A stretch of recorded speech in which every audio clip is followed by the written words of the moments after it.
Hello everyone, I'm the Nerdy Fool and welcome back to Rogue Trader. Last time we came to this system to get to this Heroics Rim station, which is where the Gene Stealers that ended up on our ship came from. From what we understand, they've basically taken over this station and have been using it to infiltrate lots of other ships. So our goal is to go here and burn it down. There's the idea of just destroying it from orbit, but I assume we probably need to land on it first to get information about who's been infected to try and head it off that way. So we can't just destroy it from the outside. But before we go there, we're going to check out these two other planets. We already checked out this ice world. We'll go to these two other planets, scan them first, and then see what's going on that station.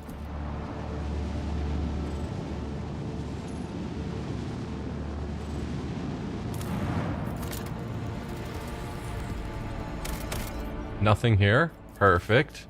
Ha!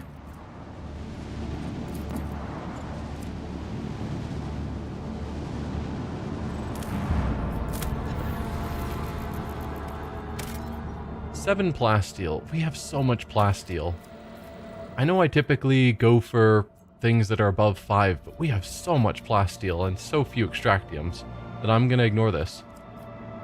We do have an event to explore. The augurs have detected the remnants of an ancient mining ship that crashed on the planet.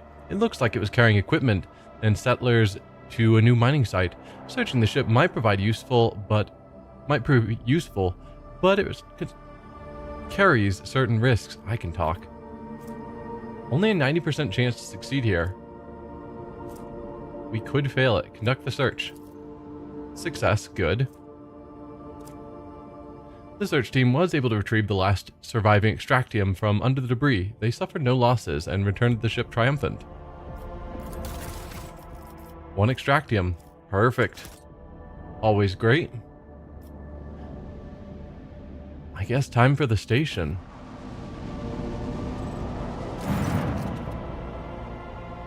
We welcome your lordship to Heroics Rim, our humble trading station. I am Pontius Lockton, here to offer our highborn guest only the finest wares and special ship modules. The helmsman's snort is heard over the internal Vox channel. A trading station. Pull the other one. Everyone in the Expanse knows that this is a pirate's den where they peddle the stolen plunder. But to be fair, they never touch the customers, which is probably why they are still alive. Lord Captain, the ship's cannons are fully primed. The station is well fortified and its inhabitants will probably attempt to fight back. But we are stronger. Do you command we attack this hotbed of genetic aberration? See, that's what I'm thinking, is just attack from the outside. But I'm guessing there's a reason we're going to need to land on the station. Robert, do you have any technical recommendations for the assault? Heroics Rim, this is Ignatius von Valentius. Surrender without a fight, mutant scum, and I will grant you a swift death. That's not really giving them much incentive to surrender without a fight. The mutant stronghold will fall to arms. I wish to upgrade the vessel's weapons. I require a more powerful engine. What rumors have been flying about lately? Or just terminate the Vox. I think we should try and get what we can before we attack. Though that does open the possibility of them infecting some of our people while we're here, or getting some of their people on board our ship. I don't know. What rumors have been flying around today? Or flying around lately? Same old, rampaging pirates, nefarious smugglers, xenos preying on lone ships.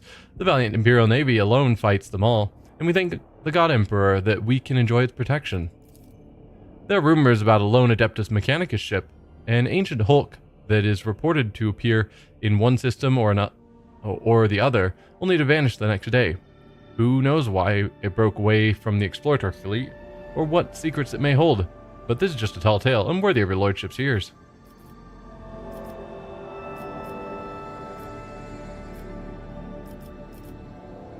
I mean, I wouldn't say no to a more powerful engine, or upgrading our weapons. I require a more powerful engine. Take a look at this model. It will be a worthy acquisition for your flagship. The spirit of this machine is obstinate but fast. But it did fail to carry its previous owner away from disaster. That's fair. They're pirates. they're not giving me any stats on it. I just have to pay a profit factor. I don't know about that for an unknown engine.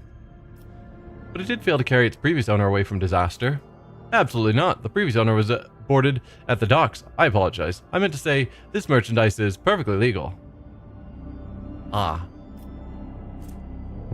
Oh, there we go.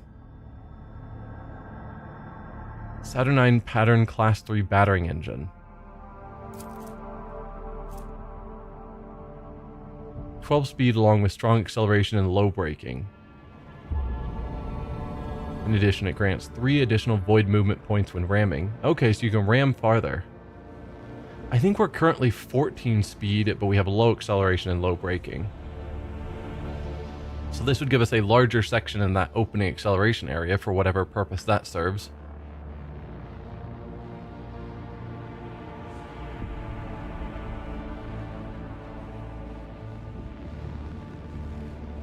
Yeah. I don't know. But lower overall speed, which I think is not what I want. I wish I could see my ship stats just to be sure I'm remembering correctly, and it is 14 speed. I'm not interested. What about weapons? Perhaps you might be interested in macro cannons. Solid, robust, and in very, very good condition. You will crush any enemy with their power at your side. Are these stolen goods, perchance? Of course not. How can one steal from the wielder of such mighty weapons? Promethium Mortar. Medium-range dorsal macro cannons, which fire 3 shots dealing 14 damage per shot. Whenever it hits an enemy's ship's hull, it has a 50% chance to start internal fires on the ship for 3 to 4 rounds. I mean, the fire's cool. I don't remember which are my dorsal macro cannons. Like which slot on my ship that would cover.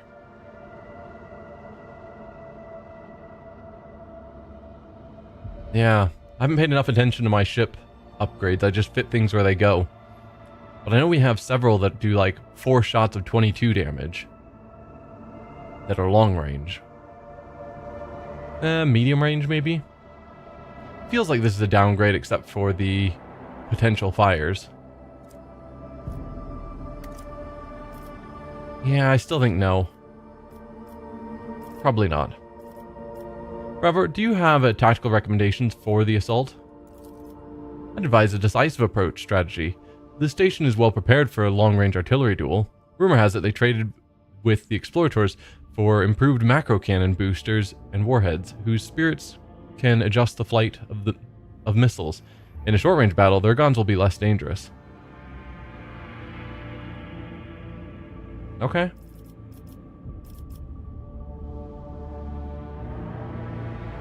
Heroics Rim, this is Ignatius von Valentius. Surrender without a fight, mutant scum, and I will grant you a swift death. Emperor have mercy, what mutants? We are a bunch of voidsmen, a collective of harmless traitors. I urge you to leave station orbit, or we'll be forced to defend ourselves.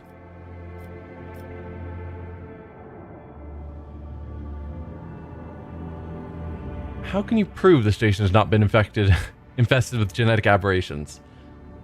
I'm trying to remember how we learned it was this station. Did we just take the word of the being that we found who just said, oh yeah, we came onto your ship at Heroics Rim and it's totally fully infested? In which case, maybe he was lying. I don't remember. Which makes me now worried these might be innocent people. I'm betting they're not.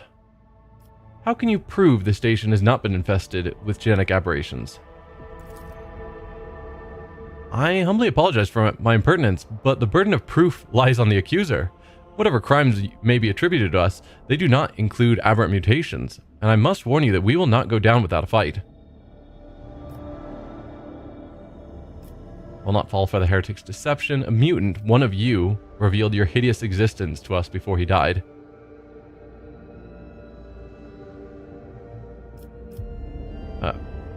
Yeah. So it was the mutant who told us this is where they came from. And we can't trust a mutant. A mutant, one of you revealed your hideout's existence to us before he died. I cannot imagine why, but this heretic of yours slandered us from head to toe. Whatever possessed your lordship to trust the word of a mutant? Their thoughts are unclean and disgusting as their bodies. So there isn't an option to go on station. I assume there would be, because we could go on station.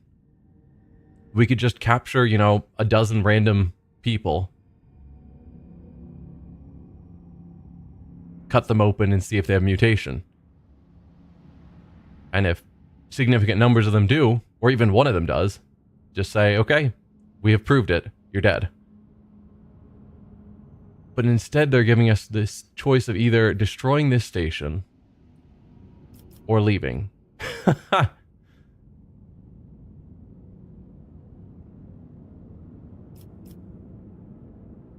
Oh, dude, that is a terrible choice because we are trusting a mutant.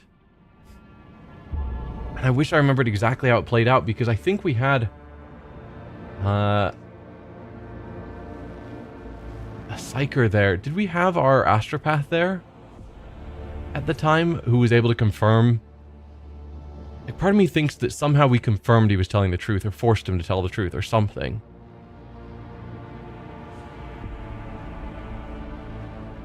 Well, maybe we are just believing what he said. Either way, it's a pirate station. I don't feel terribly bad if we destroy it anyway. Even if they are innocent. If it was, you know, an Imperial Navy station or something that was revealed to be a gene stealer cult, I'd have a lot tougher choice, but nope. I will not fall for the heretic's deception. Die. Sorry guys, if you aren't actually gene stealers, my bad.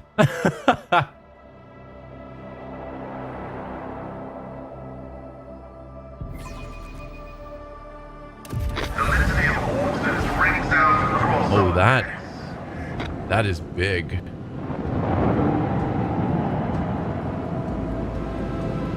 So yeah, they're thinking I need to get in close.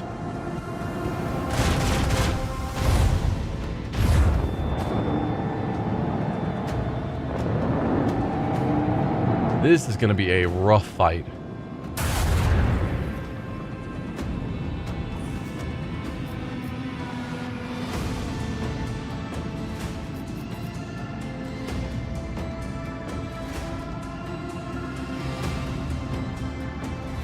Because if I went somewhere like this, I could hit you.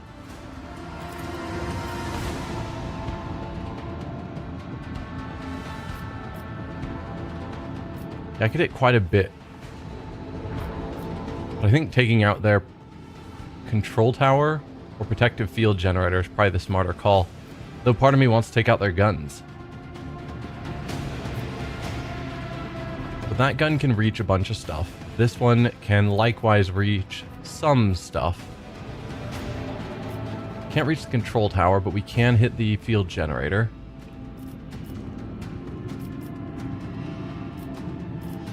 And then we can still shoot some stuff with this gun. So it's just one gun we would not be able to make use of. Alright. Huh. Part of your station is falling apart. I think I'm gonna do it. Do I go after...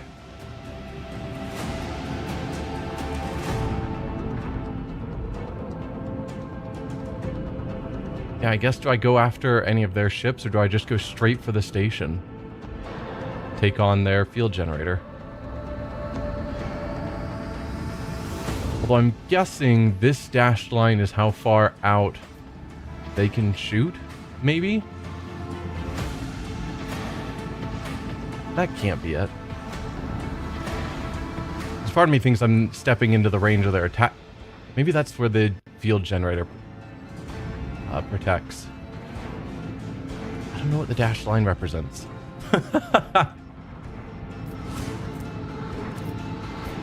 Shields plus 20% if we go over there. Ooh.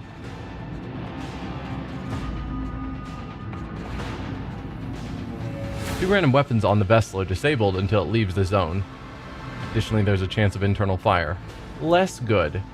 The stronger shields, though, sounded real good.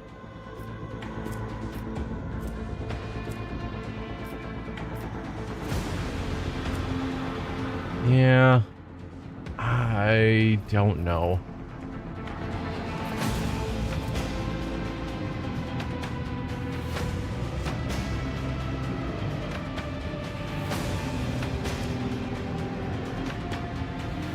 Vulnerability scan looks like it's only going to target a single ship. Let's do that first before we move. Vulnerability scan.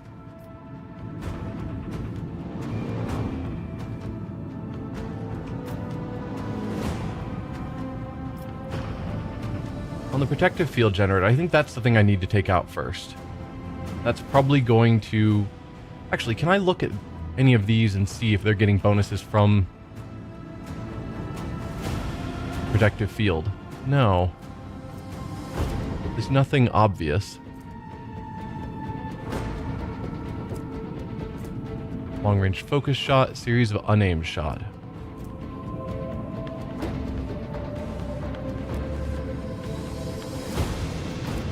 Just know I gotta get in close. I could also do a shallow jump to get in even closer as an option.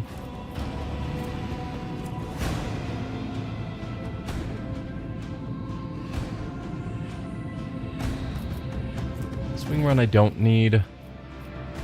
Strafe or new heading I don't need. Just looking at my options. Sure, we'll do the vulnerability scan on the protective field. I'm going to attack it.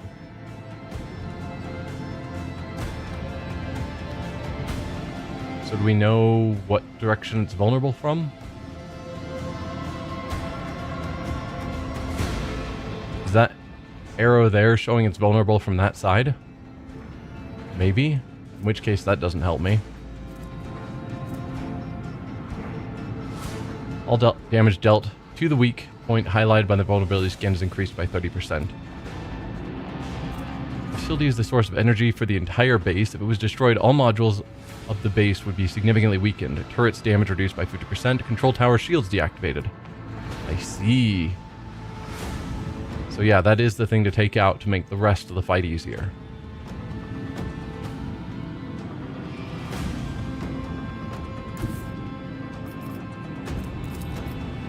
That'll give us a shot on that. And that.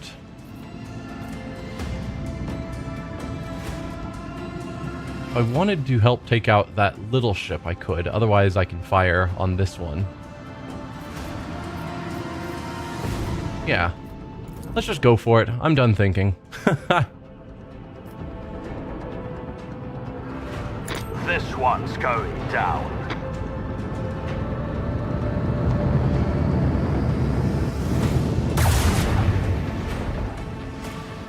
Good bit of damage. Bleed them. Some more damage.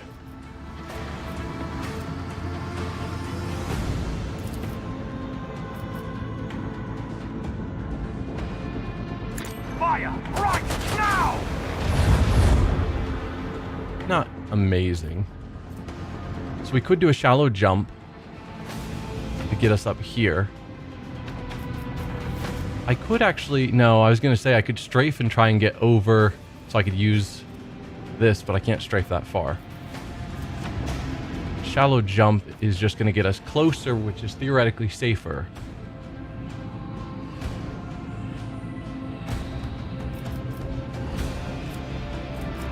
Otherwise, I can warp wave to do a bunch of damage to something.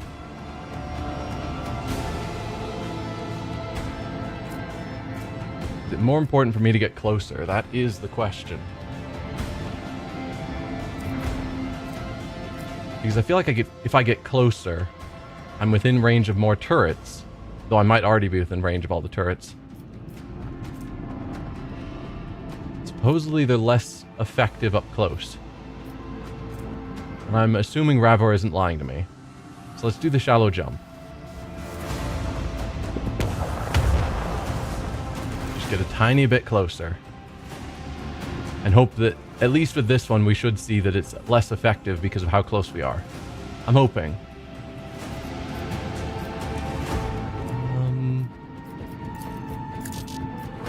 Then let's send out Annihilate them! some little interceptors.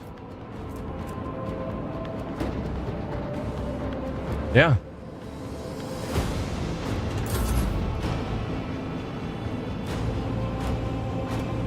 Do I have you?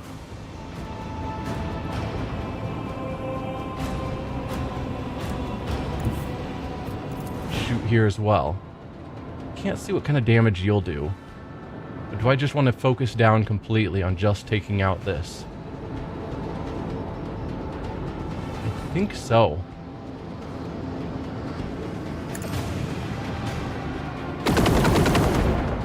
That did nothing. Good stuff. Definitely should have worked on the ships then, rather than focusing here. Oh, I definitely should have moved you around to the back to take advantage of the weak spot. That's a shame.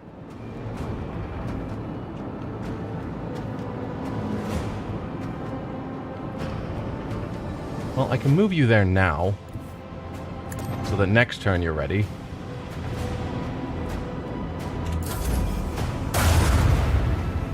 Okay. I mean, it's doing little bits of damage. There we go. We've finally taken real damage on our ship. Oh, and they've launched their own interceptor.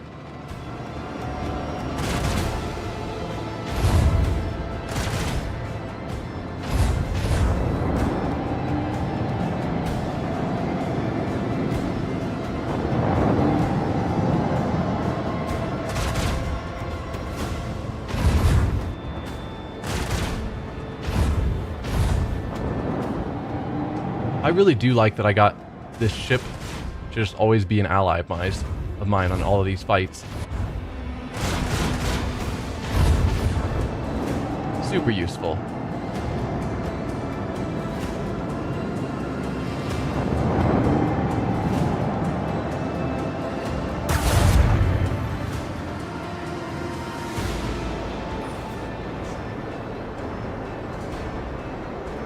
Wait. Did you somehow turn my interceptors against me? Because my interceptors are now gone.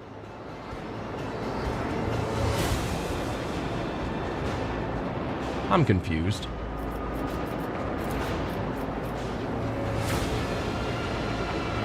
Fire the launch batteries! Let's get another good hit here. Good. Just want to take out your field generator. This one's going down! There we go. Control tower has a power failure. Due to power failure, the control tower's shields are deactivated and its turrets deal 50% less damage. Nice. Okay, no, it is able to send out its own interceptors.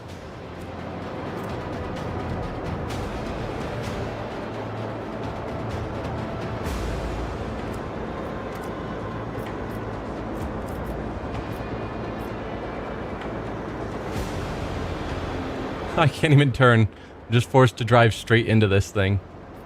What if I did new heading? Would that allow me a tiny bit of more maneuverability? Because otherwise I'm just going to be stuck against this void lance, which would be awkward.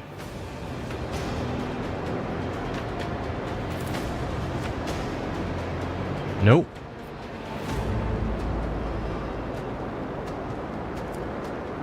Huh. Well, that's awkward. I don't know what happens at that point. I could ram.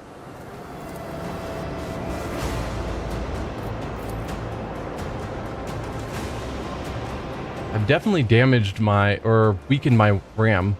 Took a lot of points out of it, but I could ram to do some damage.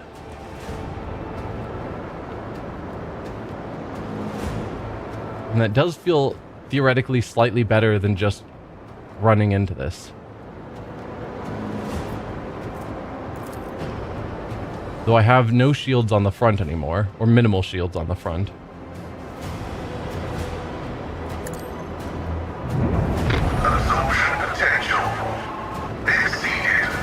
Okay, we took basically no damage. They took a lot of damage, but my front shield is gone. Initiates the process of restarting the shields. The ship will be restored at the start of the flagship's next turn. Rerouting the power to the shields reduces the flagship's speed by 3 and firing range by 2 for its next turn. That's probably fine, actually. I don't expect I will be traveling terribly far or needing long-range shots.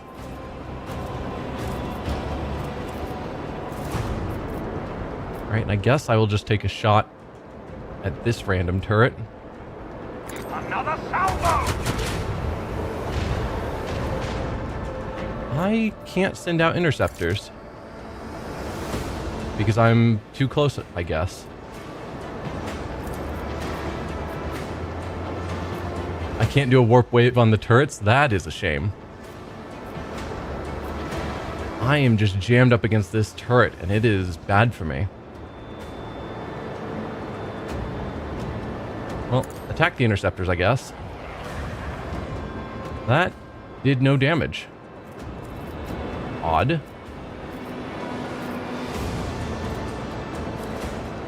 Huh. Well, that's a whole lot of bad news. My interceptors vanished. We'll restart our shields. Yeah. I can't move.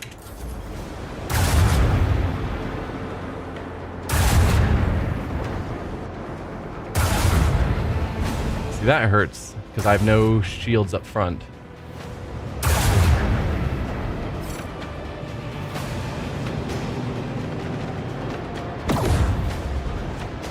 Ouch.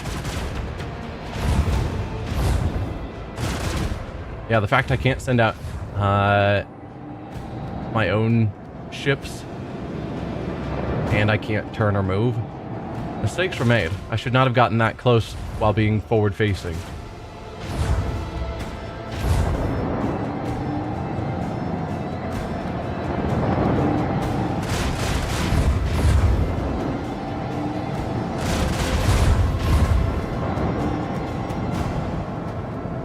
Alright, frigate, you've got to win this fight for me.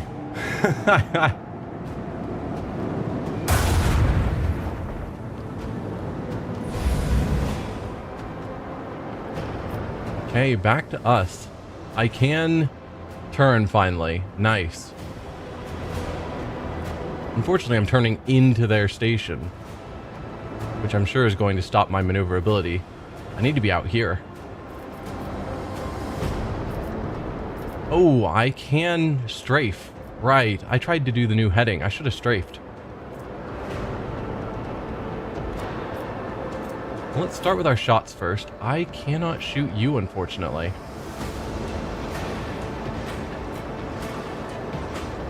I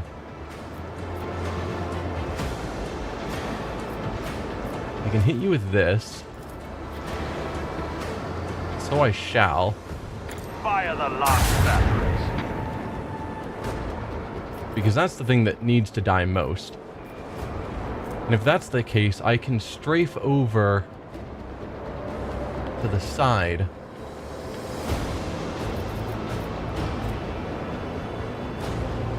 I guess before I do something dumb, let's send out our interceptors.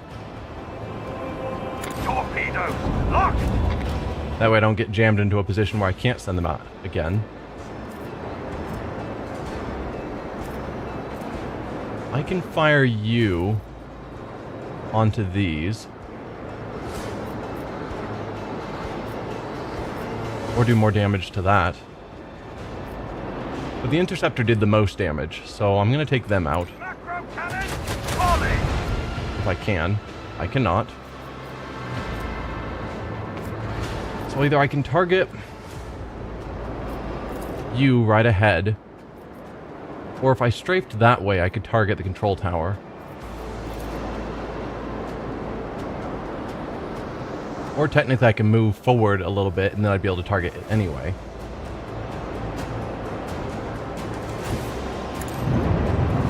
Oh, no, I can't. Yes, I can. Didn't think about the turn.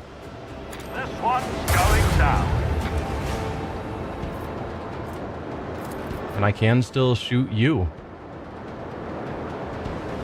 Always good on a turn where I can use all of my weapons.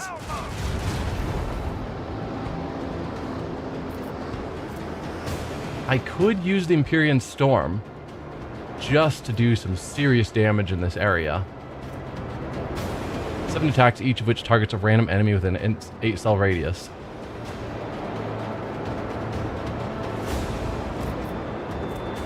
Yeah, we're in a bad enough spot that it wouldn't be the worst choice. I just hate that this goes on cooldown even for future turns or future battles. But I think it's worth it.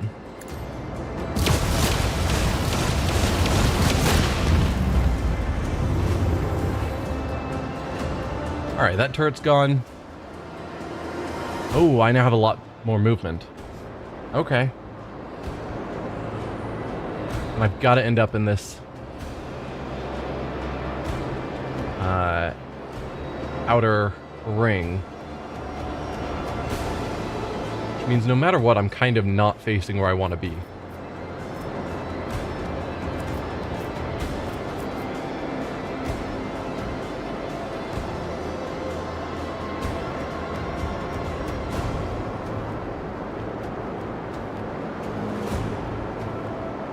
Yeah, we're going to be facing the wrong way, kind of no matter what. If I went here,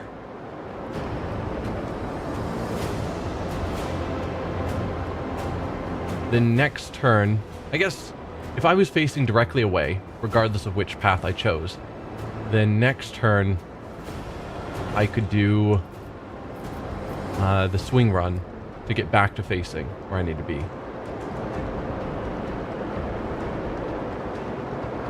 So yeah, let's go here,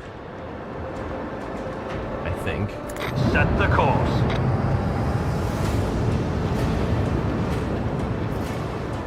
I don't think strafe is needed at the moment. Or extra range. No, we're good with everything. Alright, we already saw that the interceptors do basically no damage to the control towers, so I'm not going to waste their shot there. Let's send you over to here and have you fire on the turret.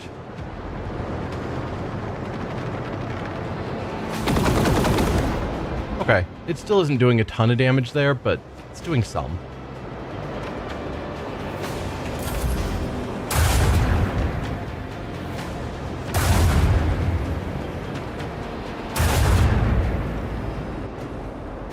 Glad we've got our shields back up.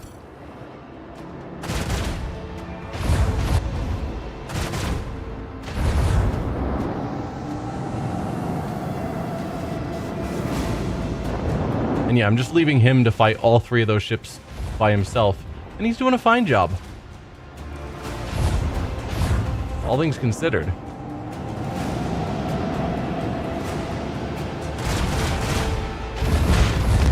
One down. 2 down. Excellent. Oh, you're gonna be dead soon.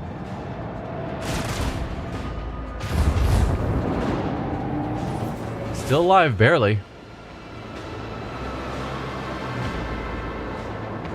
You know, if I used new heading, I might be able to just turn around and still be facing where I need to be. I mean, I guess there's no harm in doing swing run either. Yeah, they're fairly equivalent. I'm going to be here facing back rather than over here facing back, but meh. Should be able to get both of these cannon shots off.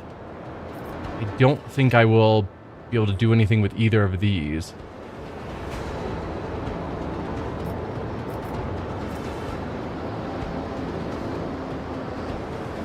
So let's fire this first.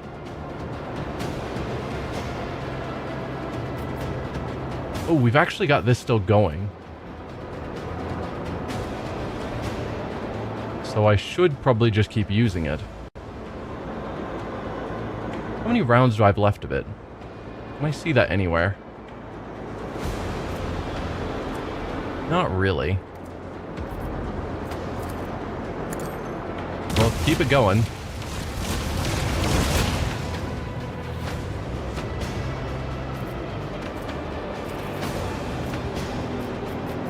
Yeah, so we'll do this shot here.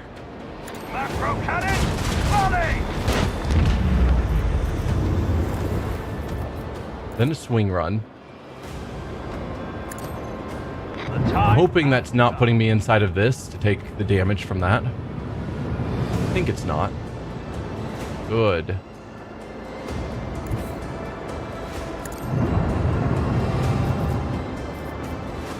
If I jumped forward,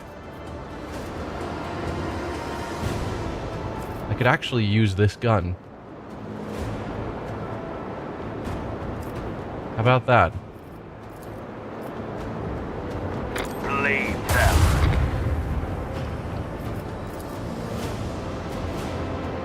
Fire the launch battery. Doing good so far. Doing real good. Yeah, we'll do a shallow jump. I don't think that's going to jam me somewhere where I can't maneuver. Just to allow me to use my last weapon. Fire right now! And now they're going to be targeting the front shields. Last time all the shots went to the back shields, so my shield should hold out. You might be able to pull off the kill. I doubt it. No.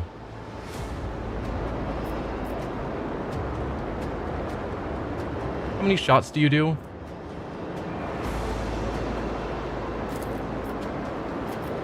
Basically none. Still, it's something. Do I take you out here to try and fight in this fight? Maybe so.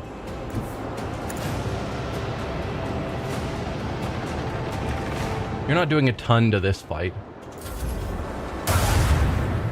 Oh, never mind. Goodbye.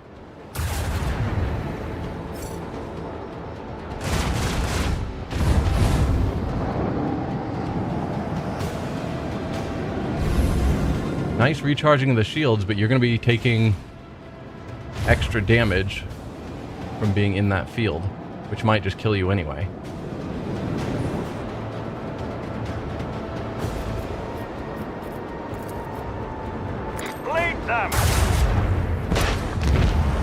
Okay. Command station down.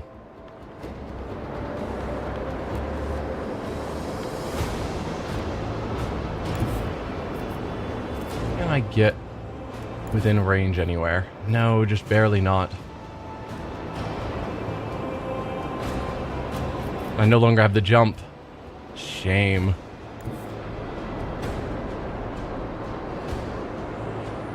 If I was here, I could hit you with that. Can't do the warp storm, but I could do the warp wave. Lay in the course.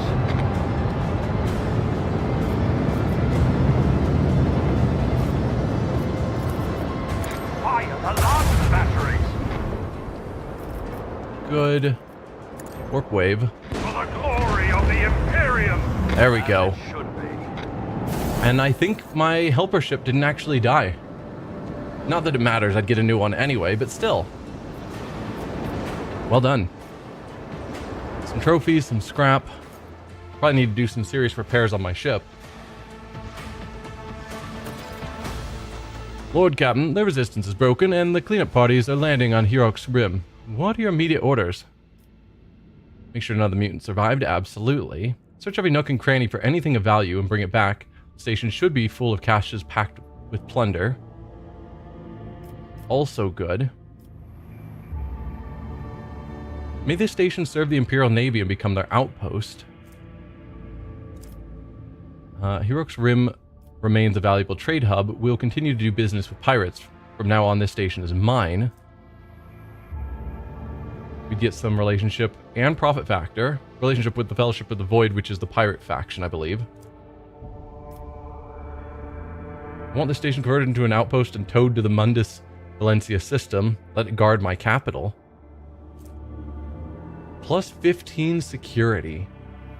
Losing a profit factor. Or dogmatic. Destroy the station. Let the Expanse know what fate awaits mutants, pirates, and heretics. Plus 2 security. Is that plus 2 security everywhere? Or plus 2 security to where specifically?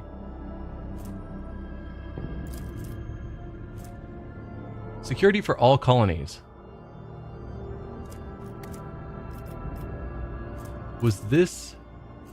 No, so that's security just for Dargonus. I gotcha. I have no problem really with it being Imperial Navy outpost. I mean, first we need to make sure none of the mutants survived. That's top priority before we consider handing it over or doing anything with it. None of the mutants can survive. Lord Captain, the enforcers have turned the station upside down but found no trace of genetic aberration. They look like normal people and their guts look just as normal. Well darn.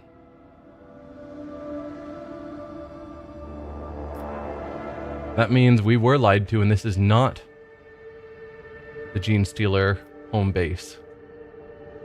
And we did just kill a bunch of pirates. We were searching the compartments instead of checking out the life support system. My crew knocked down a suspicious bulkhead and found an entire mutant lair behind it. Ah, okay. Hold your tongue, Montag. Don't try to pass off a stroke of luck as competence. The Vox relays the stamping of feet and unintelligible swearing. The Master at Arms' voice turns pensive. There is a lair after all, but it is unimpressive somehow.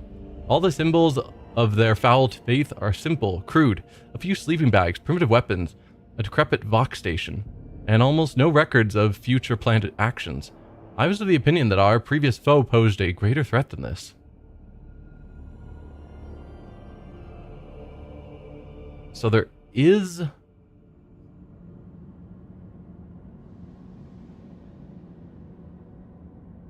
a mutant lair. Is it Gene Stealer?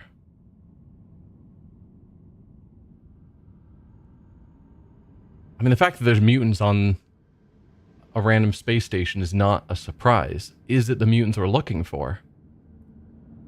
The fact that it's just unimpressive, primitive weapons, sleeping bags, makes me feel like this is not the location we were told it would be.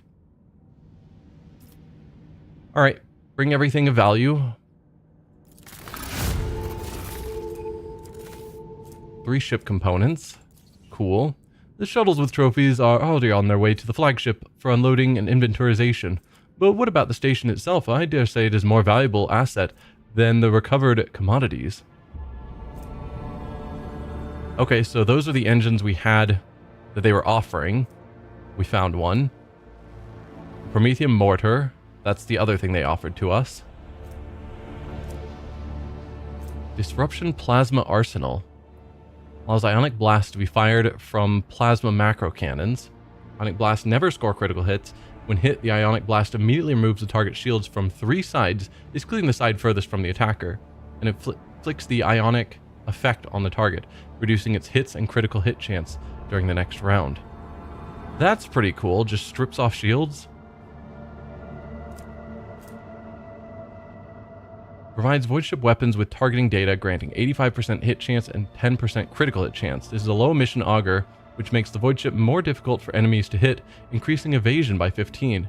That sounds real good. And then 3 sets of ship components. Why is that one highlighted yellow?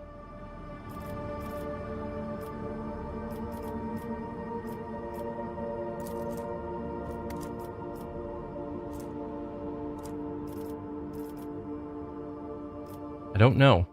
These are the same options we had before.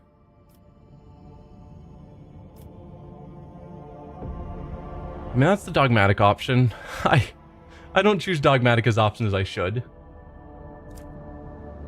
But I don't have too much against pirates.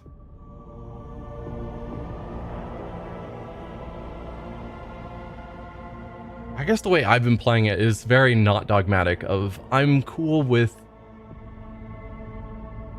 or tolerant of mutants, pirates, and heretics as long as they aren't actively fighting against humanity. Not gonna go with the pirates. I guess I'm torn between Imperial Navy. I don't know. I kind of like the idea of this security, but it's only for Dargonus. But a 15 security boost to Dargonus is crazy.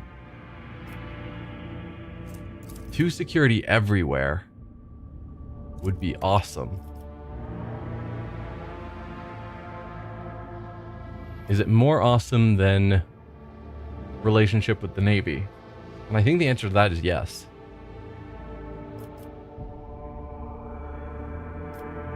I think I am actually going to destroy it. 2 security everywhere. And the dogmatic choice.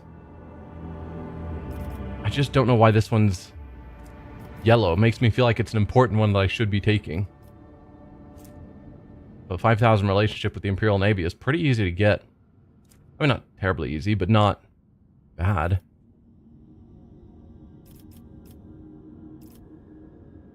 Alright, dogmatic. Destroy the station. Let the Expanse know what fate awaits mutants, pirates, and heretics. Yorkrim perishes in the fire of orbital cannons. A great lesson for all who do lawless deeds in the shadows.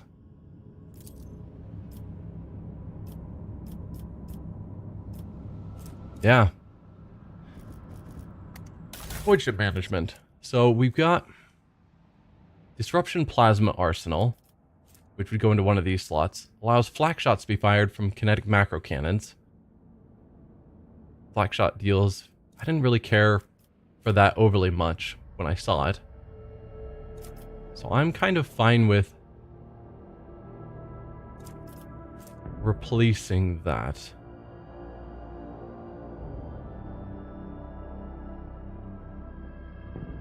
$15 damage to each target in a 3x3 area.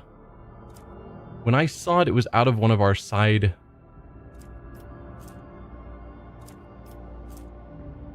shots. It's here. Because that's...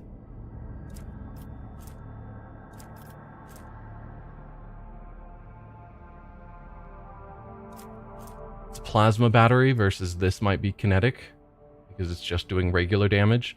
So it would replace 4 shots doing 21 damage per shot with a single shot to H square and a 3x3 doing 15 damage.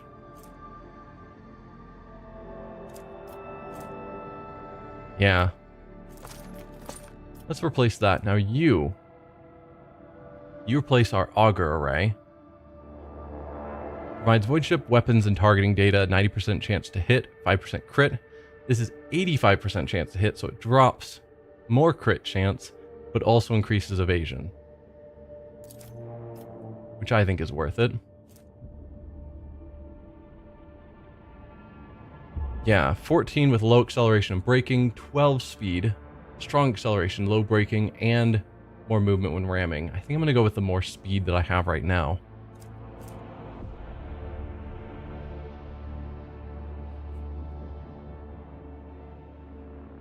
Okay, so that replaces our dorsal. Both are medium range. This is 3 shots doing 14 damage and can start fires versus 1 shot that does 52 to 60. What's 14 times 3? 28. Mathing in my head is bad. 42? Do I have that right? Never do math. While people are listening, because then you can make a fool of yourself. 42, how about that?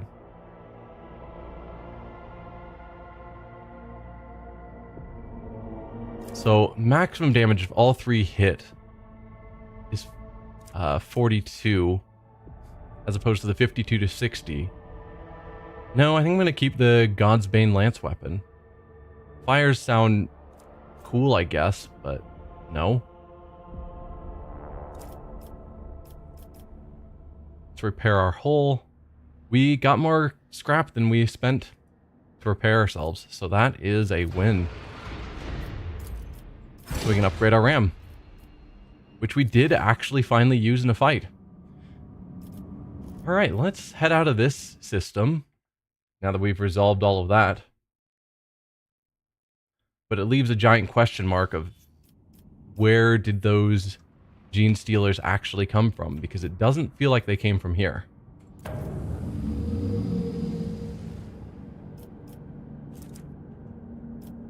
Yeah, so we've explored kind of the whole side of the map. Now, one thing we have down here,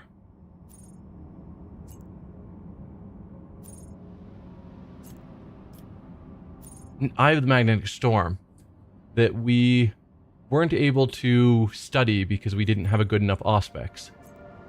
We now have a pretty good auspex. I'm wondering if that is sufficient to continue with that quest. I'd have to go back there, but it doesn't seem that far of a jump. Check this out first, then we could go here, ride that down to here. I don't know. Maybe we'll do that. First, let's go over to Agathos Archides with our standard unsafe trip. The vessel's confessor reports discontent among their flock. During the traditional sermon before departure, a ritual chandelier's 100 candles were snuffed out at once. The missionaries attributed this incident to an open ventilation shaft, but the voidsmen noticed it and are whispering about an ill omen, fearing the woes that may soon come. We use Lore Imperium. Sanctify all chambers of the void ship one more time. That sounds... Every single chamber on an entire void ship? That sounds very time consuming. Or organize punitive processions against everyone faltering in their belief. And we have a 100% chance either way. I'm feeling like sanctifying chambers feels like a nicer option than just punishing everyone who falters. But maybe in 40k you're supposed to punish the faltering people. Whatever. The Holy Procession, in full accordance with the Ecclesiarchy's liturgical canon, rekindled the faith of the Voidsman's heart and renewed their belief in the God Emperor's benevolent power. The whispers subsided, and the crew is ready to face the potential dangers with courage and fervor. See, it's fine, everyone.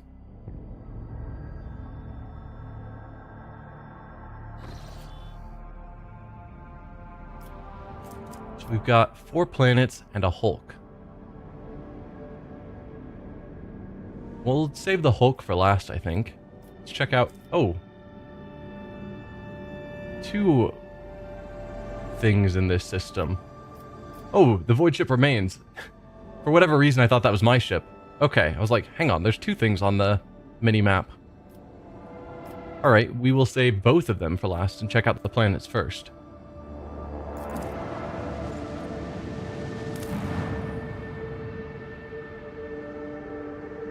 That's totally fine, Pomegranate. You are welcome to lurk. Thanks for being here. Nothing in the arid world.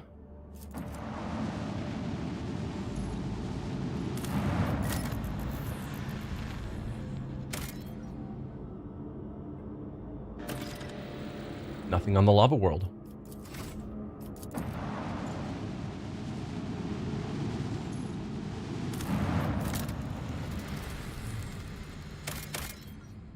Three provisions. I don't need provisions overly much. So I'm going to save my extractiums.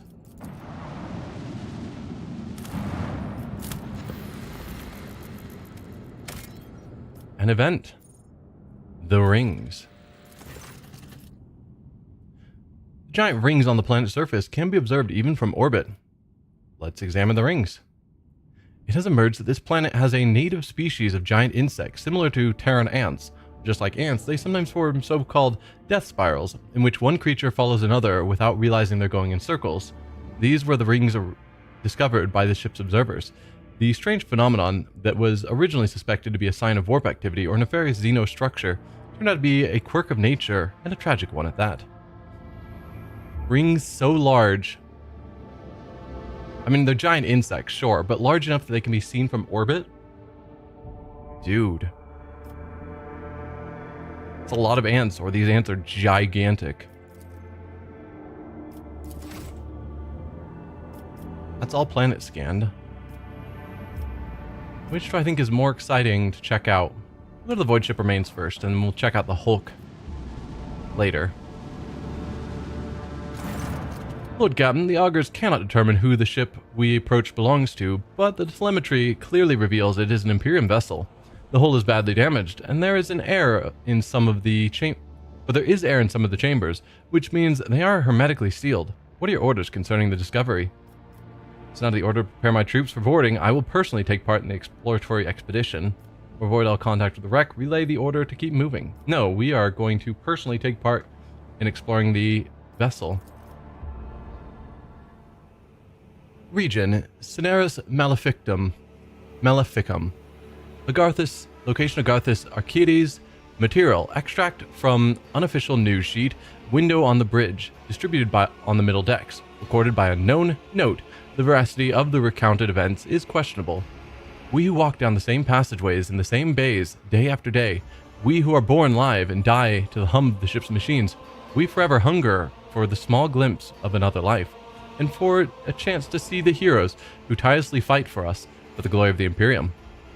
So let's have a tale about the Lord Captain, by the will of the Emperor, the guardian and commander of every good and honest soul upon the void ship, and the time he boarded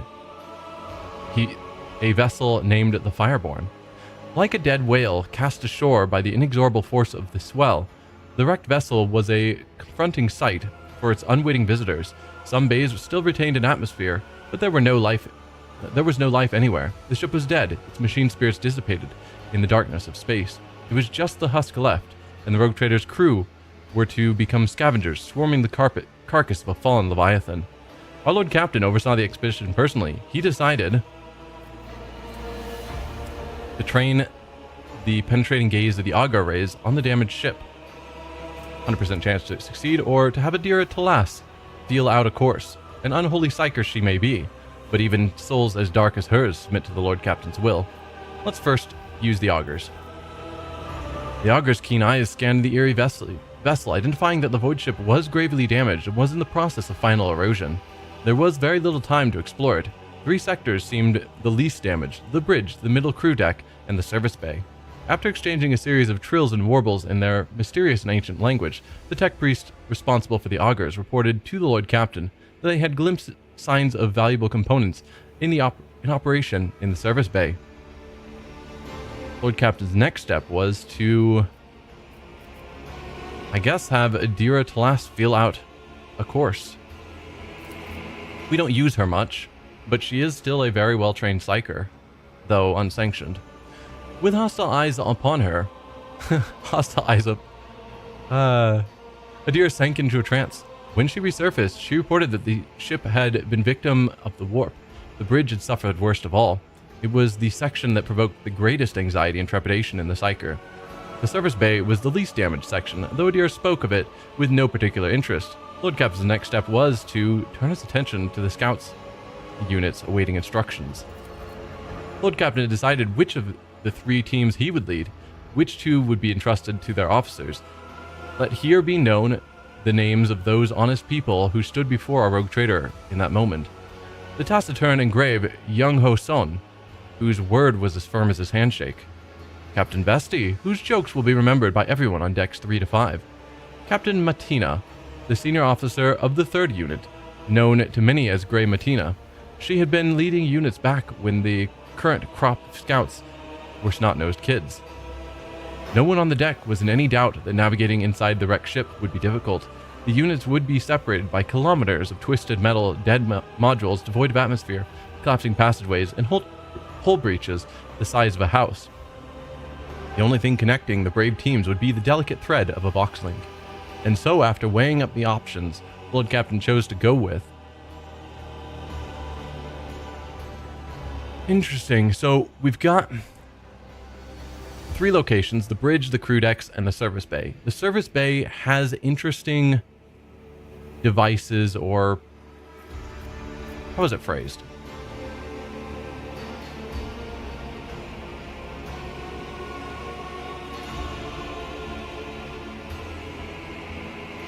Valuable components in the service bay. In operation in the service bay. That makes it tempting.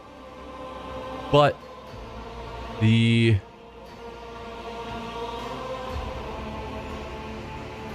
bridge suffered worst of all, greatest anxiety. Whatever went down on the bridge. So we could either go to the service bay to try and recover the items there that are of value, or we can go to the bridge to try and figure out what happened.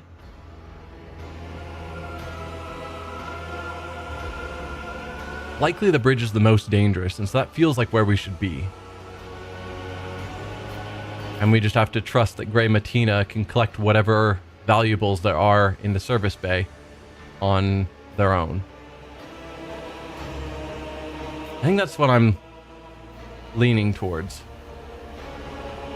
Put ourselves in the dangerous spot. But it might end up with us missing out on whatever the tech is. If that's what they're trying to say with these checks is, go to the service bay, it's got the good stuff, stay away from the bridge, it's a death trap. Then maybe we're making a mistake. We're going to the bridge. From here on, we will relate the events based on what we have learned from witnesses, the people who accompanied the Lord Captain on the tour of the dread ship. The shuttles started up one after another and dispersed, each heading for its selected target. An hour spent on cutting through the hole in the freezing vacuum of space, a fussy boarding, and then finally the rogue trader stepped onto the cold, dark deck of the dead ship. The light of the torches revealed a sign in the gloom, Fireborn. After a minute-long exchange with the Voxmaster, who quickly checked the archives, it was established that the dead vessel was that of Captain Nova Von Dyne, registered at Cavagama port. Every minute spent on board threatened to end in disaster. The ship's days or even hours of existence were numbered. From all sides came the sounds of distant crumblings. The floor underfoot trembled every now and then. Lord Captain hurriedly moved deeper into the compartment when he suddenly felt the slight puff of air brush against his neck, followed by a soft sigh, almost as if someone had leaned in close, opened their mouth to whisper a dark, tantalizing secret, and then fallen silent. The only thing was that the Lord Captain stood entirely alone. Lord Captain summoned all of his willpower so as not to succumb to fear. We can probably do that because our willpower is amazing. Or Lore Warp 10. Lord Captain summoned all of his knowledge of the wicked influence of chaos, choosing to combat fear with cold analysis. Only an 81% chance on this. I mean, this is giving us a plus 50 to the roll, which is why we have a 140% chance to succeed. This is giving us a minus 10. But I'm always disappointed by how poor my Lore Warp checks seem to be. So I guess I will just summon my willpower to not succumb to the fear, rather than risking it on... because I don't think I can do both. From here on, no. Where simple mortals would already be trembling and weeping, the rogue trader only gritted his teeth. Shrieks and moans could be heard close by. Others were gripped by the illusion too. Young Ho Son, the unit captain, barked out orders. His team held back their comrades who had fallen victim to the uncanny terror, who were struggling to break free and run deeper into the cursed ship. A few minutes passed, and the unit, though scared senseless, was ready to continue. Sound suddenly blared from the Vox, which was turned to the second unit's frequency. The words sounded muffled, as though the person on the other end wasn't speaking directly into the Vox, but desperately pressing the transmit button while occupied with something else. Never seen anything like it. It's beautiful. Hold on. Wait. Is it moving? The words are cut off by a strangled wheeze followed by static. Young Ho Son listened to the transmission and the final rasp with surprisingly calm expression. then pressed the Vox button. In a similarly calm voice, let loose a stream of florid swearing, which centered on the casting aspersions on his interlocutor's intellectual capabilities. Turning to the rogue trader, he remarked, "Apologies, Lord Captain. Captain Bestie from the 2nd Unit is well known for his pranks." "Crap, the Lord Captain's with you," comes Vestie's voice from the speakers, followed immediately by, "My sincere apologies, Your Lordship. I just wanted to spook you guys a little." We're going through the warp section where we're having nightmares being preyed upon our mind. And some joker leading the other team is just like, "Yeah, I'm going to try and scare them." Come on.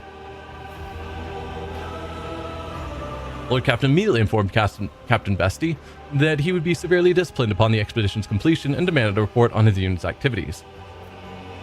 Very tempting, Lord Captain ordered Captain Bestie to be removed from command and demand his final report about the unit's progress. Lord Captain resolved to show leniency and merely asked for a report on the unit's progress. Do we remove him from command now? Or do we let him continue but inform him that he's going to be severely disciplined? I'm not going to just show leniency. This is not the time for jokes, and Captain Bestie should have known that. I think severe discipline. Whether he gets removed or not, we'll find out later. We can determine that later as part of the severe discipline. Yeah. Lord Captain, although he could do something dumb to ruin the rest of their expedition, but I'm going to assume telling him he's going to be severely disciplined will get him to follow in line. Lord Captain immediately informed Captain Bestie that he would be severely disciplined upon the expedition's completion and demanded a report on his unit's activities. Captain Bestie reported that his unit's forays had so far proceeded without incident, mystical or otherwise. They'd found no survivors from the ship's crew, only bodies for that matter. However, the unit had encountered a problem. The passage leading to the deck section with the arsenal and storage depots was seriously damaged, especially the power cables. Proceeding further could be dangerous. Another 100% chance because Pascal is awesome. After consulting his officers, the Lord Captain issued new orders for Vestie's unit. The Lord Captain decided not to risk his people and ordered Vestie's unit to withdraw. No, we're going to try and give him new orders, hopefully about how to get around the danger. Vestie's unit headed off to carry out their orders while the rogue trader and his team continued on. So Vestie was the one that was going to the area that we heard nothing of interest about. So hopefully there won't be anything of note, and having a joker leading it isn't going to be a problem. After spending several hours wandering down the dead passageways, Young Ho-son's unit and the rogue trader reached the bridge of the Fireborn. The oppressive feeling had not dissipated. It was as though the bulkheads of the ship were steeped in the terror and pain of the people who vanished without a trace from those decks. On their way there, the unit had found no signs of a struggle or bodies or the crew, and that served only to deepen their unease. After examining the bridge, the scout unit discovered that the captain's principal cogitator was still functional. The final log entry was identified, a damaged pict, recording that no one in the unit was eager to view. A damaged pict recording that no one in the unit was eager to view. Proximity to the cogitator alone was unsettling enough, and with each passing second remaining on the bridge was becoming more and more difficult. Okay, we again use our awesome willpower. The Lord Captain took a risk and watched the recording, or the Lord Captain didn't want to risk it, so he gave the order to destroy the cogitator and retreat. I will take the risk and watch the recording. I have been trained on Terra to handle the forces of the Imperium. It's fine. The recording contained a message from Captain Nova Von Dyne. It was almost impossible to make anything out in the pict, only the captain's hand gripping the edges of the table and flashes of iridescent light. The captain was speaking crisply, almost calmly, but there were also short, almost inaudible breaths, exactly what the rogue trader's team had encountered when they first boarded the ship, and it even seemed that those sounds were coming not from the recording, but from the gloom-drenched corners of the bridge itself. Kiavagama has fallen. The Fireborn broke orbit under fire from an unknown enemy and left the system, said Captain Von Dyne on the recording with the tone of an officer reporting to her superiors. We encountered pathological warp activity. The crew is reporting failures in the Geller field systems. The ship is doomed. Whoever finds this recording, I ask you to hold a prayer service for our souls. I also ask that you take the family relics of the Von Dyne line from Kiavagama. The relics are stored. The captain then specified the location of her family vault and the access code. The recording ended. There was nothing left to do on the cursed shuttle. It was time to return to the shuttle. We never heard anything about Matina yet. A message came in from the unit led by the seasoned, unflappable Grey Matina. The captain methodically reported on all the service bays sections her team had already examined. They had found nothing of value. They had found no bodies, there had been no incidents, and the search was proceeding as normal. Una was waiting further instructions from the Lord Captain. Awareness 40, another 100% chance to succeed. After stealing the salient points from Grey Matina's exhaustive report, Ignatius listed the areas that warranted a more thorough search, or ordered the unit to return to the shuttle. No, go back. We know that there's valuables there. We saw them with the auger array. After returning to the shuttle, no, we already read that. No, after returning to the shuttle, Ignatius received reports about Fireborn's status. The tech priests who relentlessly pierced the wreckage with the auger's gaze insisted on curtailing the operation as soon as possible, fearing imminent destruction. There were also reports from the other two units. The second unit had succeeded in moving through the danger zone and had returned to the shuttle with a valuable payload taken from the dead ship's stores. Grey Matina's unit had explored the service bay without incident and, not wasting any time, had marked valuable components for later disassembly and transfer to the rogue trader's ship. A fancy pistol that's not very great. Cogitator bracers, just jewelry. More sellables, more sellables. Lots of sellables. Okay. The units assembled at the shuttles, and the Lord Captain gave the final order of this grim expedition. Honor the memory of Captain Nova Von Dyne and her crew. Recite a memorial prayer to the Omnissiah in honor of the ship, a fallen wonder of engineering, or fire upon the cursed ship from the long-range weapons batteries. Hopefully we can do all of them, but honor the memory of Captain Nova Von Dyne and her crew. The last request of the fallen captain had been fulfilled. The improvised funeral began with a brief military salute. The rogue trader himself recited a prayer for the souls of the Fireborn, just as any honest servant of the Emperor who has dedicated their life to voyaging through the darkness would honor their fellows and mourn their deaths. Time was up. The scouting party returned to the ship with one last look at the Fireborn. The rogue trader turned away and cast the grim carcass forever from his mind, gave the order to fire upon the dead vessel at range, for that which was born in fire should also perish in fire. I do like that. It's the Fireborn. And also, there's some sort of warp presence on the ship that we don't want anyone else coming across. Fire upon the dead vessel. Okay, that was cool. I wonder how things would have played out differently if we'd gone with one of the other teams. Don't know. Let's check out the Hulk. The augers have detected wreckage in the void ship's vicinity, but the exact nature of the wreckage remains unclear. Continue on your voyage. Okay. That was weird. Well, I guess that's that. It's odd. There's been a few places here where going through the game, we've reached locations that we try to interact with, and it's just like, yeah, there's nothing here. And I'm like, why are you in the game then? I don't know. Yeah, choose your own story multi-ending game. Yeah, I do enjoy those scenes rather than having us play them out or just being a dialogue at the bottom of the screen when they bring up the book and you have a much more thorough experience of story of what are you doing, how are you doing it, here's some checks to make. They're fun. They don't do them very often, but I enjoy it when they do. I wouldn't want a whole game like that, but it does break up how the game plays in an enjoyable way. How do we get here? Because that didn't connect when we were there. And obviously these don't connect up there. Maybe this one's going to connect. Otherwise we could, you know, turn it into a deadly travel to get up there. But I'm not excited about that idea.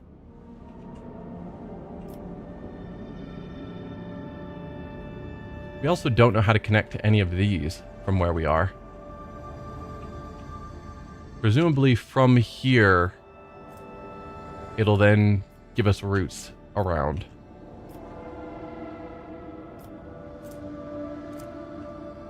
I don't know. That'd be nice if there was a narrator to read the text for you, but then again, people might just skip that. Yeah. I think they're handling it well enough. Like, obviously, anytime they do voice, it's costly in development of the game. So I can understand them being choosy of when they have voice actors.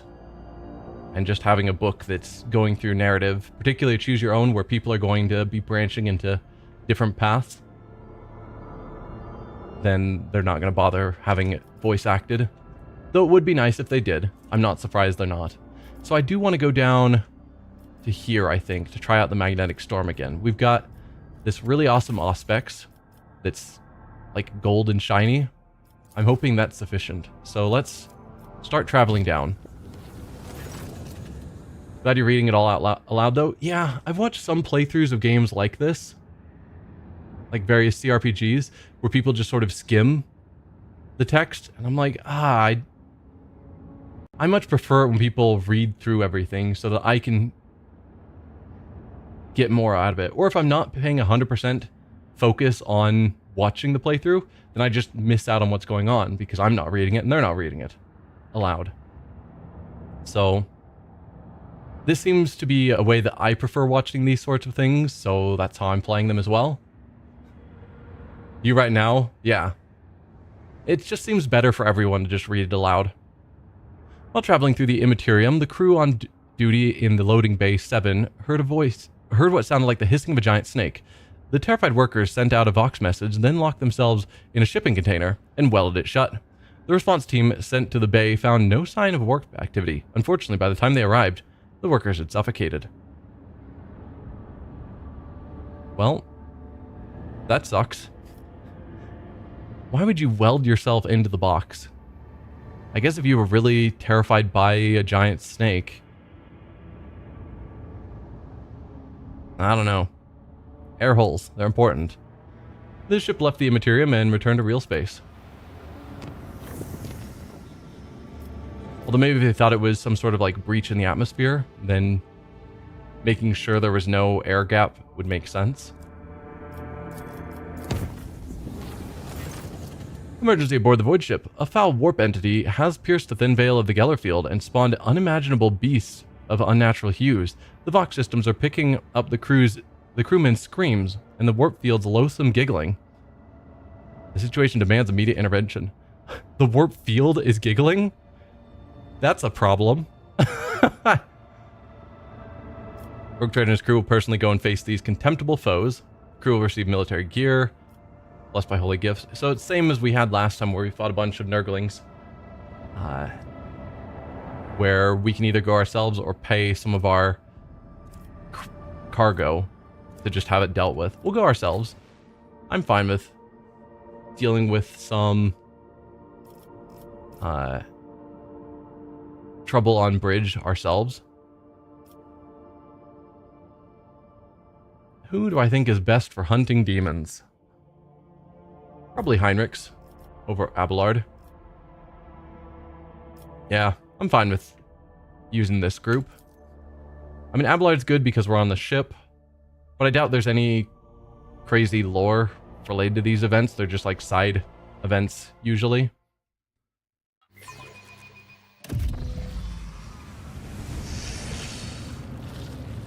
Pink horror. Blue horror, pink horror. So this is Tzeentch, I'm guessing, of the various chaos gods.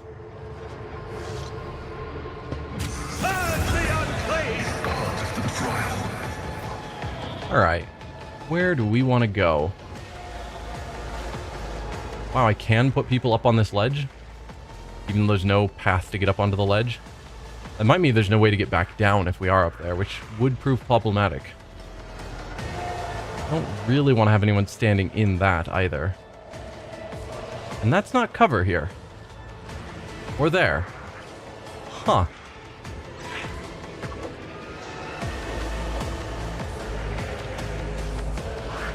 Are those ladders? I think so. So if someone was up here, they could get back down, probably. I am disappointed by the lack of cover in all of these places. We could go way back here. Like, even these aren't cover. Game, what are you doing to me? I'm gonna pretend those are cover, because it makes me feel better.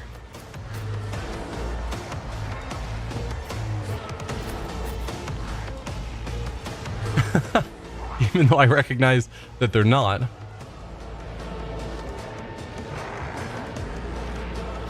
Man, I don't know what's going on there. Do I just send Pascal forward because he can? Just fight all of them?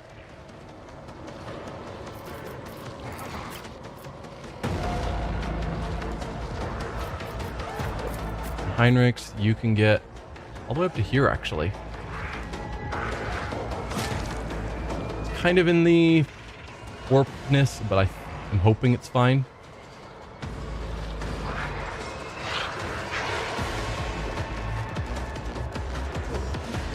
I'll leave you back here to deal with that one. And then we'll have our ranged characters, I guess specifically Argenta, because I doubt the rest of us can even see that pink horror from where we're standing.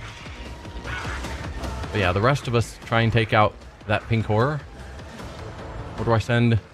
158. We're not going to take him out with just Argenta's attacks.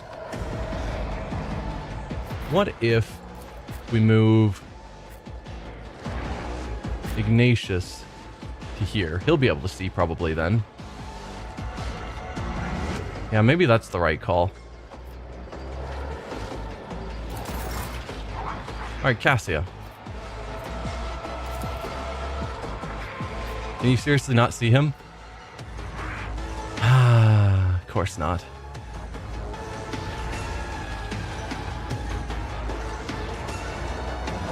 How close do you have to get to be able to see Ignatius?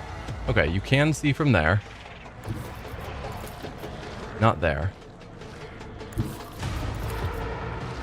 Alright, so she's gonna have to go there. I guess first let's set up our zones. I think that's a fine frontline zone. Rear to give crit bonuses. No.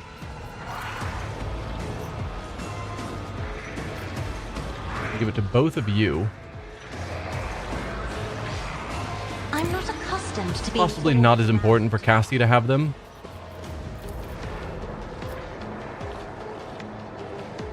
Isn't this a job for the serfs?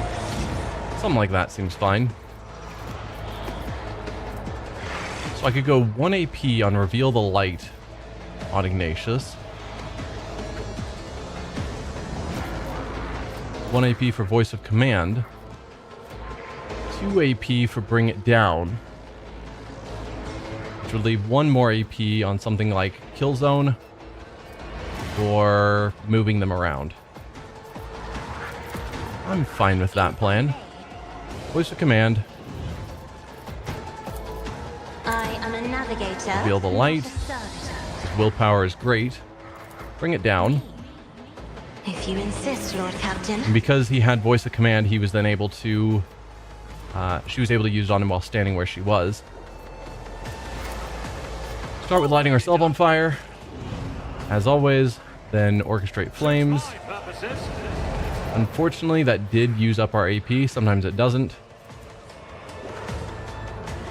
So we'll just end our turn there. And point of curiosity... here?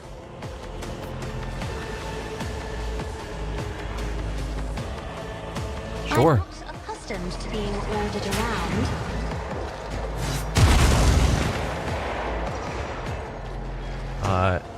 This pink horror is inside of that. Well, did it fall prone somehow?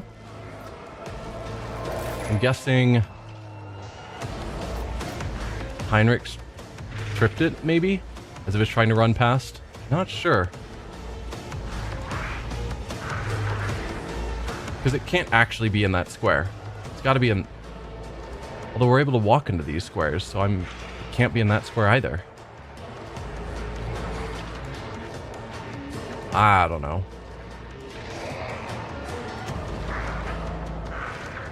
No, it's treating it that we can actually walk into these squares, that there's...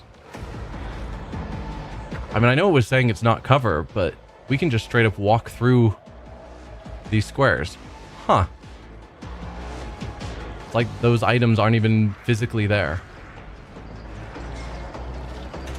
Weird.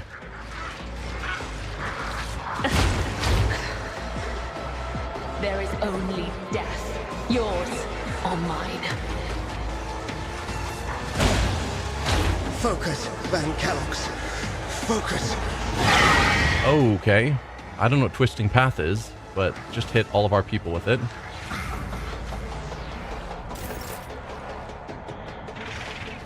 Can I tell what Twisting Path is?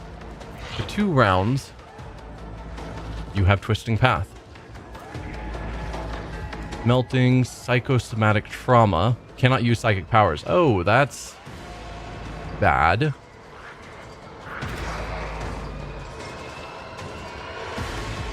Seriously, what is that? Twisting Path. Reduces the target's resolve by 2 for their next 2 turns. Target also must pass a willpower resistance test to become staggered until their next turn. Staggered is minus 20 penalty to weapon skill, ballistic skill, strength, toughness, and agility. Alright. Well, I want you dead. That looks like it doesn't quite kill you, unfortunately.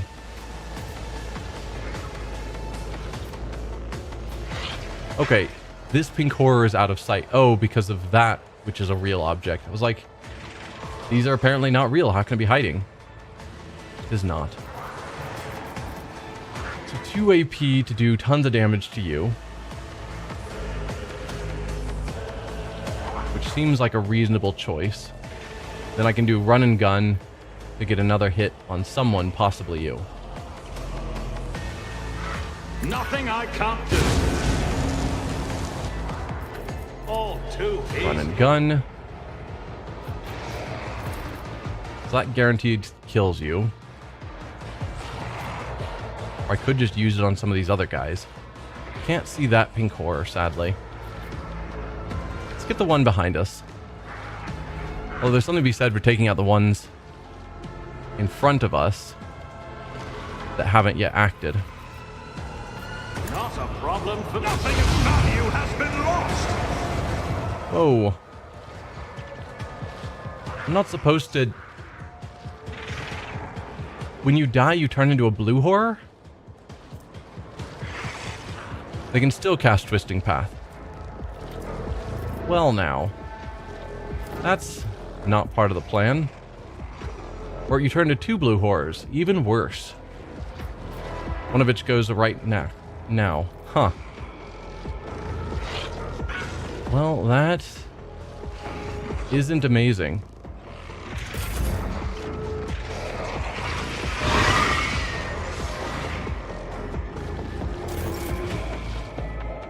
Alright, Cabela.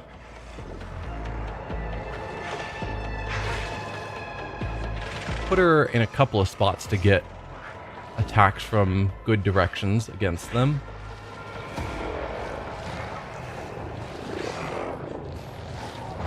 I'm hoping blue horrors actually just die. Who's next? Blue horror here. Is that one up top?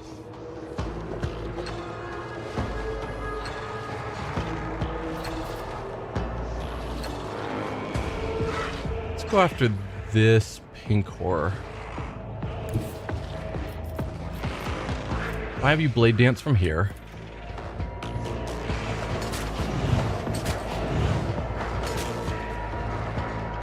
Good.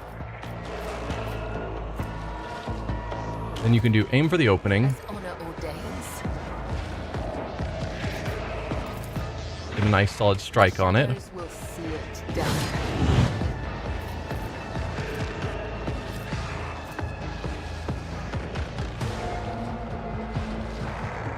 Probably should have done poised to strike from the start, I suppose.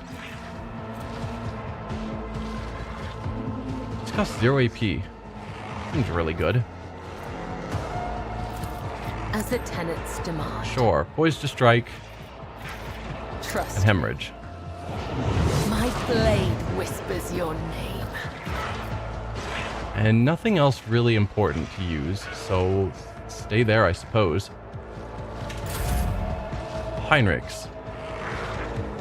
Do I have you try and take out this pink horror? Or do you go after the blue horror?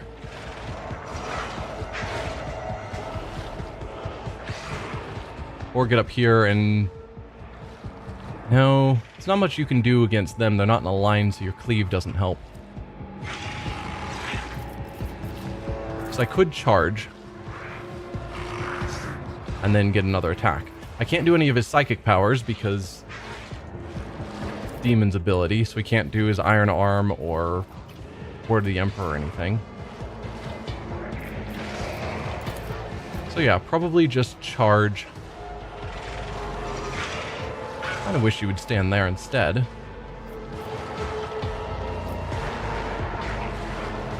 For the throne's glory. There. Get another solid attack in. Can't move you out of this warpy area. But of course, Lord Captain. So, guess we'll just call that good. Pascal. I could send you up here because you actually do have good attacks that hit areas. That one.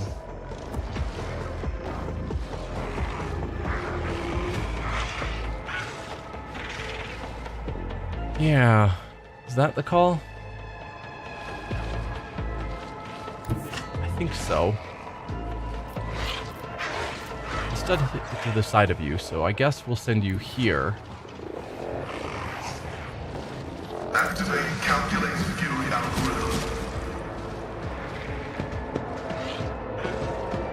From here, I can analyze enemies.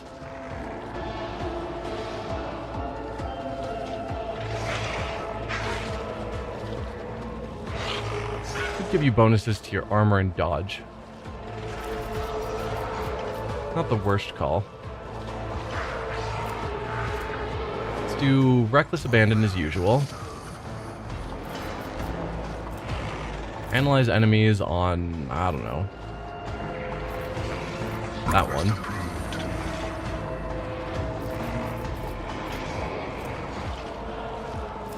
Yeah, you don't have any damage over time effects yet. Which is a shame.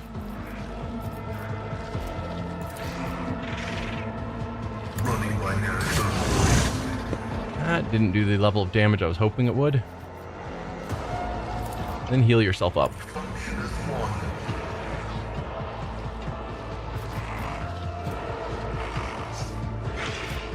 Yeah, I think we'll have to call that good enough. Argenta. Now you... Have you mark that one. And this one. I'll do it.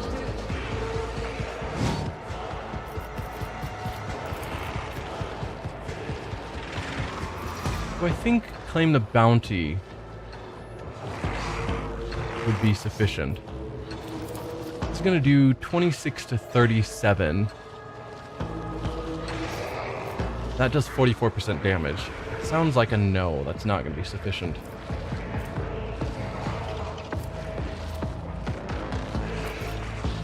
Darn.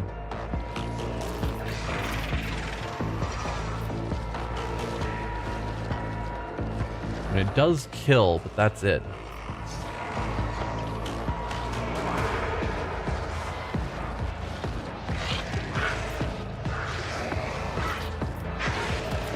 So I could go piercing, Cull the Bold, and then attack on this one.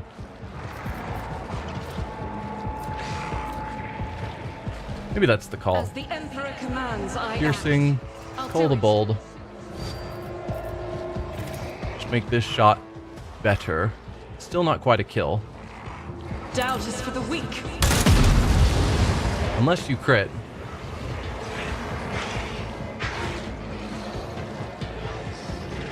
Alright, 2 blue horrors popped out. Let's try Cull the Bold on you. Faith without Hope for the deeds best. is worthless. None can escape the Emperor. Perfect. I'll do it. Run and gun.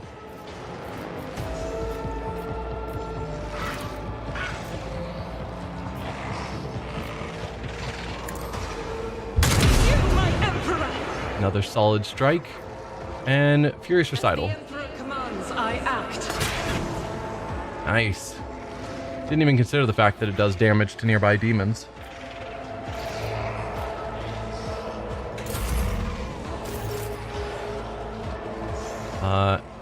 It's your turn again?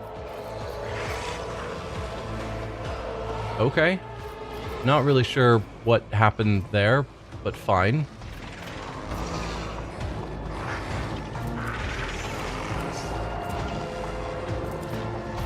How did you...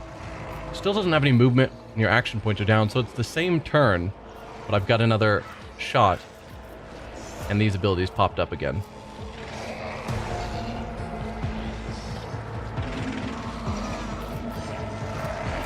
Let's see, you've got 2 AP, and this is not weakened, so I can apply 1 bonus.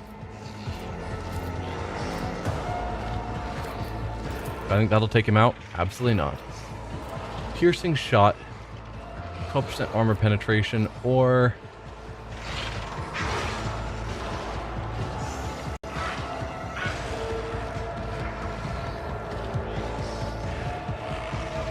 Cull the Bold. 95, only a 38 there, and you can't even attack. No, you can attack this one. I think I'll just have you focus on Doubt is for that the one. weak. What a place to drop in at. Welcome, Pseudonym. I'll do it. Pull the Bold. Let's take a shot on you. Faith without deeds is worthless. Oh, 95% and you missed. Rolled a 99 on the 95. Come on.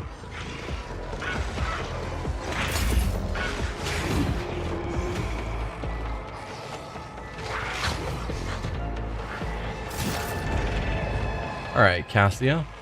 Sadly, we did not get our momentum high enough for her to use her awesome super abilities. Can you still give him another turn? You can.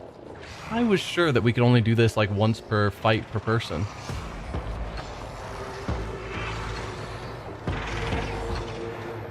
Does he still have the reveal the light on him? Or is that a one-turn thing? Nope, it's still on him.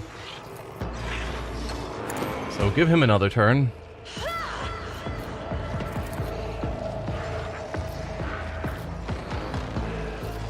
Guaranteed kill there. Not quite guaranteed kill there.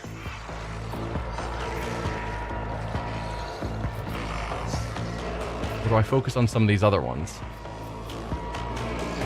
Let's go here. Suits my purposes. Good amount of damage to both of them. Let's do Inflame. That'll kill that one and this one, probably. Already done. That's the momentum we were needing. Perfect. Didn't actually kill that one. But she can now give Finest Hour to Ignatius. Show you why navigators are feared. That's what we were looking for.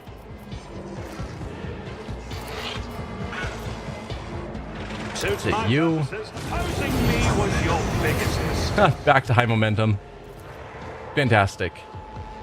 All too easy. Nothing of value has been lost. Alright, enemy-wise, we've got a pink horror up here that I need to get within visual range of. If I go here, can I see it? No. Darn.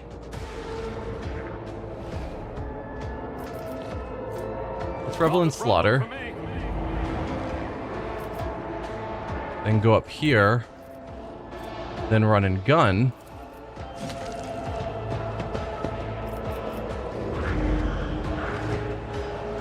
To get to here. Then I gotcha. My tactics are flawless. If we kill it, it'll turn into 2 blue horrors. Didn't quite get the kill. That is a shame. Well, this feels kind of like a waste of an action, but fine. Let's kill it. Alright, see you, pseudonym.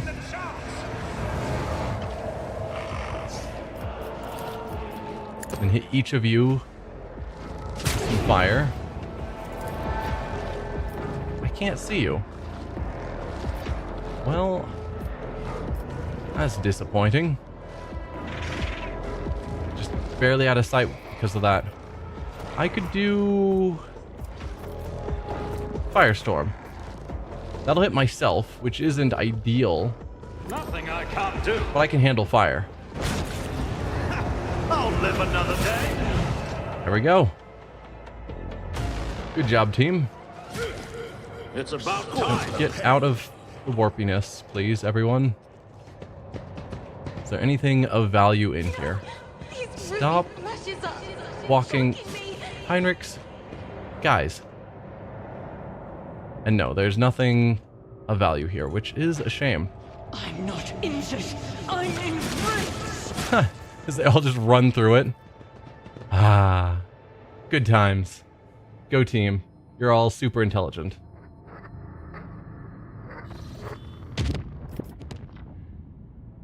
Alright, we are trying to make our way to here.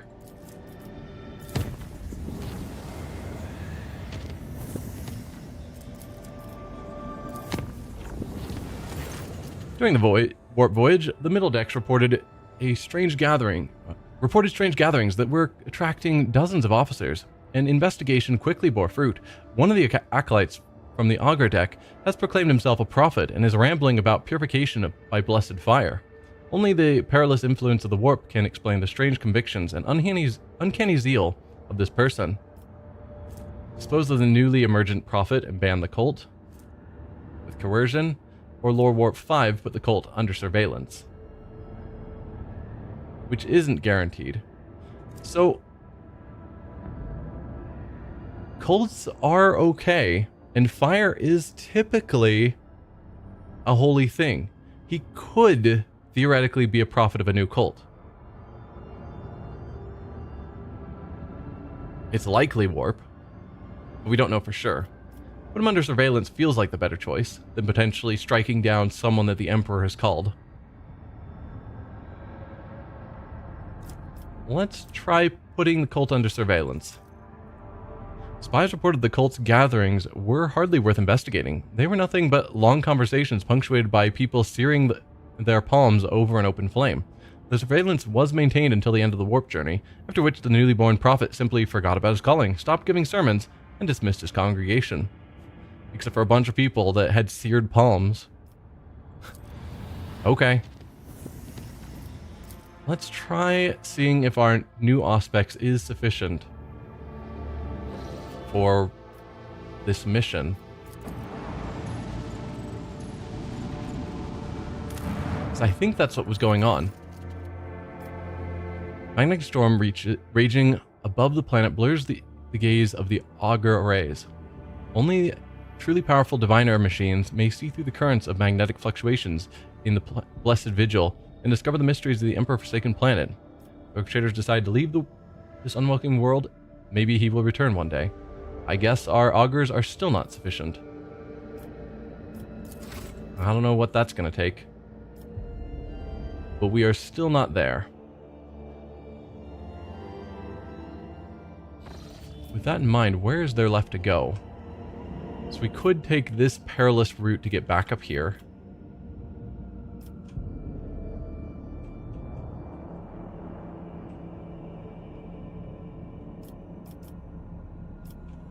because that is where we're trying to go.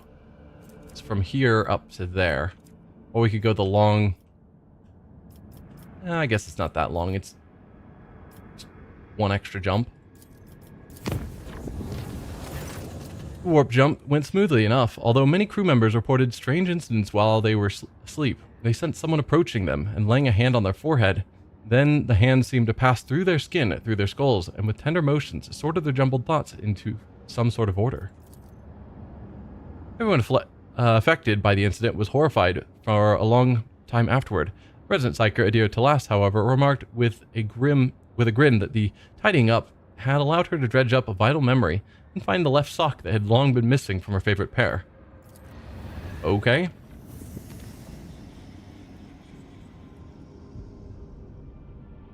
Glad the warp helped you find your missing sock. The clan servicing the Void Shield Array petitioned the Lord Captain for aid. Compartments were becoming overrun with a putrescent fungal corruption. Mycelium claimed one chamber after another. The thick black spores poisoned the rogue trader's servants, causing their eyes to burst and their veins to swell until their skin ruptured. The clan was issued reinforced uniron robes? I don't know. And gas masks so they could keep working while the soldiers burned away the infestation. Damage taken during Destiny 8. By the God Emperor's grace, no perils of the warp prevented the vessel from returning to the real space. Alright, well, let's fix ourselves before we accidentally get into a pirate fight. And then... oh, you don't have enough readily available scrap to repair your ship. Did we not fully repair? But you still have options if you're willing to sacrifice some of your ship's upgrades. Open the voidship management. Downgrade. Yeah, we know about that. Okay, so I didn't actually finish repairing. We just ran out of scrap. Alright, downgrade the RAM. Repair the hull. That's fine. Wait, did it show that I could still upgrade? No. Okay. It was lying to me. Let's go back here to Orsilio Prophecy, which has nothing to do with House Orsilio, oddly. Tech Priest reported a brief malfunctioning in the Geller field generator that left the vessel exposed to the warp for a brief second. According to the Enforcer, reports something did manage to get into the ship and is now prowling the dark corridors of Loading Bay 5. Send patrols in, isolate the chamber within the vessel until the vessel leaves the warp. Ignore the reports and resume the voyage.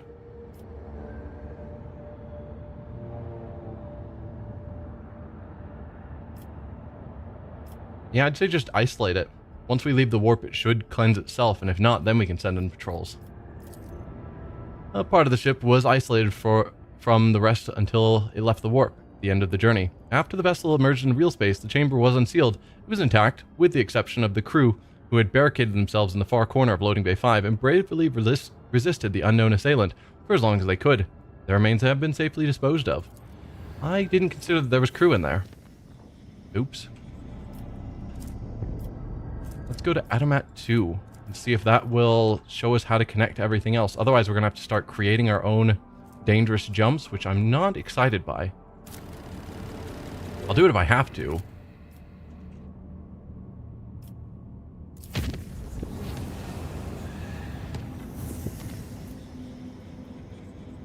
Let's visit here first.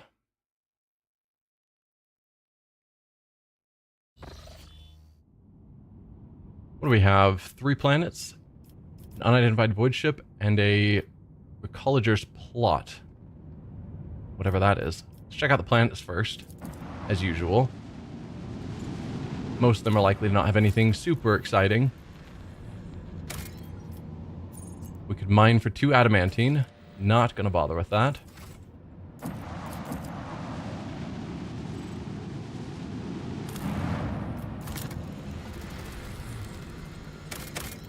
Seven Promethium. Text that goes away way too fast. Where are we on Promethium? We've got plenty of Promethium. And an event, Bizarre Ruins. The bizarre structure observed from orbit appears to be the ruined estate of a wealthy noble. Further searching reveals the remains of an envirodome, a landing pad, and the main manor and servants' quarters. It is impossible to determine what exactly happened there. The search team has found something truly disturbing in the main hall. An opulently clothed skeleton sitting at the dinner table. The table is set with gold plates covered with old blood and piles of bones. The bones on the plates are clearly human. No other remains have been found in the estate. Let holy fire purify it all, or search through the remains for anything valuable. Let's search for anything valuable first. Then we will purify it. The scout team returns with some expensive weapons taken from the skeleton. After finishing their report, they hurry away, whispering prayers. I guess we don't cleanse it with fire. We got pretty ordinary assault lasgun.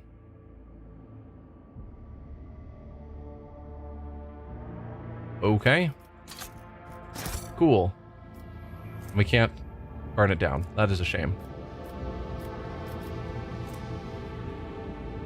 Yeah, I don't need the promethium. I guess we carry on.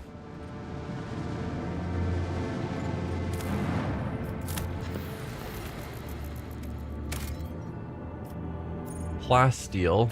We've also got plenty of that. So certainly not gonna put down an extractium for 2. Now, we should be able to see Cassia's dialogue somewhere.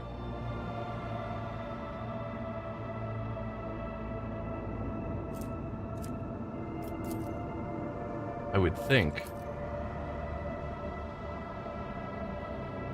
There we go. I happen to have read about burning worlds in Pandora. It is said the fires there have been raging for close to a century, though no one knows how. How long has this one been burning?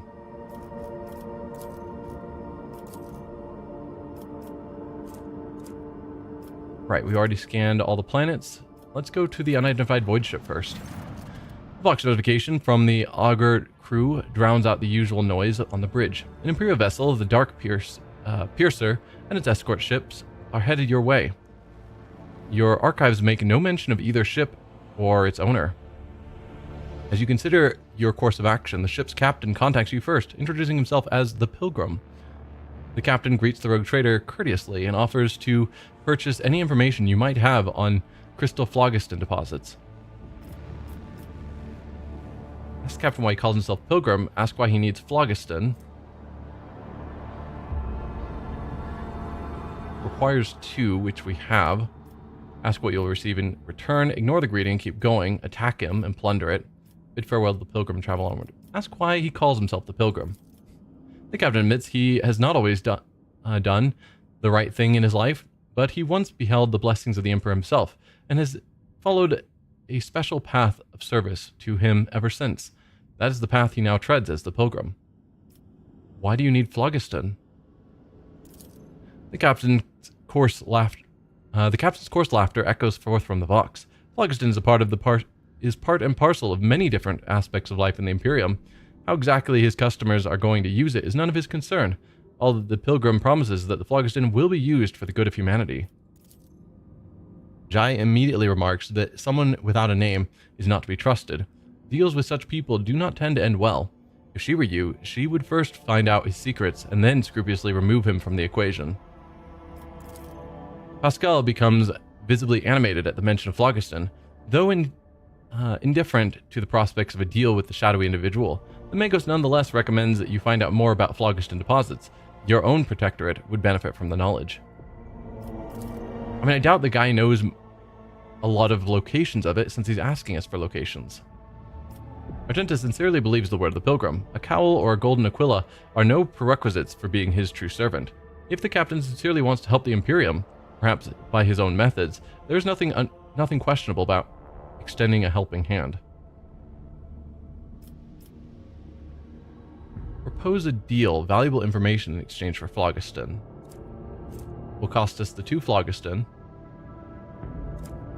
but we get information, or we can just ask what we'll receive in return. Let's see what he's willing to offer. The Pilgrim has been exploring the Koronus Expanse for years and knows many of its secrets. He promises to let you in on intriguing rumors that may be of interest to someone with your skills and capabilities. Commerce, tell him this is not enough. So, getting information anyway. It's not enough. It looks like the captain of the Dark Piercer is unsurprised by your reaction. He is willing to pay in gold and securities for any information on Phlogiston.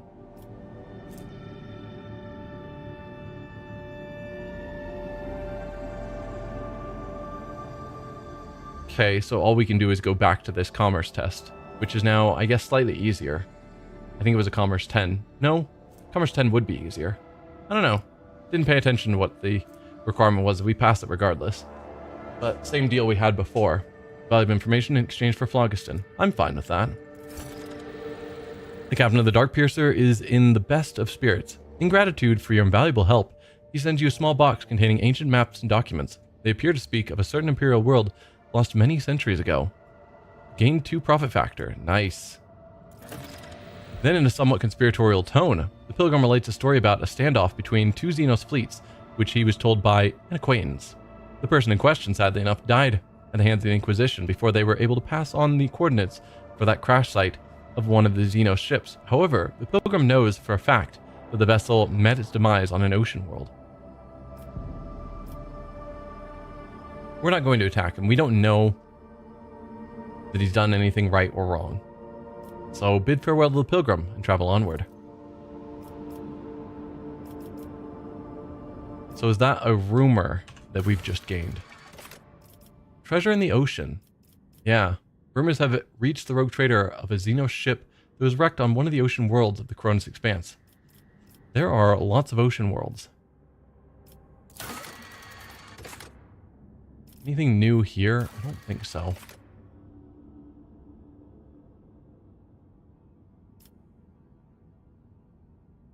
A bunch of these are extremely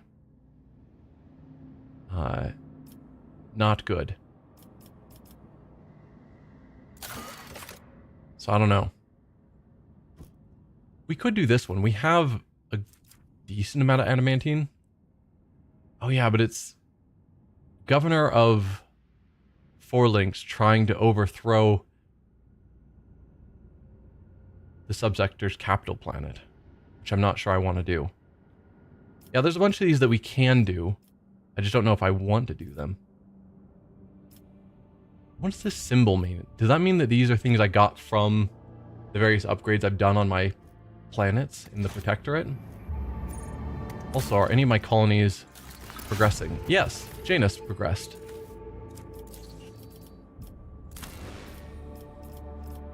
Can't do anything further with you. Foulstone, you don't have anything further besides dirty bureaucracy. Which would raise... No, it costs reputation. It gives us profit factor. And the unquenchable greed contract.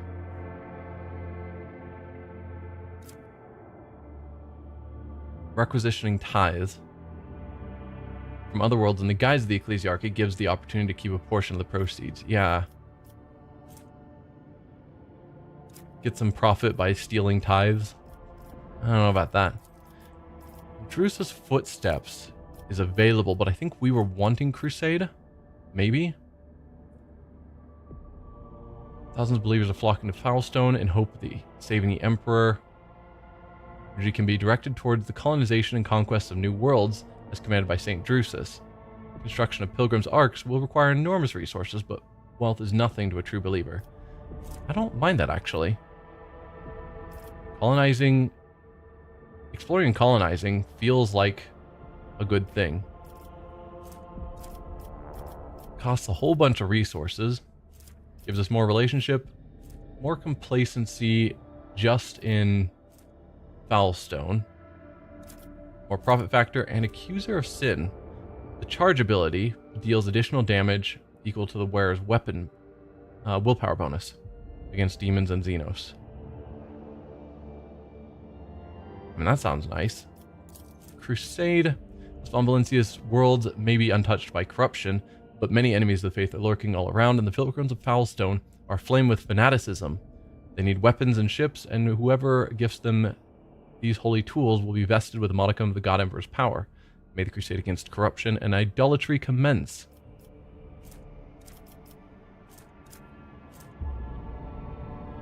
We can't do this one because we don't have bonfires of righteousness. We took good tidings instead, so you're already out. Shrine is the one we get for doing good tidings. Shrine worlds are a treasure of the Imperium, spiritual gems shining in the darkness. For Foulstone to become a shrine world would require an ocean's worth of thrones in briberies to greedy ecclesiarchy officials, as well as mountains of extremely rare materials to erect cathedrals worthy of the status. However, succeeding will give House von Valentius prestige and the Order of the Hammer's eternal gratitude. We need a much higher profit factor, although not. If we did some of those more questionable dealings, we could get up there to profit factor 50 fairly quickly. Would give us Hammer of Epiphany, a power hammer, which I don't really need because we don't have anyone really using power hammers. Profit factor is okay. Complacency, just at Foulstone. Security, just at Foulstone. And efficiency, just at Foulstone. Much less resources, though. 4 adamantine, 4 phlogiston. As opposed to 2 adamantine, but lots of promethium, that we have lots. Plasteel, which we have lots. Provisions, which we have lots. People, which we don't have a ton. 9 people is going to be rough. And then 2 mechanisms.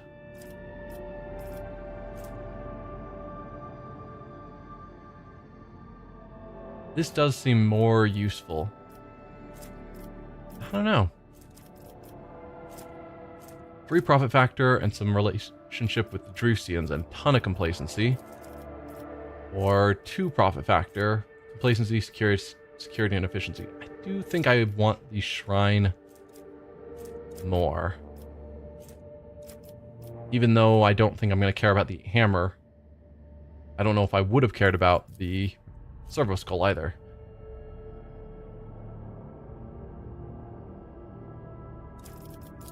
But the shrine feels better. So we're going to leave that alone for now. What was it that we were actually paying attention, but not terribly? We just need the higher profit factor. Right. I can decide if I'm going to do something about that. More profit factor. But I don't want to get rid of my adamantine or phlogiston. Okay. Janus is good. Argonus. Ooh. Doctrine of Rationality gives us 3 more efficiency.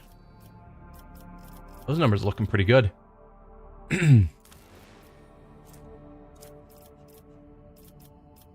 Not a lot I can do at this moment with Dargonus. We've actually gotten our rank 3 effect already. Vibo 6, hello.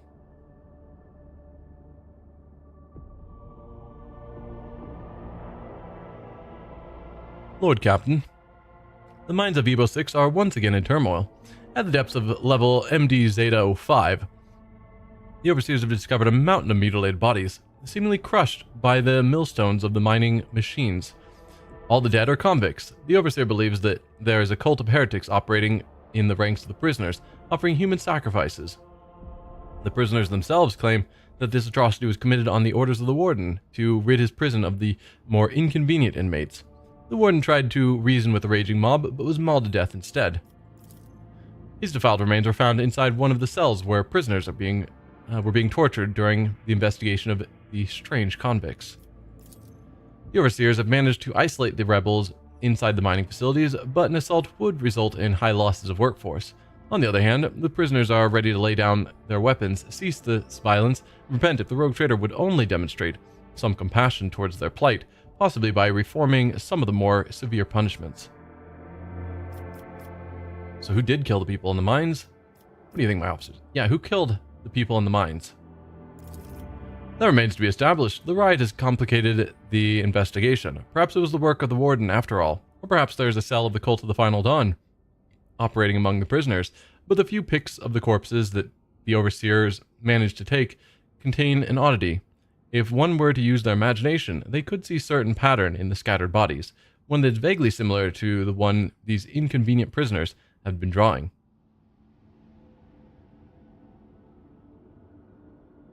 Okay. So,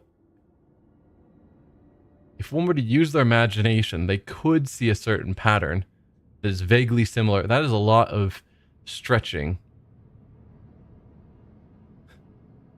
Like, it's not that they were clearly laid out the same way. It's if you use your imagination, you could see a vaguely similar shape. I don't know about that. Maybe, but I don't know.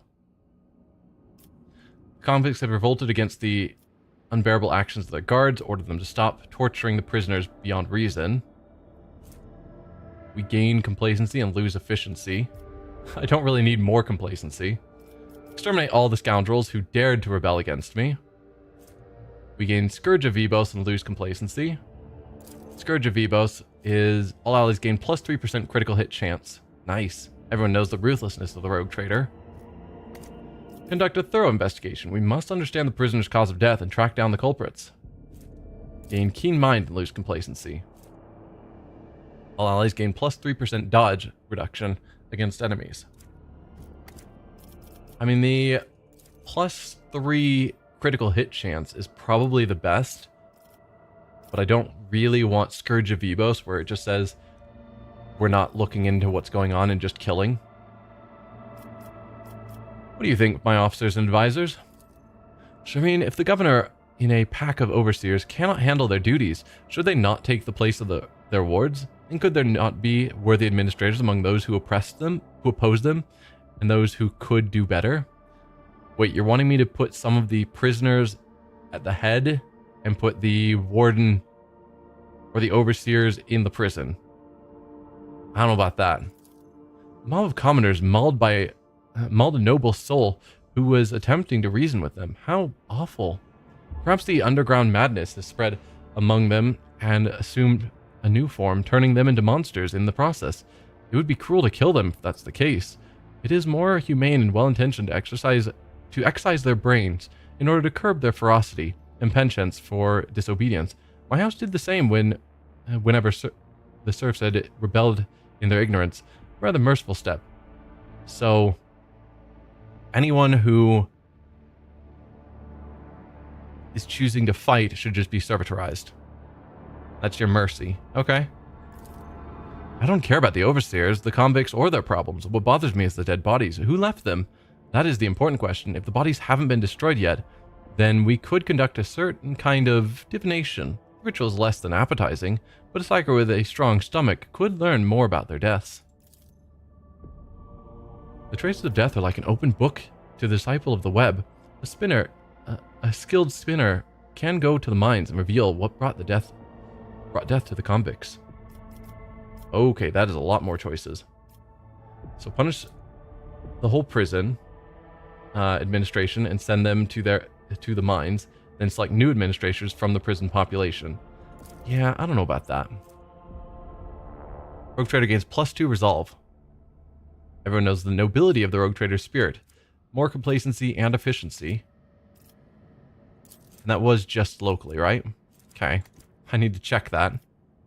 I mean, the +2 resolve and gaining more efficiency and complacency all sounds good. Convicts have revolted against the unbearable actions of their guards, ordered them to stop torturing the prisoners beyond reason. That's one we saw already. But we gained the mercy to the fallen option as well. Lose efficiency, gain complacency. Definitely not. Shall I hope for House Orsilio's aid in sharing their knowledge of brain excision and how it should be applied to serfs? Just gain Scourge of Vivos. Exterminate the scoundrels who dared to rebel against me. Gain Scourge of Vivos and lose a complacency. Keen Mind. So that's where we just get the dodge reduction. Adira, have them find a psyker strong enough to determine the truth. Or let a spinner of the blood web examine the bodies and give answers. Dark Revelation. All allies gain plus Lord Xenos divided by 15% dodge. Cultist of the Bloodspun Web sacrificed his sanity to deliver the prophecies of a strange enemy to the rogue trader. Huh. Lord Xenos. I didn't think this event had anything to do with Xenos.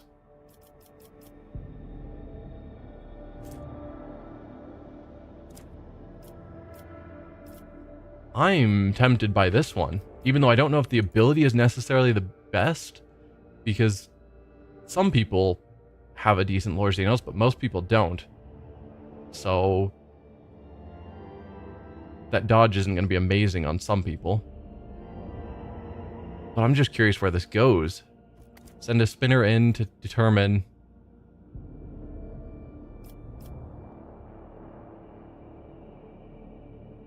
answers. I mean, it feels the same as what Adir is doing, just finding it out through psychic means.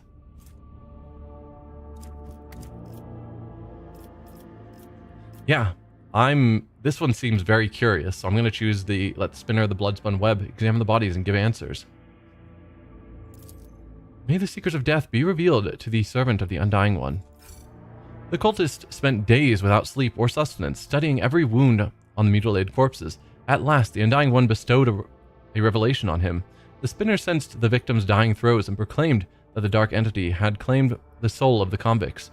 Crippled by his visions, the man lost his mind and kept rambling, spouting gloomy prophecies of the terrible adversary. But his duty was done, and the rebellion abated as fear of the unknown rallied the inhabitants of the colony.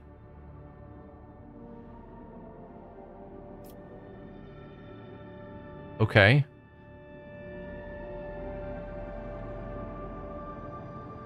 So we didn't really give an answer of what happened. The dark entity claimed their souls. And then he started spouting prophecies of some future terrible adversary that sounds so bad that everyone's just like, okay, we're going to work together. We're not dealing with whatever that prophecy is. Weird. So that was ergonomics, which gave us 2 more efficiency. We need more security here for sure. Alright. Ergonomics. So we now have still underground workers as an option. And warp guides. Or we can move on to these, all of which sounded really bad. Like, none of them sounded good. Gigantic machines will vaporize the rock in the path, clearing the way for the more valuable mineral deposits. Surf clans operating them will never see the sun again, nor will their descendants.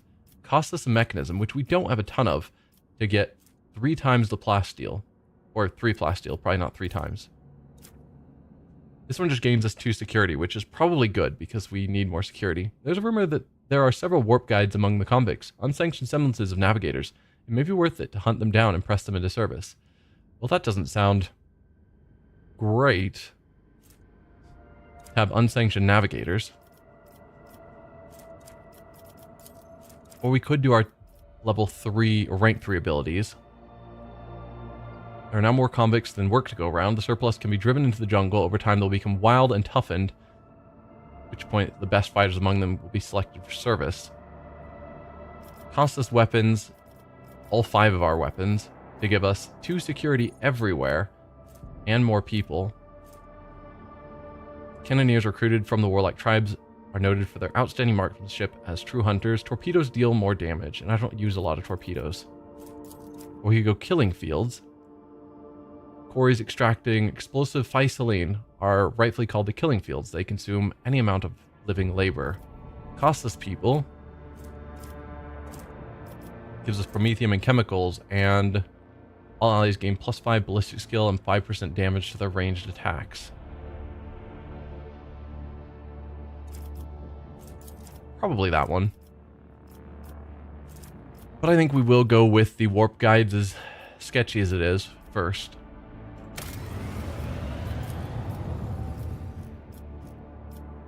So now we wanted to get a bit more profit factor to get up to 50.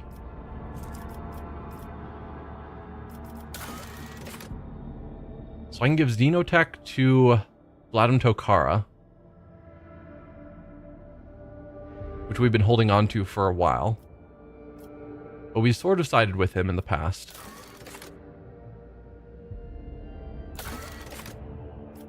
Two for 3 adamantium to help 4 links overthrow the capital planet. Give up 7 people for provisions, don't need that. Give up 7 people for profit. We don't have a lot of people, so I don't really want to give up 7 people. Let's go with Shadow Dealings, which I've been holding on for too long.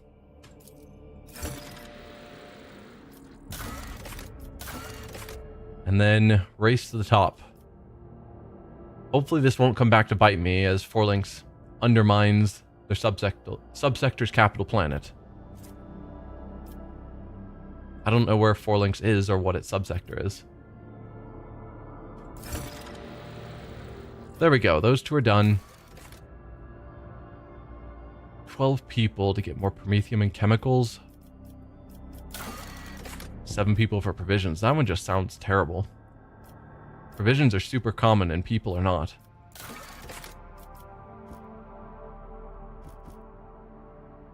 Alright, with that there, then that means we can go back to whatever project that was that I was stuck on. Shrine, right? Yeah, profit factor of 50. We can now do the shrine. So yeah, let's turn Foulstone into a shrine world. For the glory of the God Emperor.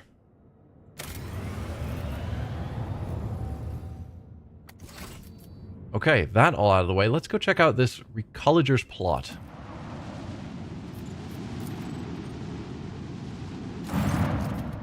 A ship that once traveled the galaxy is now suspended in the silent void, like the gnawed carcass of a giant monster. When the rogue trader's void ship approaches, the Voxmaster reports an incoming message. A colony of the Imperium subjects have made their home in the bowels of the ship. They welcome the Lord Captain. I guess let's visit the colony. Well, that's weird. I think that's still a fine team.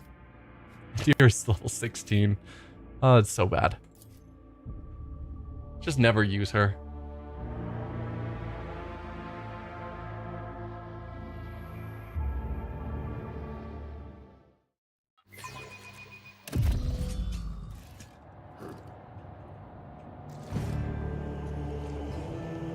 You are Recologer, or is that just a name of your people? Victory awaits! Oh, hello, Recologers. Welcome, your lordliness. Please, please, come right in. Our chief and you nitwits, quit your gawking and get to work. Our chief, she'll greet ya.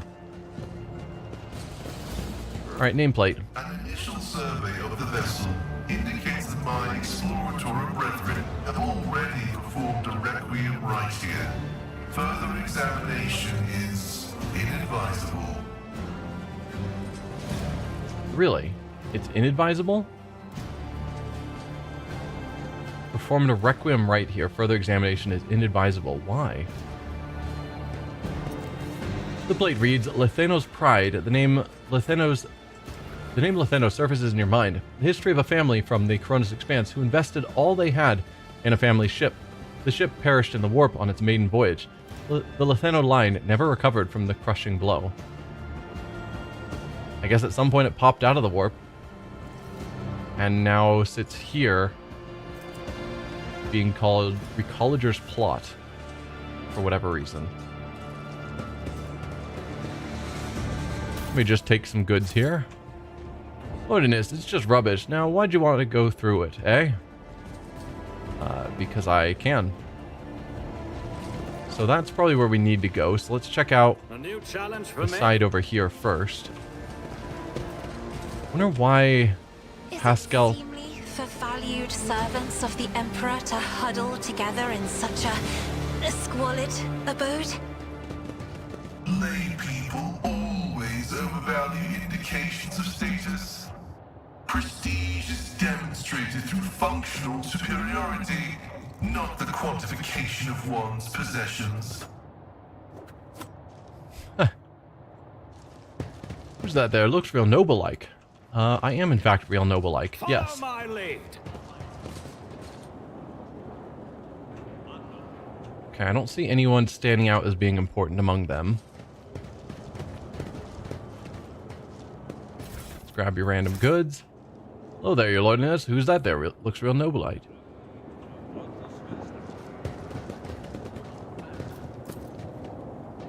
A dump site of cut pieces of metal and other materials, probably from clearing out a path deeper into the ship. I'll lay claim to the stars. Oh, Hello. Retta, a tired-looking woman of indeterminate age, clad in work clothes, breaks off from her task to greet you. She freezes momentarily, clearly unsure how to address you, then says simply, "Your lordship, please excuse me, I don't really know your name. Welcome to our little colony. May the light of the Emperor be with you, and with us. My name is Retta CHS is a weird sound. Machsimova. I'm in charge here. Would you believe it? Well-spoken rabble. It is rather sweet in its own way. Go on then. Amuse me. Tell me about yourself in this place." That is a very rude way of speaking. What is this place? Or am I saying my leave? Just what is this place? We just call ourselves Retta's crew, and this place is Retta's camp. That's it. We're recollegers. Scavengers in common term. She does not speak the word scavengers with any kind of disdain. On the contrary, there is dignity in her voice, the kind with which one would announce their affiliation with a respected guild or family. Russian names are so hard to pronounce, geez. Okay, is that Russian then? I'm terrible with names and languages and whatnot. So, we'll blame it on that. It's a foreign name and so I can't pronounce it. Tossing a glance at Pascal, she grimly adds, "And our work is all legal, even though your brethren have no liking for us." Pascal stares dispassionately at Retta, with a hint of disgust. Evidently, he has not even considered the possibility that replying to this creature's words could be anything other than heresy. Okay.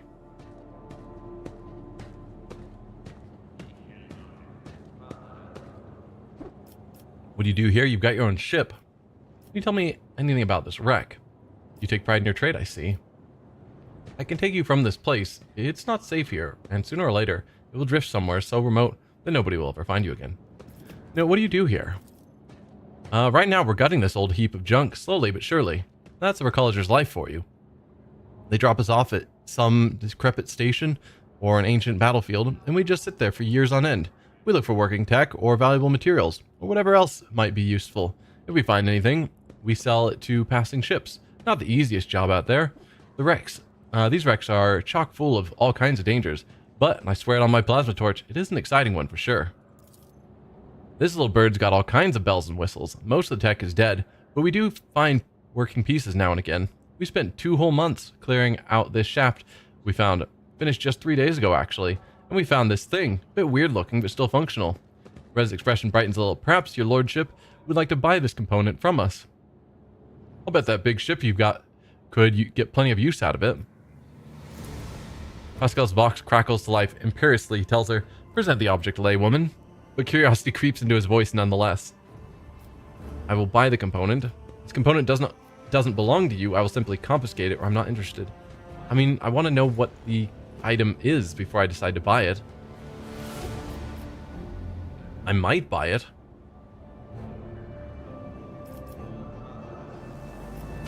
Alright, I'll buy the component." Well, isn't that something? The Emperor himself must have smiled upon us. Retta makes a triumphant gesture. I mean, thank you, your lordship. You'll be pleased with the results. 3 Magnus-class rechargeable batteries. I think that's just cargo. Okay, so it's not even anything of note. It's just random cargo that I'm going to sell on later. Fantastic. Something that I essentially think of as junk, and she's like, "Isn't this an amazing find?" Her mood visibly improves. "You know, your lordship, it's kind of embarrassing to offer you this, but over in that corner there, we keep things we don't rightly understand or can't really use. You could send some of your people to check it out if you'd like. Clearly you know more about this stuff than us. You might find something useful." It's unlikely, but I want to ask, you haven't come across any Imperial stamps in your searching, have you? You got your own ship. Can you tell me anything about this wreck? Imperial stamps. The only stamp I know that we're missing or looking for is the stamp we needed for Jai's quest that was supposed to be on Dargonis but went missing. Are we just guessing that maybe it's here? Or is that something else that I'm not remembering? You got your own ship. Can you tell me anything about this wreck? Yeah, have you found any Imperial stamps in your searching? Retta shrugs. We definitely haven't found any stamps here, your lordship. I keep a record of all the bits and bobs. Then again, hang on, your lordship. I just remembered something. There you go, your lordship. Retta holds out a weighty seal. There are scratches on the handle where the coat of arms should be. I don't know if this is what you're looking for, but we got this thing in a trade with some shady bloke years back. My father thought it was something important, so it's just been gathering dust until today. Take it as a gift. We have no use for it. Worn golden seal adorned with intricate patterns. Someone has deliberately scraped the coat of arms off the handle. That might be our missing seal. You've got your own ship. No, not even close. A luxury like that? You could count the recallagers who got their own ship on one hand. An old worker's hand that's got sucked into machinery 3 times and slashed by a plasma cutter twice. So basically you can count the number of people with their own ship on like 0 fingers or 1 finger. We fly with whoever, mostly just taking our chances. Sometimes we hitch a ride on the promise that we'll pay with what we find later. Other times we find some other means. Risky business, obviously. 5 or so years back, a crew got dropped off at an abandoned station, but something wasn't right with the life support system. The ship came back to pick them up 2 years later and found nothing but bodies. And about 15 years ago, back before I had my first little one, a ship took 3 crews to locations and ran into pirates on the way back. The ship ships go out on expeditions for years at a time, so it was ages before anyone realized they were missing, and it was even longer before they remembered the scavengers. Plus, it took some time to find the ship that could check on them and pick them up. Long story short, all 3 crews had bought it. Yep. Can you tell me anything about this wreck? Not much. We're no eggheads, you know. We're manual labor. It's an ancient thing, pretty dangerous, and we don't really know much beyond that. Before we came here, some tech priests had done their own bit of gutting. I mean, ritualing, bowing to the spirits and all that. That lot don't tend to leave a whole lot of valuables behind, it's true, but it's way too scary to go in before them. And hey, we dragged a dozen of their broken servitors out of the mines after. The carcasses smell awful, but you can pluck a decent number of parts out of a servitor and sell them. Pascal's probably not thrilled by that. Doesn't seem like there's anything nasty living inside the wreck now, but the wreck itself is barely holding together. You a couple of modules from here, and that's it. You won't take another step without fearing that a broken reactor might cook you alive, or the whole module might depressurize. Well, it's nothing we haven't handled before, so we're having a poke at it, but we don't have a clue what this ship is or who it belonged to. You take pride in your trade, I see. Sure do. It takes skill and luck, and a good head on your shoulders. We risk our lives every day crawling on top of these old buckets. If something goes wrong, we die. By the scores sometimes. One moment we're there, the next we're gone. Kind of like worker ants. But you know what, your lordship? Our job also has something, how should I put it, poetic about it. Hope you don't judge me too harshly, and don't take it as insolence, but some people, even big people like you, think too highly of themselves. Let's say your ship hops into the warp someday, and doesn't hop out of it in time. And around 1,000 years later, another gal like myself, who needs to feed her 3 ankle biters somehow, will be rifling through its remains, looking for anything good. That's just the nature of these things. Each of us comes and goes, but the way the world works stays the same. We all have our lot in life, and mine is just as good as any other. Dogmatic nonsense. There are those who are great and those who are nothing. That's the nature of these things. Iconoclast, you speak as if the world is set in stone and none of us can change anything for the better. Heretical, do not dare talk back to me. Another word about me thinking too highly of myself, and I'll leave you in no doubt about your place. Or there is something to your philosophy. I have no problem with this dogmatic answer.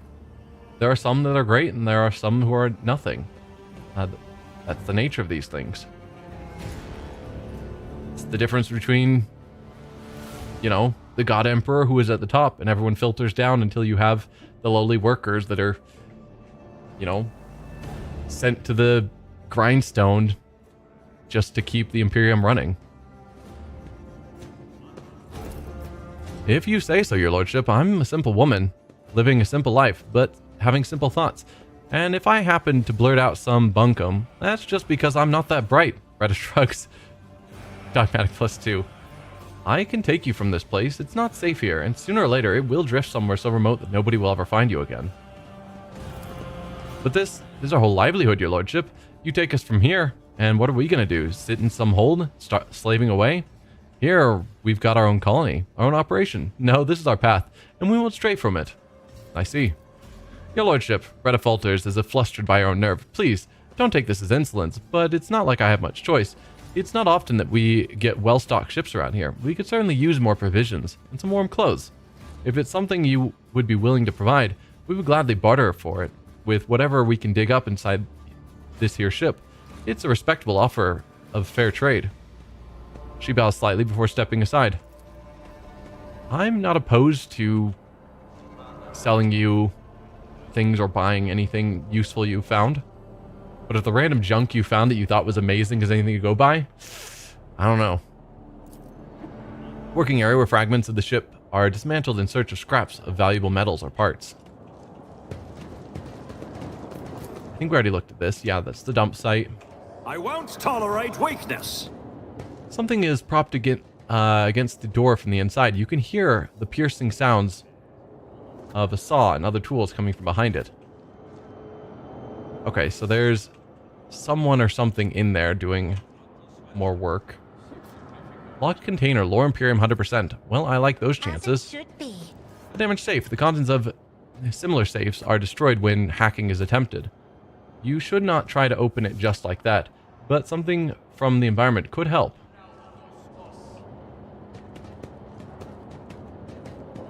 Interesting. Let's examine this pile of rubbish. I did it? We had a 100% chance to succeed. There's nothing here but cheap scrap metal. Okay. Yeah, I was like, I didn't see that awareness before. That's what we're doing here. We're checking out all the piles to see if we can find something in the environment to help. All right, what about this pile? My house would be proud of me. Among the wreckage was an instruction manual for the duty officer on how to access the safes. You can obtain the codes to the safes by logging into the ship's cogitators. Okay, now I need to log into your cogitator.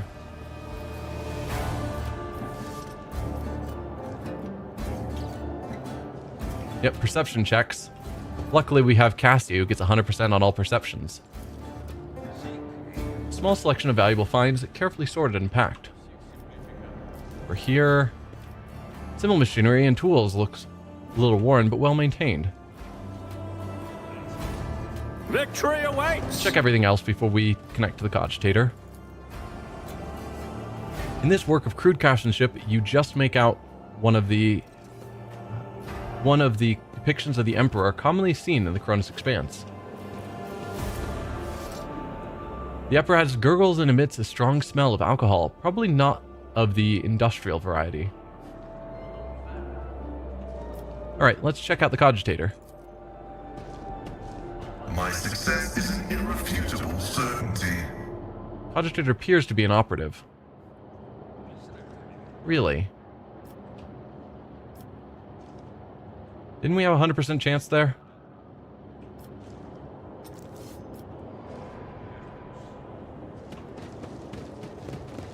And what am I supposed to do? Because it told me connecting to a cogitator would be... Oh, here's another cogitator. Perfect. Operation? That one's inoperative. Alright, fine. Let's find another cogitator to connect to. Oh, some goods I missed. Thanks to Sister Argenta's efforts, the streets of Footfall are now a little cleaner. Destroying a cult cell is a worthy accomplishment. I am wherever there is need for his wrath, which scorches the wicked, casts out the profane, and purifies his servants' doleful fate. Kind of funny how the whole party just follows you everywhere like little ducklings, but huge. I mean, they don't have to. Doubt is I could just select follow my lead. one character or a selection of characters to send them around. But it's generally more convenient to move everyone. But yes, when you move everyone, they follow you around.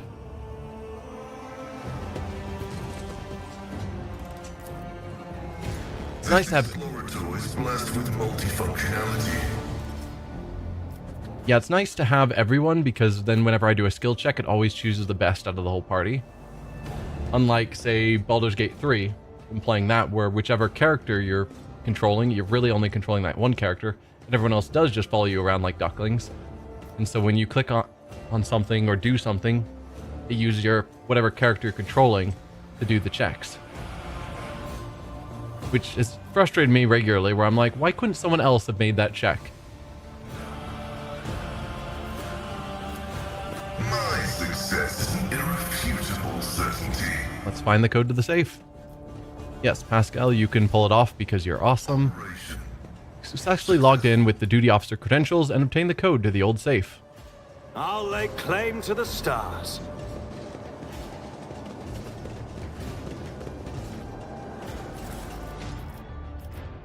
Found Fractal Blade, an Eldari weapon. Build of this sword gains plus 25% bonus to parry. 40% armor penetration is no joke. Cameoline Cloak. Mimic fibers blend the coloration of the wearer into their surroundings. The cloak grants the wearer a plus 10% dodge. Nice.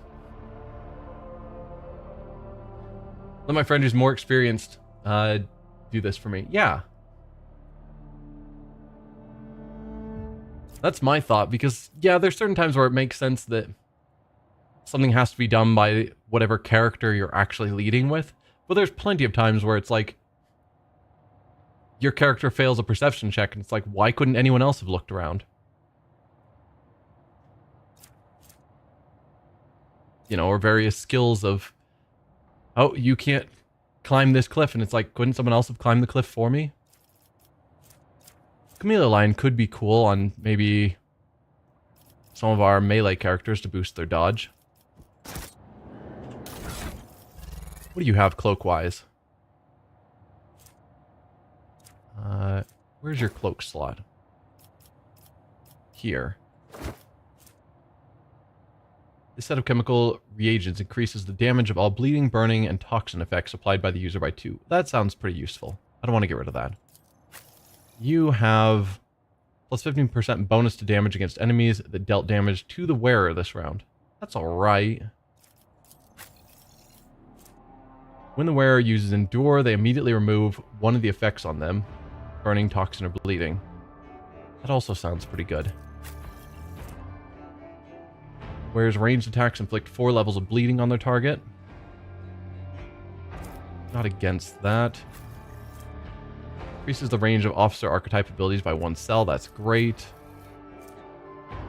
For every kill, the wearer increases their critical hit chance by 5% until the end of combat. That sounds amazing. Particularly on him, because he gets lots of kills.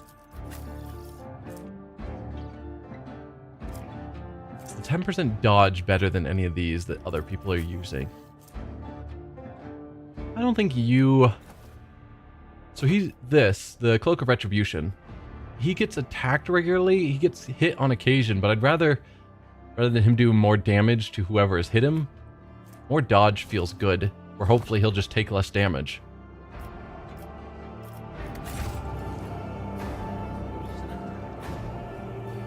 Alright. Then we can consider trying to trade with you more. I guess not.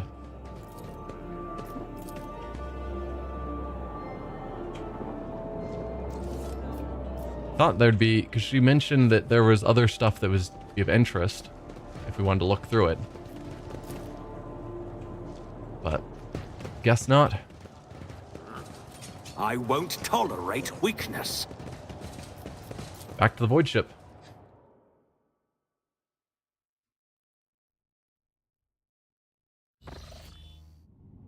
And that is the end of this system.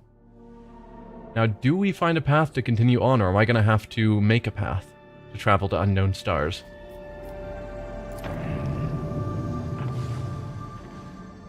We did find some paths, so we can go down to here, which hopefully will connect us to the rest of this. We didn't find a path up there yet. I'm really surprised that there wasn't a connection here. What's that symbol? Oh, it's one of my core worlds, Vivo 6. Okay. Do you want to go up here? I suppose. This is going to take us down to this area, which will eventually take us to Kiaba Gamma.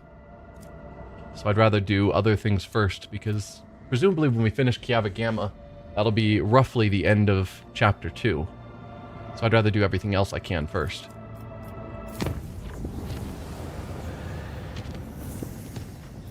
Portus Septentum. Sure.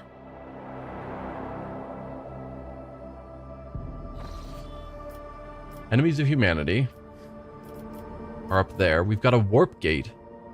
Interesting.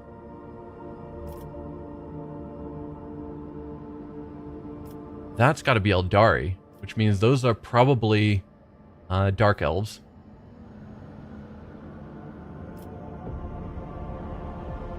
Or the Dark Eldar, rather. Drukhari. Let's check out the 3 planets first. Do we want to do the warp gate before we fight the enemies of humanity? Or do we want to fight the enemies first and then go to the warp gate? Don't know if it necessarily matters.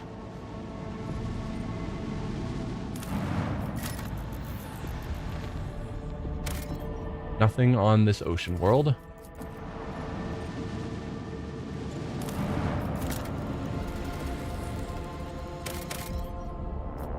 Two plasteel. Very no.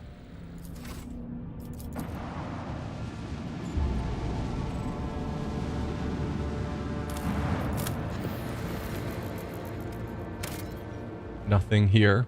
This mining world has been cataloged as normal. Man, those are fast. This mining world has been cataloged as normal. No rare or valuable deposits have been detected.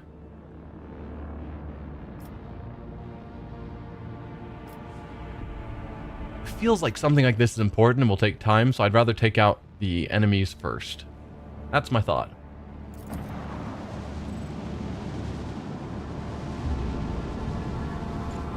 Perhaps I should have saved first.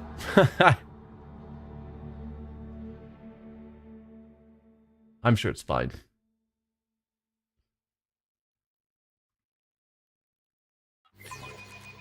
I can see crimson lights in the void. Those don't look like Drukhari. Those chaos enemies? Oh, are you ramming us? We need to restart the void shields. Wow.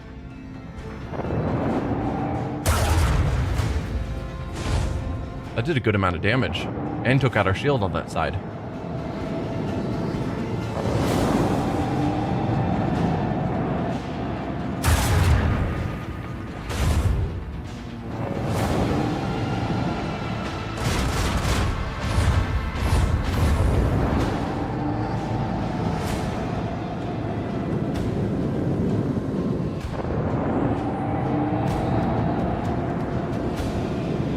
Class light cruiser. There are a lot of ships here, and we are apparently on fire. Yeah, internal fires, not awesome. We're probably not going to get the Imperium storm in this fight. Apostate lance, pyros melta cannons. Who are you? I feel like you may fall asleep anytime soon, so early goodbye and thank you for the stream in case you knock out. That's fine, Pomegranate. Just glad to have you here.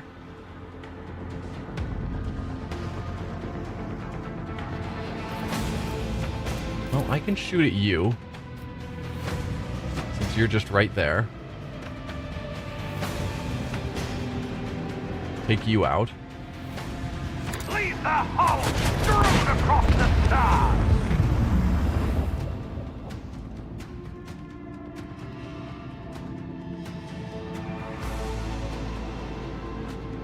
Could go with something like this to get these two shots on you. And then maybe that'll still allow me to turn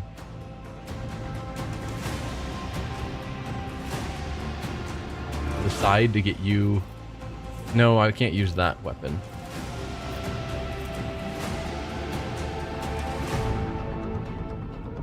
Yeah, no, that's not going to work.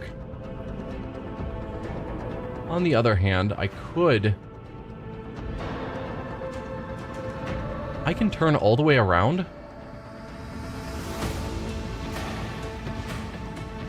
Because I'm not using new heading.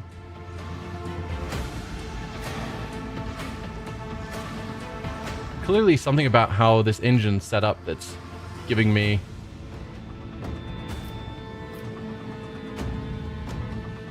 more speed but less shorter acceleration and deceleration. It's somehow letting me do sharp turns. Because it looks like if I used new heading, I can possibly even get all the way over to here, possibly facing that way, like to the right. Like a 270 degree turn, which is crazy. So who's scary? You're scary, but you're stuck in the cloud. We're not going to try and aim to hit you. So we've got a couple of destroyers. Sword class frigate is our ally, right? And then the light cruiser.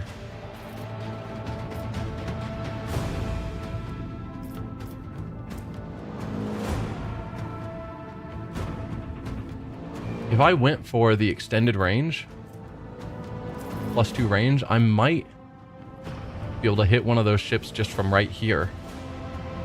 That'd be kind of fun. Let's go for it. Next shot will have extended range, and I can hit. I can choose between a couple of different types. 3 shots doing 33 damage, or Ionic Blast. Immediately removes the target's shields from 3 sides, excluding the side farthest from the attacker, reducing hit and critical chance during the next round. Okay. So I could blast them to take out their shield immediately.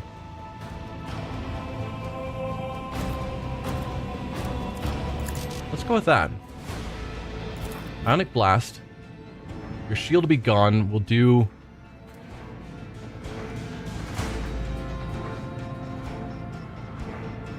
So is it not actually doing damage then?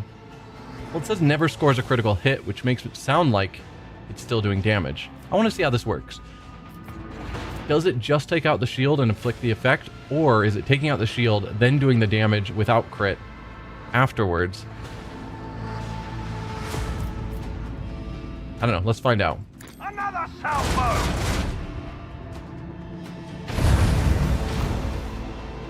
Yeah, it's definitely doing damage. 8 through their shields in a single hit. And now they take penalties.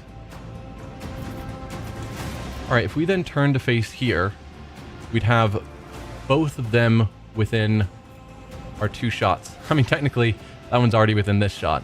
Ha! Whatever. If we go there, we can hit both of them with our remaining 2 weapons, which feels pretty good to me. Onward!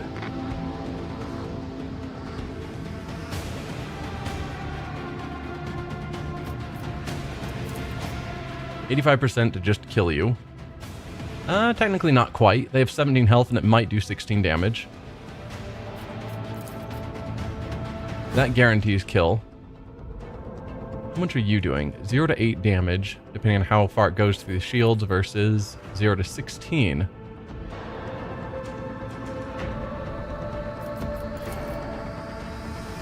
Feels like that's guaranteed to do more shield damage. But that might do more damage going through. I'm trying to decide which one I should use to finish them off versus which one I should use to damage there. I think we'll go for the more guaranteed damage with this one. So we'll use the lance to finish you off. Might not kill you if I'm unlucky. Bleed them! It did. Then we'll shoot here. This one goes down. Oh, okay. Not sure why that killed you because it didn't look like it was going to, but I won't complain. So we've got 2 enemy ships left. That one and you. Well, I think that's going well for us. Send you out. Probably to go this way, take on them.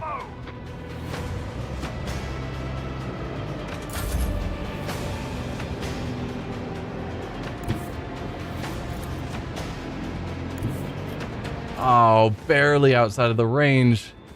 You serious?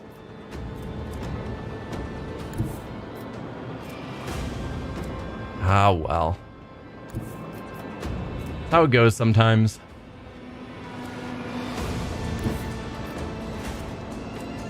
We'll go up here because they're facing that way, so they're probably going to turn kind of around here, so we want to have our guys close. And if we're lucky, they'll waste their attack on our interceptors rather than firing on our more important ships. That range, just being right there, was disappointing. Nope, you're still firing on our guys.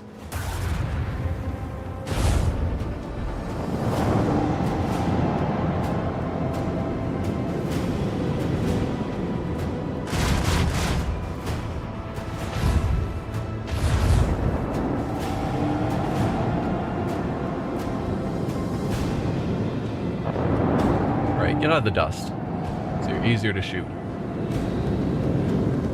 No. Alright.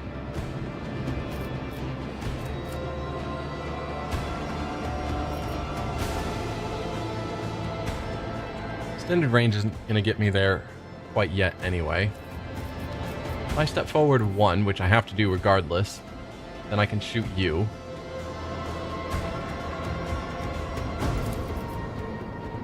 I think I'll do. You're gone.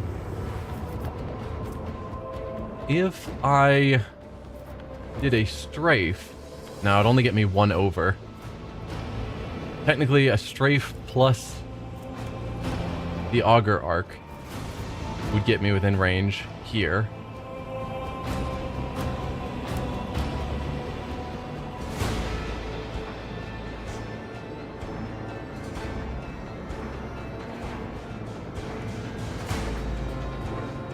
I could instead go for something like this to get both of those weapons to have their shots. And if I go to, say, here, barely outside the range, but I could strafe to get them within range of that gun as well. Okay. It's all coming together in my mind.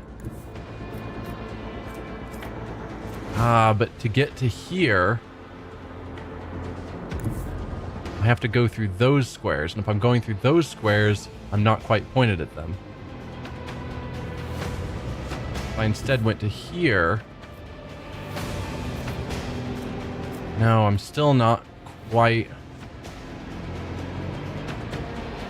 there, and I don't think from here, maybe I could end up at that spot, but I doubt it.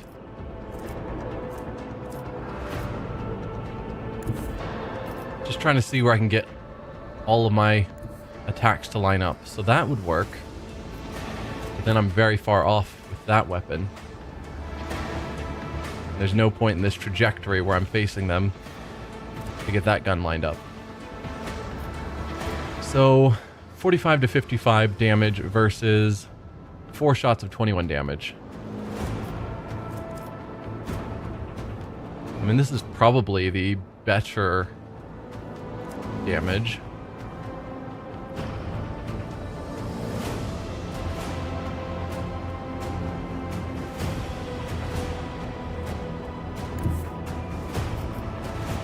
So that would let me shoot with both of those.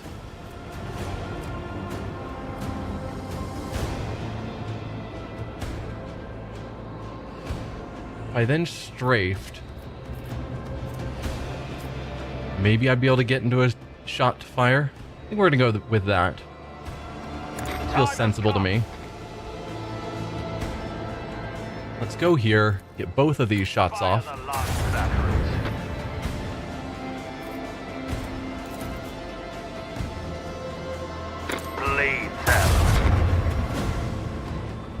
Although it'd be nice if we could instead attack them this side where we've weakened their shields, but that doesn't seem likely to happen.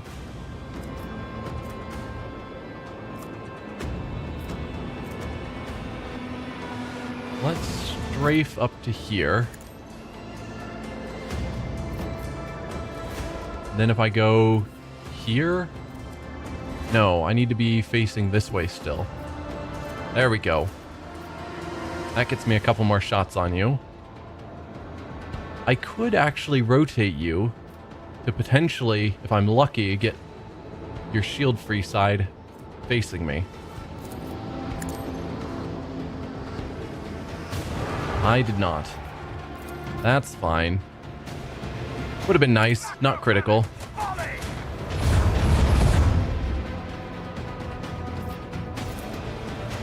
Annihilate them! Alright, we'll call that good for our turn. Oh. I guess I have to move there. The course. Yeah, there's no way these interceptors are getting into this fight. Fight's gonna be over before they get there. You guys, though.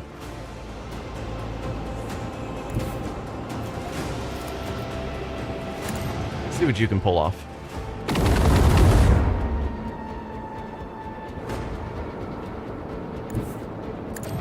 Can you just end your turn here? No. I'll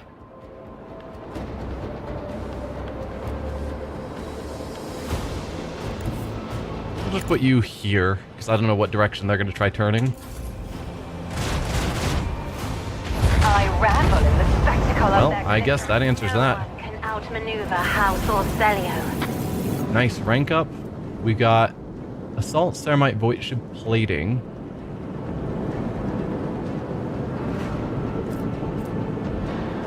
Some various stuff, some scrap.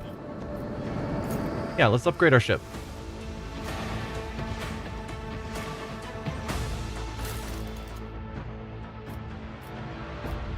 Alright, flagship developments.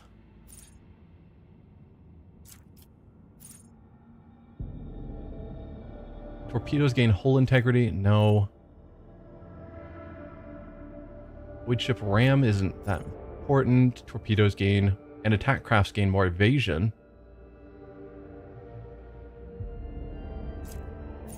Repairing the voidship requires less scrap.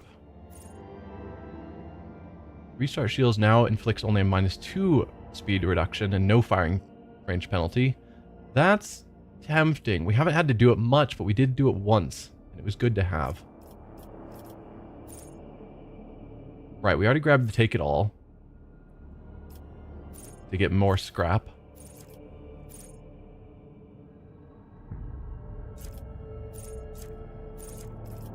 We're going to get 2 of these abilities. So which 2 am I going to want?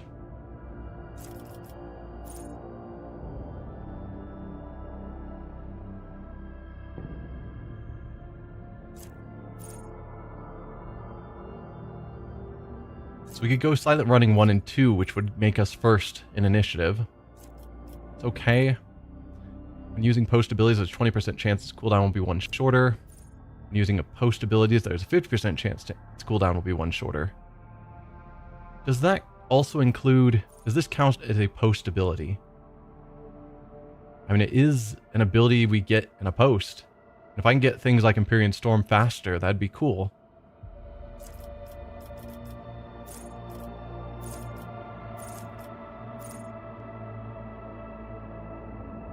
Sanctified Restart seems nice because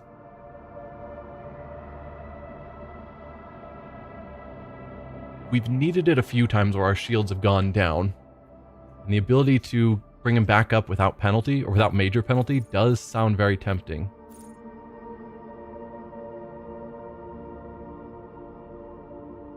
Repairing requiring less scrap means we have more scrap to upgrade our ship, which also would be good. Not crazy.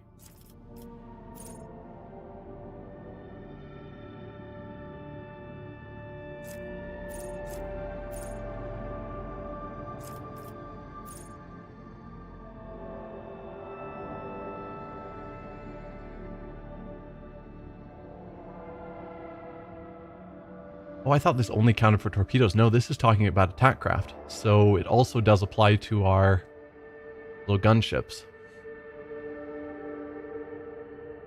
Okay, that makes that better.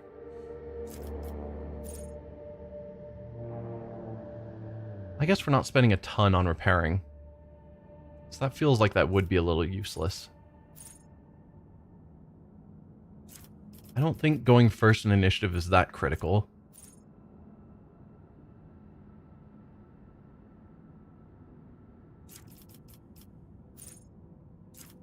I don't know. More evasion on our attack crafts? Or more hull integrity? Or being able to use our abilities more regularly? Because most of them are only like 1 to 2 turns. So making it 1 round shorter feels a little excessive, unless it does actually apply to like our super abilities like Imperium Storm. I don't know.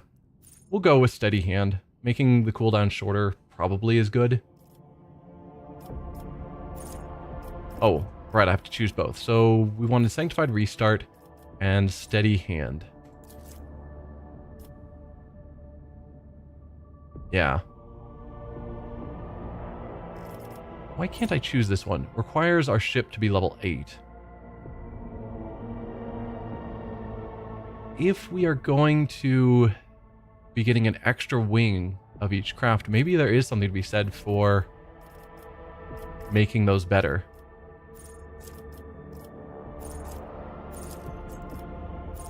Boosting our evasion, getting them more hull integrity, so that next time we can get 3 of them out that are upgraded to be even better. Okay, I can see that. Let's repair our hull for 23. Yeah, so we could have gotten that ability that makes the repair cost 50% less. And then it'd be, what, 12 to repair? Saving us 12 scrap. Just doesn't feel that critical.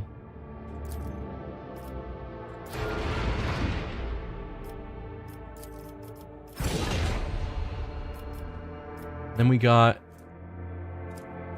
this plating. So we've got the ceramite, or the assault ceramite. We can replace it with the galleon ceramite if we want. Protects the vessel from harm, negating 9 points of damage on the 4 and 5 points on all other sides. Or this, the galleon, protects the vessel from harm, negating 7 points of damage on the port and starboard, and 3 points on the fore and aft. I don't know about that. I think I take most of my damage to the port and starboard. Hard to say, but 9 and 3, or 9 and 5 feels better than 7 and 3. So I think I'm going to stick with the assault that I have right now. Yeah.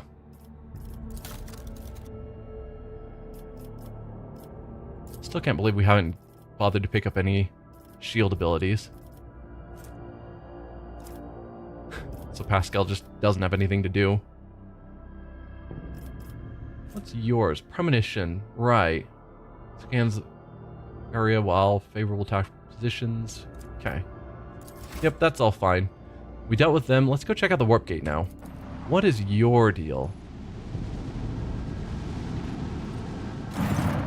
Lord Captain, we are passing by a construct marked on the star charts as a dimensional gate. Our augurs are not showing any suspicious energy readings. The device is dormant, thank the Emperor. What is this gate? An ancient xeno artifact, older than humanity itself, judging by its design. This is a gate leading somewhere? Possibly straight into the wicked abyss of the warp, considering all the nasty shit that used to roam around here. Many captains, Her Ladyship Theodora included, have tried to reveal its secrets, but it seems that no one can figure out how it works. Good for them, if you ask me. What was Theodora interested in? Her Ladyship didn't exactly share her plans with us, always kept them close to her chest, but I'll go out on a limb and say she was searching for a way to open the gate and see what was on the other side. The Cognizance fleet conducted its own analysis of this xeno artifact. All records of the expedition to the site were added to the exploration catalog. Nasty in what way exactly? I don't want to repeat the rumors, and I don't know the truth, but it was bad. There was a word of ships and even whole trade convoys disappearing.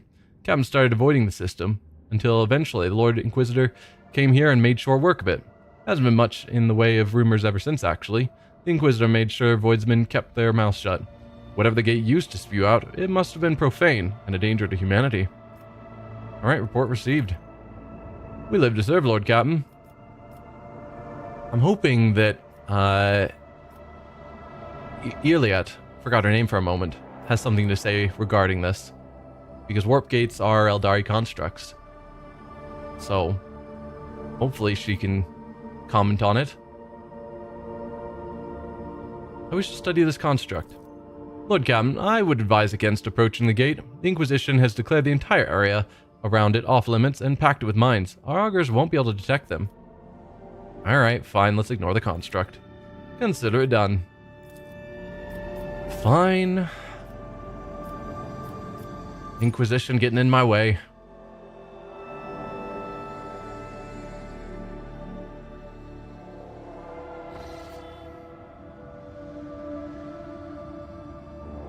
Any new routes?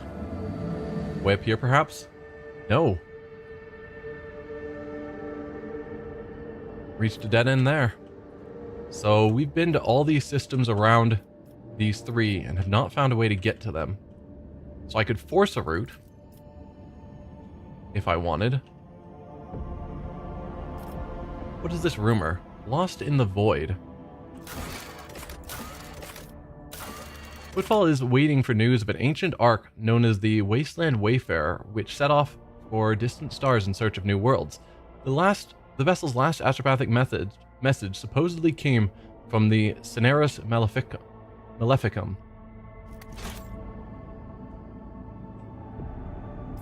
which is being represented by a giant hand. Okay. That's ominous. So we could force our way over there. But I guess for the moment, I will go to locations that I have access to easily. And we'll hold off on forcing new routes until I don't have better options. Which means I might go to Cavagama, which would put us into potentially the end of Chapter 2. I guess starting Chapter 3. It's Cavagama. Is that Blades in the Void? What were you? Worlds from the Valencius Protectorate are being terrorized by enemies of humanity. Xenos carrying out rapid strikes. Trader must prevent any further plunderings. Achilles has reported an attack on a world belonging to the Winterscale dynasty. Heading the raid is apparently one of the Xenos leaders who has been harrying Valencius holdings. This is an opportunity to strike a blow in the Palladium Stellos region.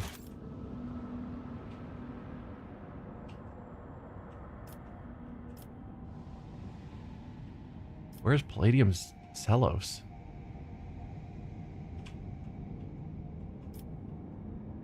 Here. I didn't realize we had a quest over here. Answer the call for help from Grantis.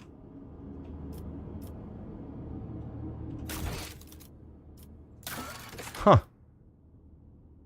Should have done that while we were over there.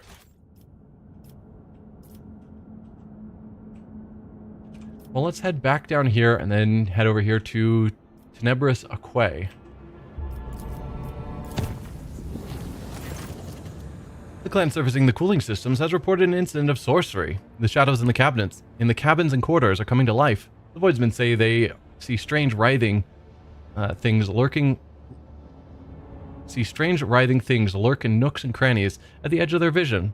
If they look away, the things spread over the room, gnawing on everything in their path and attacking the weak and infirm. The strange creatures cannot be caught. It is almost as if they sense they are being watched and sink into the many cracks between the machines and bulkheads. Willpower ordered the monsters be banished with faith and prayer, or order the decks be purified with fire. Yeah, banish them with faith and prayer. Seems fine. Not a guaranteed success, unlike purifying the decks with fire. But I'd rather not light things on fire. Lighting our own ship on fire if I don't have to. So try and just banish them with faith and prayer. Succeeded. The Ecclesiarchy mission on board the void ship held sermons in every corner of the haunted chamber. The many-voiced chants and holy rituals manifested their power, and the demons skulking in the cracks vanished without a trace. The crew was cheered, and they praised the God Emperor for his protection. Colony Foulstone has begun a new stage of development. Did ya? An incredible find has been made on Foulstone, Lord Captain. The lost volume of St. Keith's diary has been discovered during the restoration of his crypt. By following the saint's words, the Order of the Hammer was able to find a crypto-ark containing a tech relic of St. Cognatius, the Crucible. Keith's writings on it are vague. It's called the Sculptor and Transformer, granting life and grace. The explorers have sent a delegation to lay claim to the treasure, which has sparked a heated dispute that has been going on for many days. What are the main points of dispute? How fierce are the deliberations? What say my companions? What are the main points of the dispute? The tech priests claim that the privileges of the Adeptus Mechanicus oblige the Order of the Hammer to hand any sacred archaeotech over to them. They argue that the Crucible should be considered not a personal possession of the saint, but rather an object temporarily entrusted into his care. The Order of the Hammer rejects this thesis, insisting that the right to care for such sacred objects belongs to the ecclesiarchies, cults, and since Cognatius was canonized, then the Crucible should be regarded as a blessed relic, not archaeotech. How fierce are these deliberations? Quite. The discussion has been happening now for more than 8 cycles without interruption. Both sides have provided more than 100 experts on scholarly wisdom and law, and have put forward around 4,000 theses, arguments, and testimonies. A special administratum commission comprised of 200 armed clerks has arrived to pass a verdict and enforce the law. This may well be the largest religious dispute in the Expanse's history. Prelate Legunalia is vehemently defending the rights of the Order, and seems to have managed to instill a touch of righteous fear into the explorators. Perhaps it will keep them from taking revenge if the dispute does not conclude in their favor. So the options we have before talking to the companions are a logic -20 check. Yikes. Only 82%. If the explorators can prove that the Crucible is an archaeotech mechanism and not a relic, then they may become its curators, which would get Tech Litany Collection. This complete collection of tech litanies is a token of gratitude from the explorators to the rogue trader for giving them the right to take charge of the Crucible on Foulstone. The ship's tech priest dutifully recites these litanies over the ship's weapons. All voidship weapons, except torpedoes, gain plus 3% to critical hit chance and 3% to critical hit damage. Nice. Persuasion -15 is 99%. Not guaranteed, but effectively. The Order should make a list of all of the documented miracles involving the Crucible to argue their case, which would give us St. Cognatius' scriptures as an item we would have. Grants 20 lore Imperium. The wearer gains plus 5% armor and deals 5% critical damage to xenos and demons. Also, they can reroll a failed test once per test. Just any time we do a test, we can reroll it. That sounds incredible. What counts as a test? Because that sounds too good. Success of a test is determined by rolling 100-sided characteristics and skill tests. Yeah. Anytime we have to do any sort of check, we could re-roll it. That sounds amazing for whoever happens to be carrying this. Okay. If they need the Crucible so badly, then they should agree to alternative service to it. Would be 94%. Oh, it doesn't tell me what that gives. Just 94% chance to succeed. If they need the Crucible so badly, then they should agree to alternative service to it. Because I could see it being left on Foulstone as part of the objects they're collecting of St. Cognatius. Right? St. Cognatius? Yeah. But just have the explorators be maintaining it and studying it if they wish. That seems like a reasonable compromise to me. What say my companions? It is likely that the research contained in the ancient treatises and archival repositories of the Adeptus Mechanicus will provide factual information on similar precedent. I can spare some of my computing power to find such a case and provide my brothers and sisters with the information that is necessary to win this dispute. I believe the chronicles of the Amalinian Conclave describes mystical miracles witnessed by zealots while praying at an ancient banner of St. Kepius Should the crucible perform a similar miracle, then no doubt will remain that it is indeed a holy relic and not the property of the Adeptus Mechanicus. Serene, do you know the best motivation to make your enemies ripe for the compromise? The danger of losing any sort of benefit. It is within your power to take the crucible for yourself, using the privilege of the warned, if you so desire. Why do you not imply such a possibility to the parties involved? So threaten both sides that if they don't compromise, then we'll just take it ourselves. Reasonable option. So if Pascal finds a precedent, then our chance to succeed probably goes up. Again, I wasn't paying attention to the exact numbers, but we get the Tech Litany collection. If we do this, we now have over 100% chance. I think it was like 99% before. Now it's 119. Castia's brought an interesting idea. Let a convincing miracle happen that will prove the crucible is a true relic. Let a convincing miracle happen. If you can force a miracle, it's not really a miracle. If I'm just being honest. Or lastly, Jai is right. Make it clear to all those involved that if they will not come to a consensus, then I will take the crucible for myself, which will gain us the hammer and the cog. Which does what? Medkits always heal, plus 3 times Rogue Trader's Iconoclast rank more wounds. By humbling the monks and tech priests, the Rogue Trader has gained a reputation as a great mediator. Unfortunately, my Iconoclast rank is not good because I'm not an Iconoclast.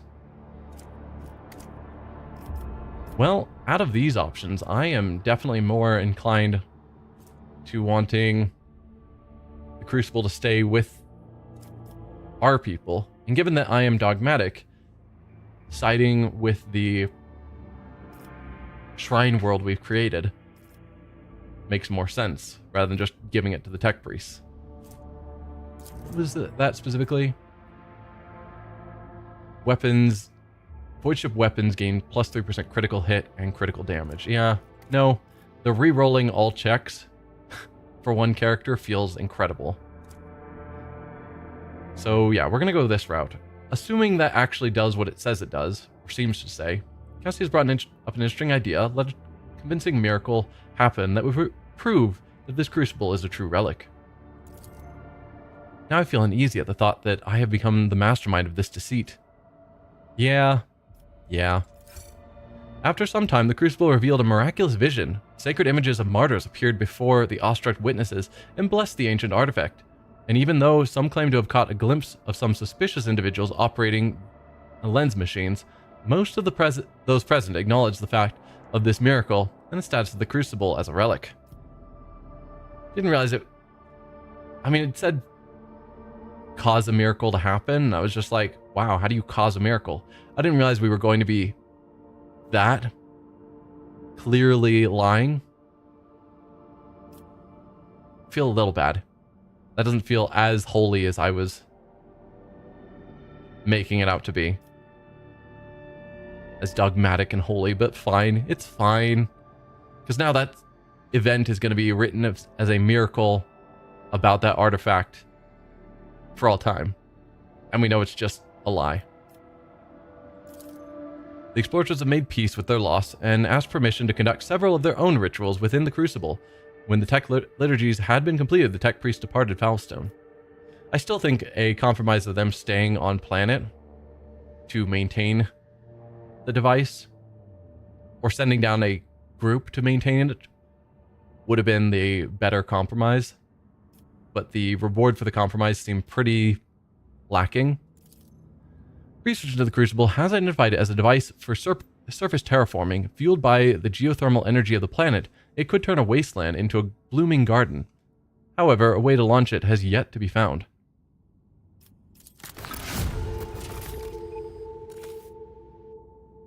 Okay, and so we got the Hammer of Epiphany. All damage dealt when this weapon pushes an enemy is increased by 100%. Yeah, I just don't know anyone that's going to use a power hammer. So that was our rank 3 choice. We have the option to go with Dirty Bureaucracy, which is effectively free. And it will just give us 3 profit factor and a new contract.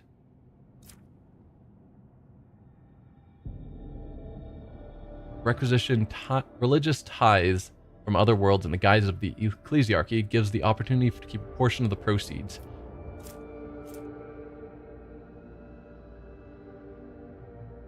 Richard has been contacted by a high-ranking administratum official who previously helped with reclaiming a relic of St. Cognatus from House Corda. He enjoyed the generous bribes and would like some more. In exchange for the riches requested, he promised that an error will creep into the administratum calculation so that all provisions from the agro world of that will be shipped to Dargonus instead of the Navy's orbital fortress of Dragonus II. I don't know about that. We need to improve our reputation.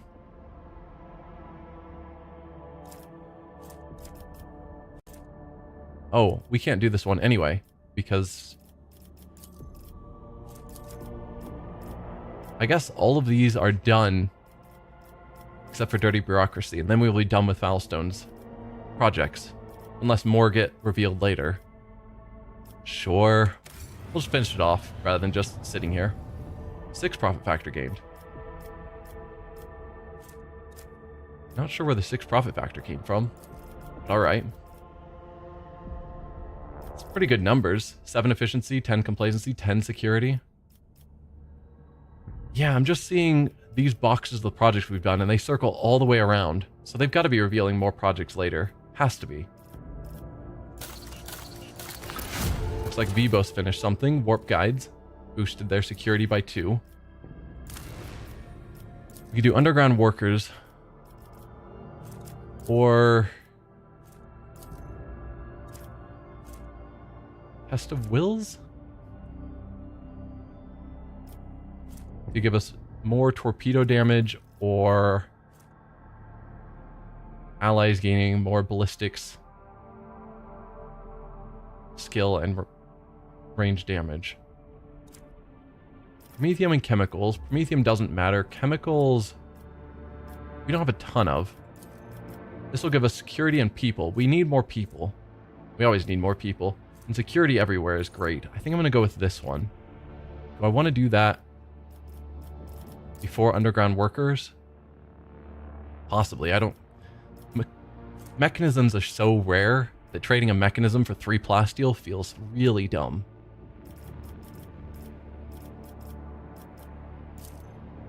Let's go with Test of Wills.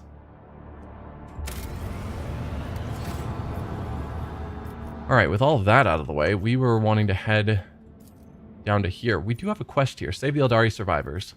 First, we'll make it a little bit safer. During the warp journey, the augurs discovered a strange object that had been following the rogue trader's void ship for several hours. Judging by the distorted telemetry, it was a strangely shaped vessel of xenos origin. The unidentified pursuer tried to approach the void ship several times, allowing the augurs to observe the shimmering energy sails unfurled among the shifting currents of the warp. The strange chase ended after the mysterious ship vanished in the depths of the Sea of Souls. The Imperium released us from its grip this time. The Argonis colony event requires the Lord Captain's attention. Very well. Oh, we've got a couple of events. Dirty bureaucracy. Gives us new contract, Unquenchable Greed. We knew about that one. Lord Captain's presence will be required for a Xenos raid. In Dargonus, Lord Captain's presence will be required for a holy delegation. Alright. Do we want to take care of those right now before we go off exploring here? Does this still show up as a question mark, or should I finish exploring here now that I'm there, and then we travel back?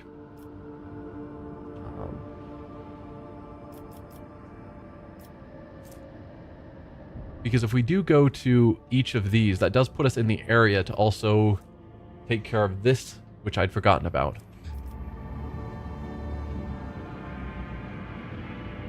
Alright, let's explore this area first, and we'll decide from there.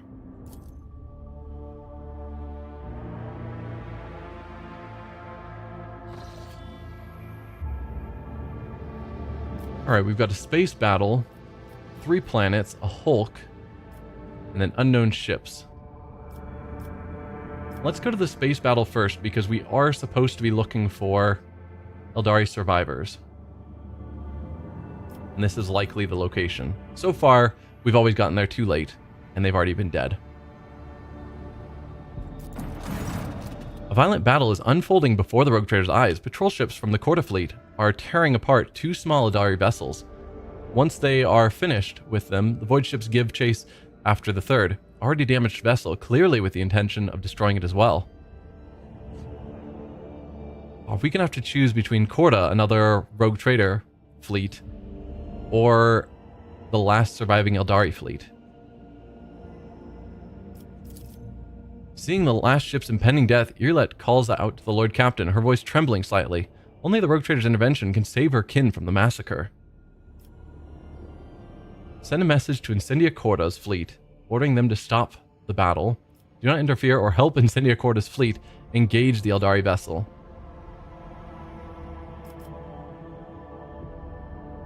I mean, attacking Xenos is what the God Emperor would want us to do. But at least from what we've seen,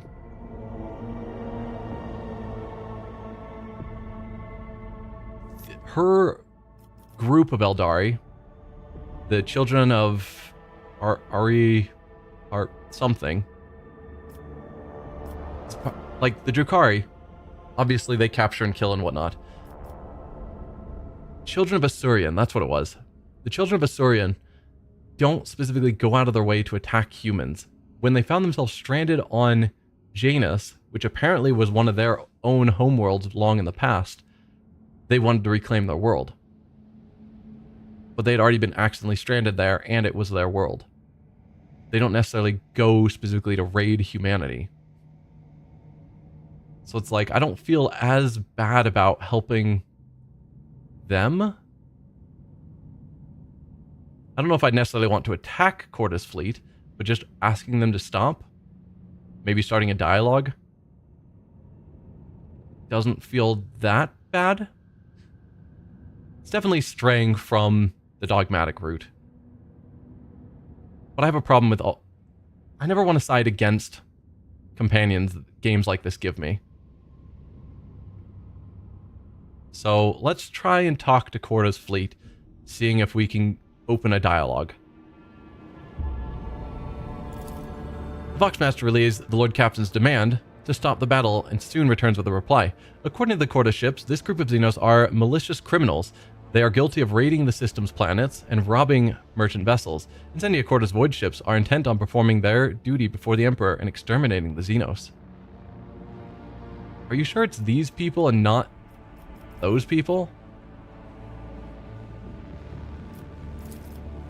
Iliad sullenly watches the unfolding chase through the stained glass windows of the captain's bridge. She grimly concedes that no crime should go unpunished, except her kin were fleeing transport ships. It would have been impossible for them to rob a ship, let alone launch a planetary raid. Vessels such as theirs simply lack the firepower to do so. Monkey are lying. Lord Xenos analyzed the intact Xeno ship, asked Corda's patrol for proof of the Xenos' transgressions, demand Corda's warships cease fire immediately and retreat. All of these we have a 100% chance to succeed at. Xenos that dared defy humanity must be destroyed, help Corda's ships, or confront Corda's fleet. The Eldari must be saved. Let's analyze the intact Xeno ship, verify if Irlia is telling the truth. Despite the presence of some weaponry, the Xeno ship is more likely meant for transporting cargo, or the Xenos themselves, rather than direct combat. Let's ask her for proof of the Xenos' transgressions. The patrol captain reluctantly admits that there is no conclusive proof. This system is sometimes the target of pirate raids. However, this changes nothing. His servants have no mercy for the enemies of humanity. Alright, then let's demand their warship cease fire immediately and retreat. The fact that there is an unknown ships, hostile ships in the system at the time, makes it feel very less likely that these non-combative ships are guilty. Like, hey, how about you attack these other ships instead, Corda? Yeah, demand they cease fire immediately and retreat. Unwilling to engage in open battle against the flagship of a foreign dynasty, the patrol reluctantly leaves its prey and retreats to the edge of the system. Meanwhile, the wounded Xenos is rapidly distancing itself from the recent battlefield, attempting to hide in the shadows of the nearest world. Every attempt to contact is met with frustration, and the Voxmaster reports that the vessel is in deplorable condition. Who knows how much more the xenotechnology can endure before the irreparable happens. The Eldari are too scared and resentful of the Monkey for the recent deaths of their kin to answer incoming hails. Despite this, Ilia is certain that she can convince them to cooperate with the Elentok if she is allowed to speak with them. I mean, if they're not answering the hails, then I don't think there's much that you can do. Let her speak with her kin. Only a 50% chance to succeed because she is using her own persuasion. Yikes. Give chase to the Xenoship, open fire on the wounded ship. Xenos have been saved from Corda's vessels. Their future fate does not concern the rogue trader. We'll let her have a chance. 50%. Make your best argument. Succeeded. Rolled a 15 on that 50% check. 2 watches pass, and the Xenos finally decide to answer Iliet's pleas concerning the Elentok's assistance, guardedly asking how exactly the Monkey can help their vessel. The Eldari note that the humans' primitive technologies are incapable of healing the Eldari vessel's wounds. The sudden benevolence of one human is equally incapable of bringing back those who perished in the recent engagement. Grant the Eldari the rogue trader's protection by accepting them aboard the ship. Dude, I don't know. I don't know about that one. Grant the Xenos provisions and medicines. Open fire. Do we give them protection on our ship? We've already done so with Irliet. Or do we just give them some provisions and medicine and let them try and survive in their dying vessel?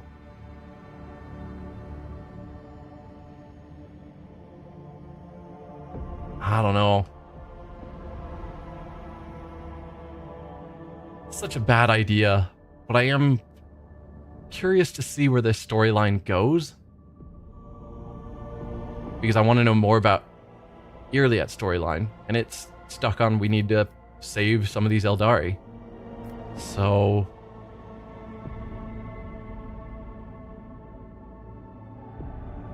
I guess we'll... Oh, it's such a bad idea. We'll grant the Eldari the rogue trader's protection by accepting them aboard the ship. The Eldari accept their fate with forced humility. They do not resist, but neither do they appear uplifted by their rescue.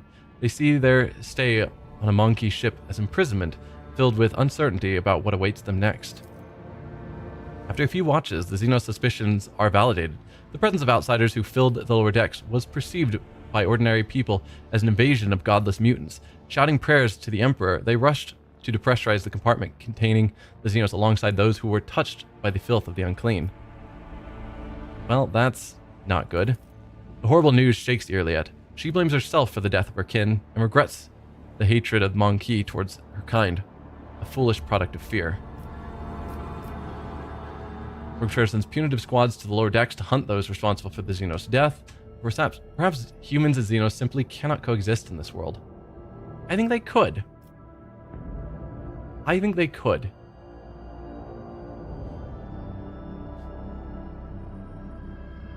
Like, there are certainly some Xenos, in the same way that there are some mutants that are tolerated by humanity. And Eldari are not one of them, but that's because we sort of view Eldari as a whole, rather than looking at their separate branches.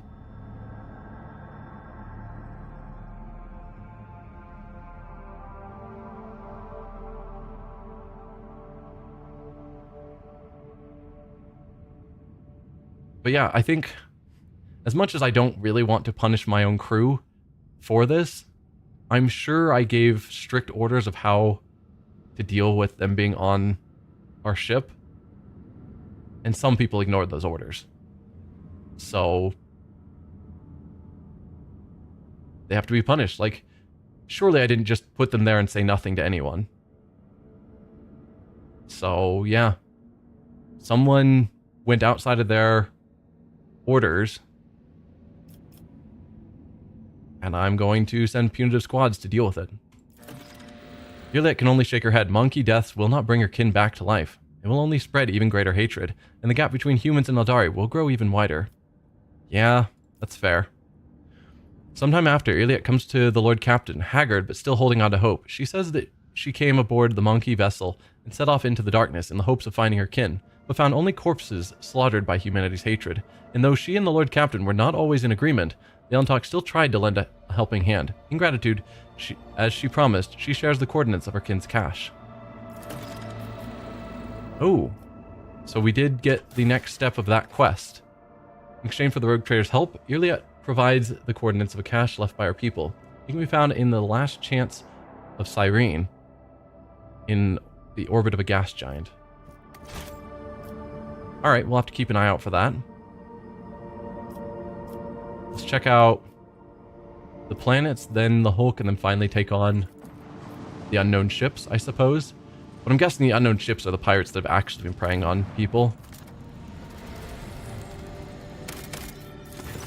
The planet is devoid of even the most primitive forms of life. However, the crew has made a quite strange discovery. A mirror, lying right in the center of a huge crater. A completely ordinary mirror in a frame, by all appearances, in pristine condition. Destroy it immediately, take the mirror aboard the ship, or leave the planet.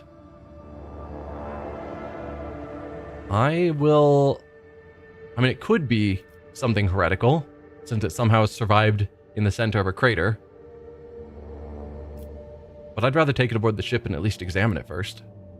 Or better yet, examine it down there. But that's not an option. The mirror now hangs on the wall in one of the compartments. It looks completely normal. However, only an hour after its arrival, the Voxmaster reports that the shuttle crew that delivered the mirror has disappeared. The people who hung the mirror have also disappeared. Even the enforcer who wandered into the compartment by mistake and stopped to fix his new non-regulation cravat has vanished without a trace. Yeah, okay. That's not good. Dispatch a group of servitors to jettison the mirror. Dispatch a group of servitors to smash the mirror. Send a team with righteous prayers on the lips. Demolition, blow the whole compartment with the mirror inside. Or seal the compartment and continue the voyage, or wait. Waiting is interesting. Because waiting could potentially have those people who went in get released, so we have more information. Or it could potentially cause more people to fall in. I would say, if I had a choice to decide what I want to do, seal the compartment to make sure no one else ends up falling into the mirror or whatever, and then wait. Keep, cameras pointed at the mirror and see if anyone comes back out. Let's try the wait, see what happens. After 3 watches after the shuttle crew's disappearance, strange squelching and snapping sounds are heard coming from the mirror compartment, accompanied by a putrid odor. Force open the door or keep waiting. Let's force open the door. Whatever we were waiting to happen has happened.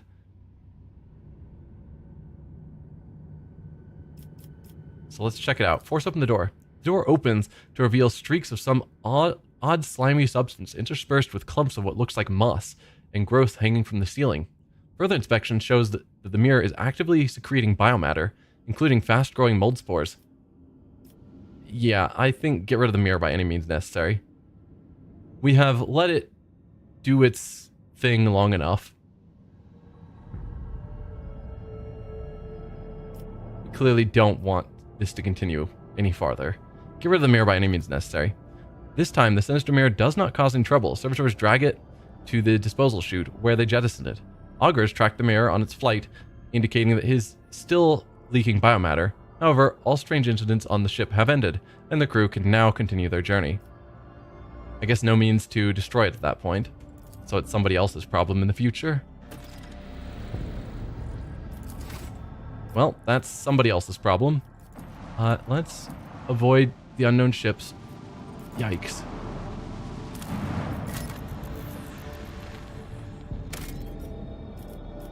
2 plasteel, don't care.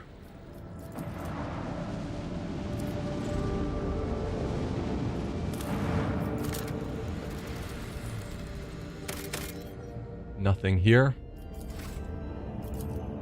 By their arduous labor and unbreakable spirit do his faithful servants fuel hundreds of Imperial worlds. Their entire lives are an example of true service to humanity. Let's check out the Hulk.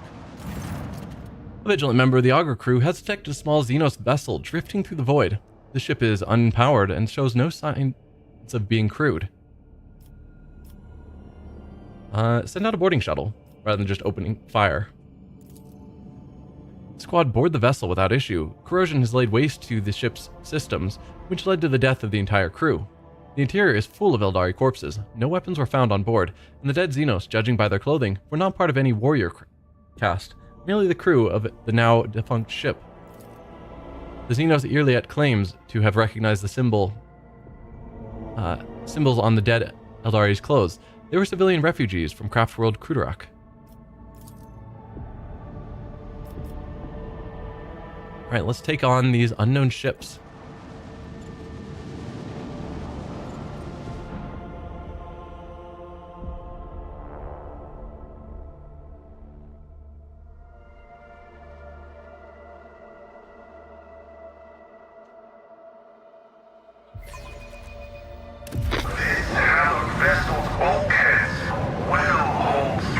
Okay, Drukhari blocks some of our flagship's posts. They will regain control of these posts in several rounds. That's normal. Is it just a single Drukhari vessel? No, 2 Drukhari vessels. Right, there's 4 ships. Myself and my ally being 2 of the 4 ships. And as always, we are last in initiative. Oh, and you sent out torpedoes. Of course you did.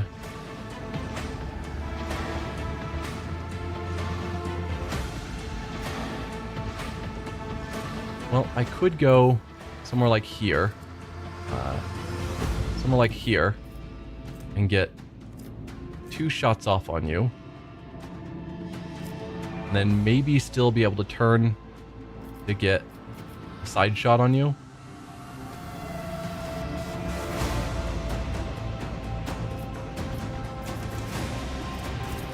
I think that's a reasonable choice, and we'll just ignore that little guy there. 68% is not amazing. If we got closer... Still 68%. But that, when we hit, they'll put on their shields, and that will allow us to be close enough to ignore the shielding effect they have. So yeah, let's start here. This one's going down.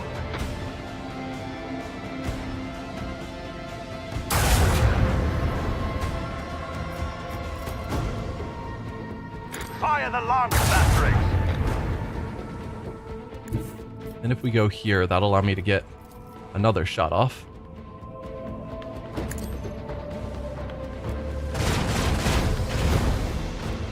Not quite a kill, unfortunately. There's nothing I can do to get to where I can use my other guns. Warp wave on them, just to do a bit more damage.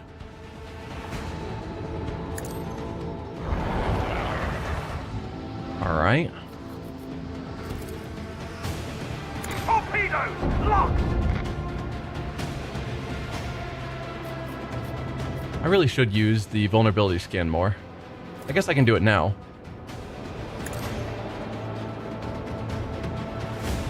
Okay, they take more damage from the back, apparently.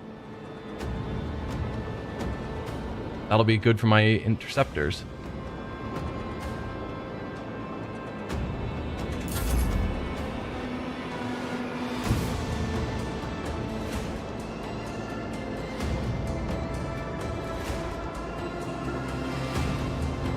So if I put you...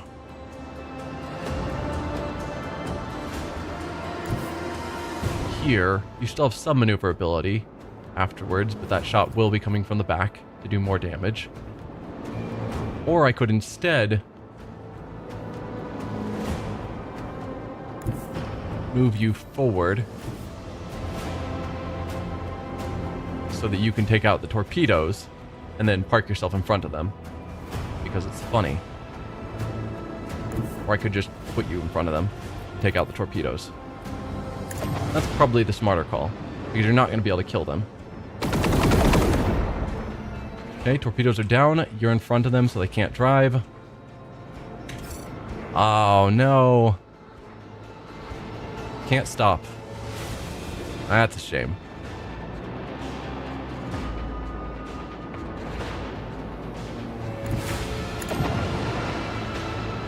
Ah, well. It is what it is.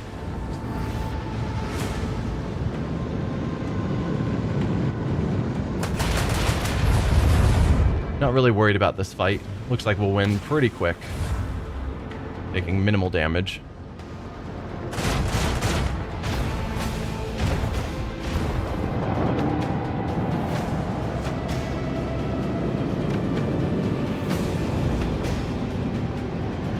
Oh, they're going to go after the frigate.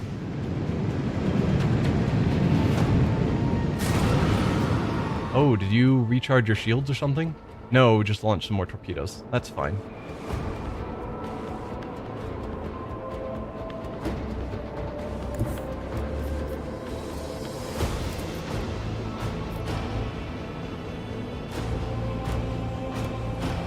Let's do another shot here.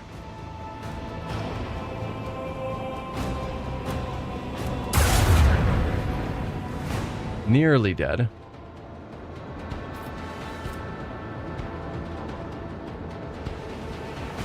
Could warp jump forward. I think I shall.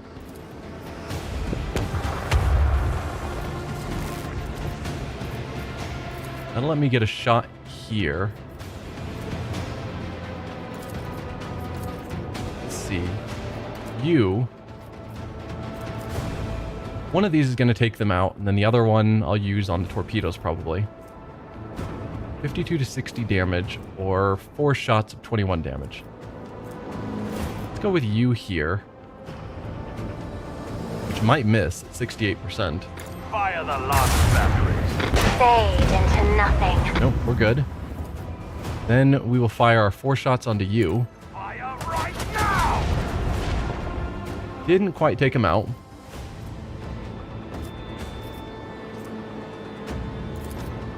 Launch interceptors there. They can finish you off.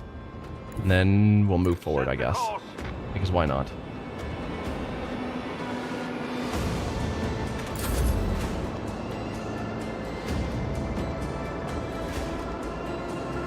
Looks like you are facing this way. So we'll have you block their route. Fire back at them. Didn't end up mattering.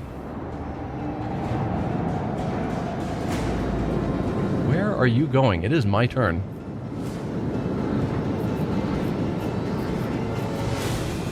Oh, okay. Why did you get to move when it's still my interceptor's turn? Odd. Not that it really matters. Fight's over, but weird. 100 scrap. I don't think I took any actual damage through my shields.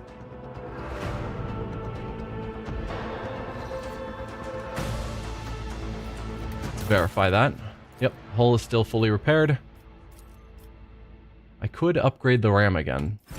Might as well. If I downgrade it all the way, I might have enough to go up another level, but probably not, because that takes 600 scrap, which is a bit crazy. Is that everything in this system? I think it is. We're very much approaching the end of this stream.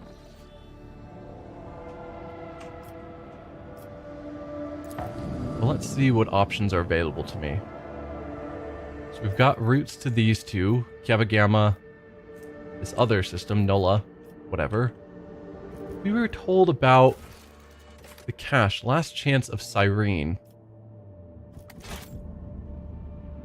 Where is that?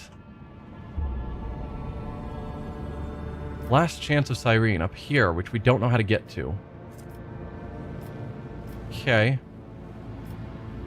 Well, before we continue here, I think I want to go to Foulstone and Dargonus, is it? Yeah, Foulstone and Dargonus. Foulstone for a Xeno raid, Dargonus for some sort of holy delegation.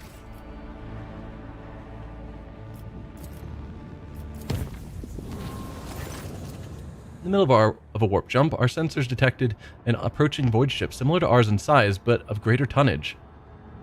The unidentified vessel did not respond to our hails and kept its course, approaching us at high speed. We've seen this one already, which is strange. I guess try to avoid the collision, because I'd rather not fire upon a ship just because we can't identify it. Succeeded again.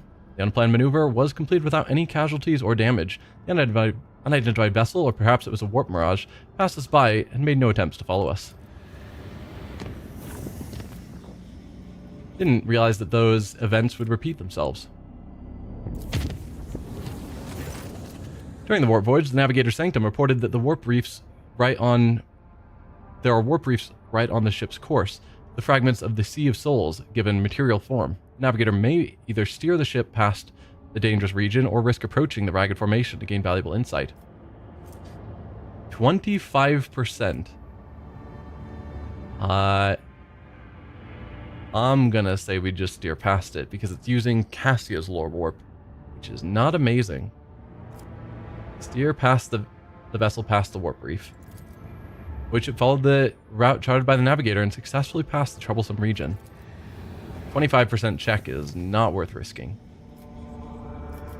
Alright, this is Janus. We want to get down to Foulstone.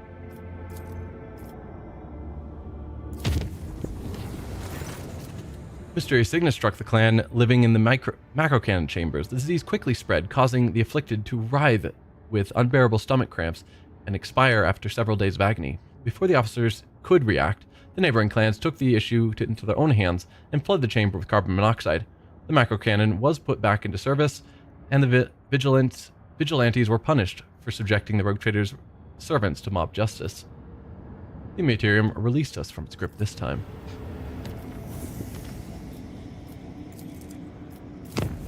Back here to Foulstone. Ships and forces notified the officers of a strange insect-like creature appearing on the astropathic chamber deck. The entity was destroyed, but the incident was recalled a few days later when one of the astropaths lost his mind, shrieking about a splitting headache.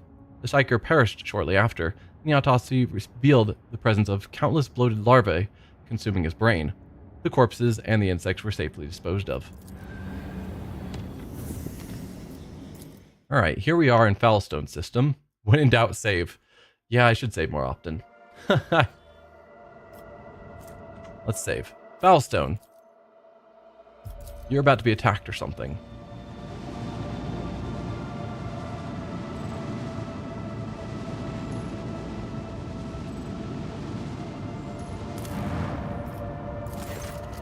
Blasphemous Drukari xenos have assaulted the colony and are now rampaging through it, driven by their desire to eviscerate the entire world. Enter battle. Pay human tribute to the Drukari of one person, or one people. Fight them off with the colony's own forces. Now, we'll make haste to aid the colony. Is grayed out.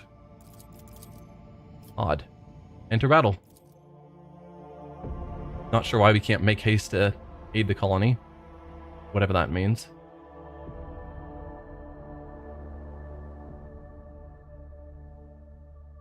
Maybe if we'd gotten here too late, we would have had to do a fight on ground. That would have required making haste to aid the colony. Finally, some real action. Yep, we're aware of them shutting off some of our command posts. It's fairly normal. So yeah, just 2 ships of theirs. Talon Cyrix frigates. And you send out some torpedoes.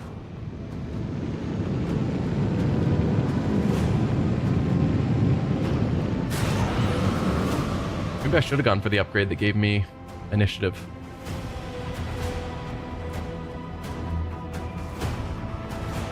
If I go here, then I'll have the usual good shots that I want. Bleed them.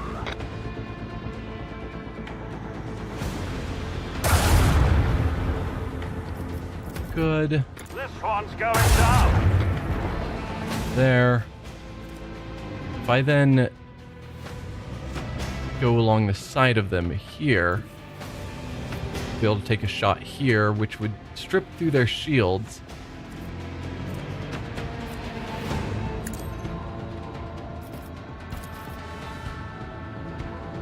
But I don't know that that necessarily matters,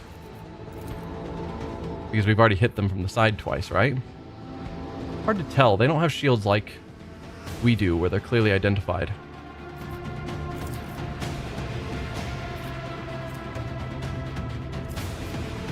Another salvo! None will lament their demise. Alright, perfect. They're taken out. Let's launch some interceptors. Torpedoes locked! Over here so they're not blocking our way. Can I end my turn here? No, I've got to move forward to there specifically. Onward! Alright, that's fine. Let's have you take out the torpedoes. You're not going to be able to take out their ship. Can you get to here? Yes, but it wouldn't count as ending your turn.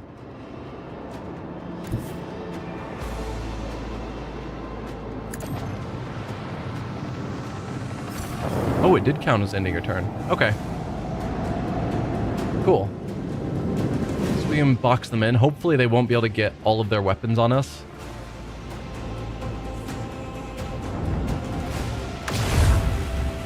Like their main front guns.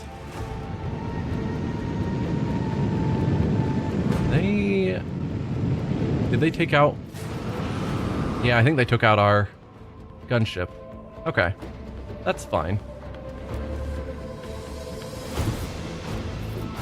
That is sadly going to be too far away to get the range bonus. So after they put up their shields, we're not going to have a good shot on them. If I use this, then I could get good angled shots. Alright then. Lay in the course! Oh, that was not... I didn't mean to go there and then use that ability. Well, that was a ginormous waste. Fire the launch batteries! Bleed them!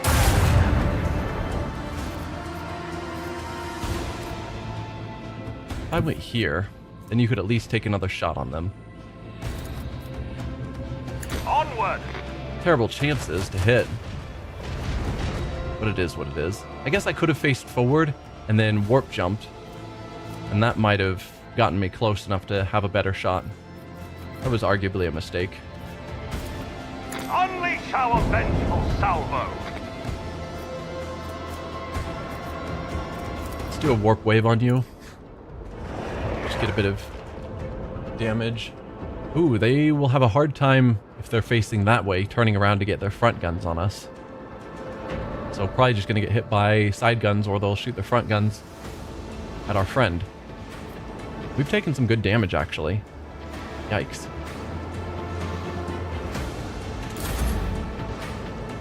Let's have you take out their torpedoes. Then jump in front of them. Ah, you can't end your turn there. It's a shame.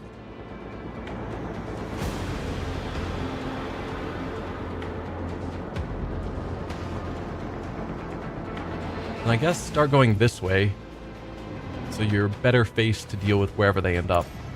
Because they're probably going to be heading this way.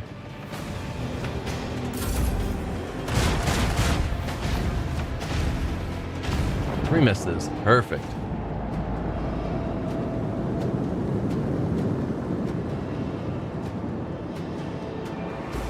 Oh no. Did not realize I'd be that close to those torpedoes. But it is what it is. And they're shooting on the side. They've already taken out our shield. Of course they are. Ooh, what effect did you put on us? Engine malfunctions.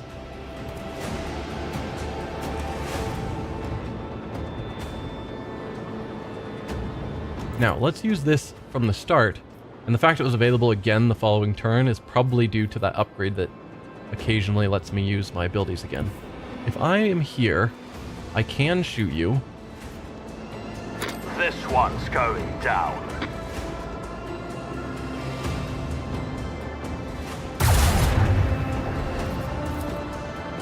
Only 28. That really doesn't count as being within 2 squares. Alright, then if I warp jump, I was hoping that would give me the side shot, but I don't think it's going to. I'm just going to be barely too far forward. And I can't strafe. So he already used his ability. So sure, let's warp jump.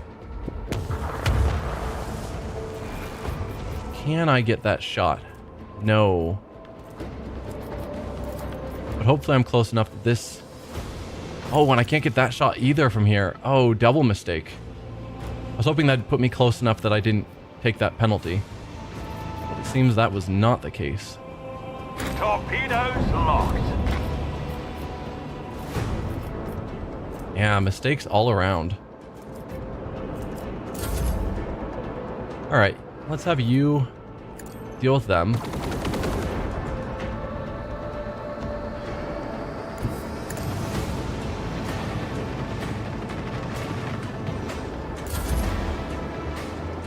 Then you can go there to try and stop them, as usual. Get a little bit of damage in. No damage? Why no damage? Why? That's happened a few times where I move my interceptor forward and it just dies suddenly. And I'm not sure what causes it.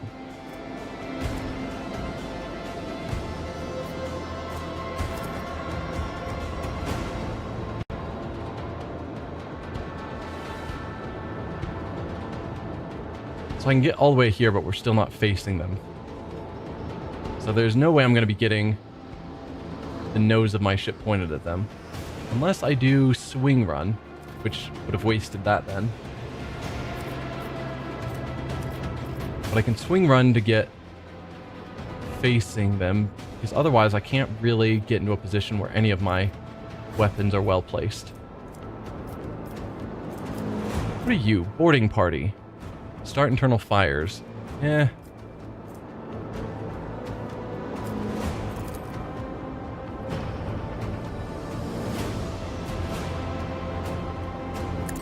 Sure, let's do the swing run.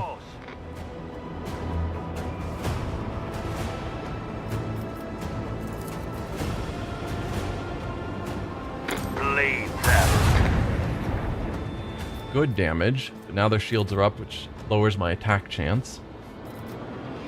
I can't do the warp jump. Do a warp wave on them, just to get a bit more damage in. Okay.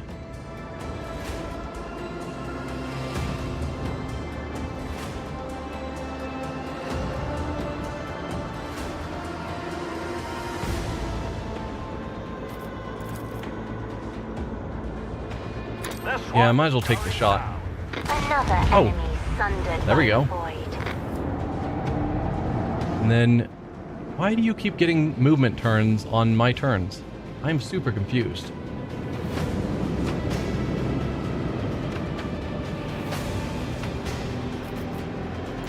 What's your deal, man?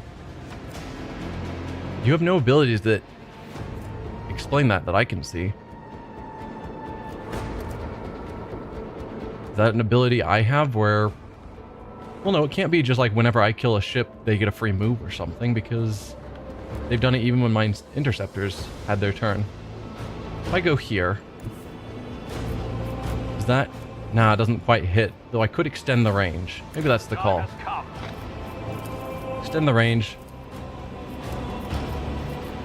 There we go.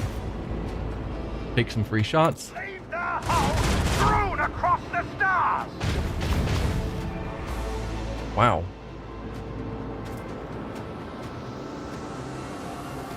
0 shield and 0 hull damage. Okay. Sure. Unleash our vengeful salvo! Just take him out for me. Fit for the pond for Lancius Annals. 132 scrap, but we're going to need to spend some of that to repair ourselves.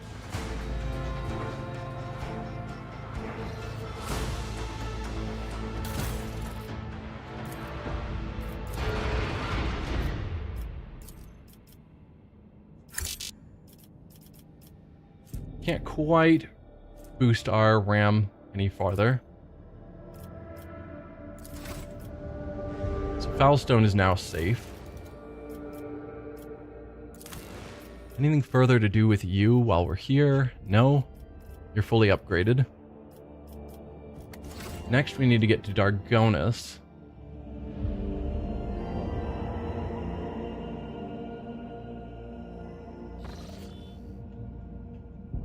And also here, Platinum Stellos.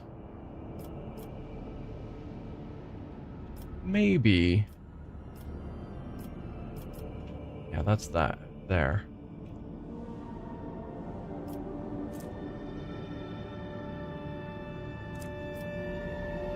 I think I'm going to go to here, but we'll hold off on actually doing that event until next stream. Acolytes of the cult Mechanicus have reported a disturbing incident. All Vox systems on the middle decks started broadcasting otherworldly sounds, whistling a haunting melody. These strains of monstrous music drove people into a frenzied dance that could not be stopped. Several hours later, the Vox devices fell silent, and the dancing crew members fell lifeless. The area was cleared, and the bodies of the deceased were disposed of, with the necessary precautions. Strange.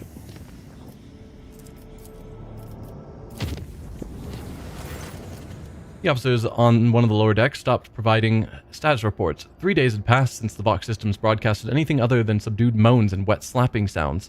An enforcer squad sent to investigate reported that the denizens of the lower levels had regressed to animals and succumbed to depravity. The connection with the squad was shortly lost. The High Missionary of the Adeptus Ministorum became flushed with fury and condemned these designs of the archenemy. The hotbed of heresy was cleansed with fire and prayer. 8 damage taken. By the God Emperor's grace, no perils of the warp prevented the vessel from returning to real space. Well, let's quickly repair that 8 damage.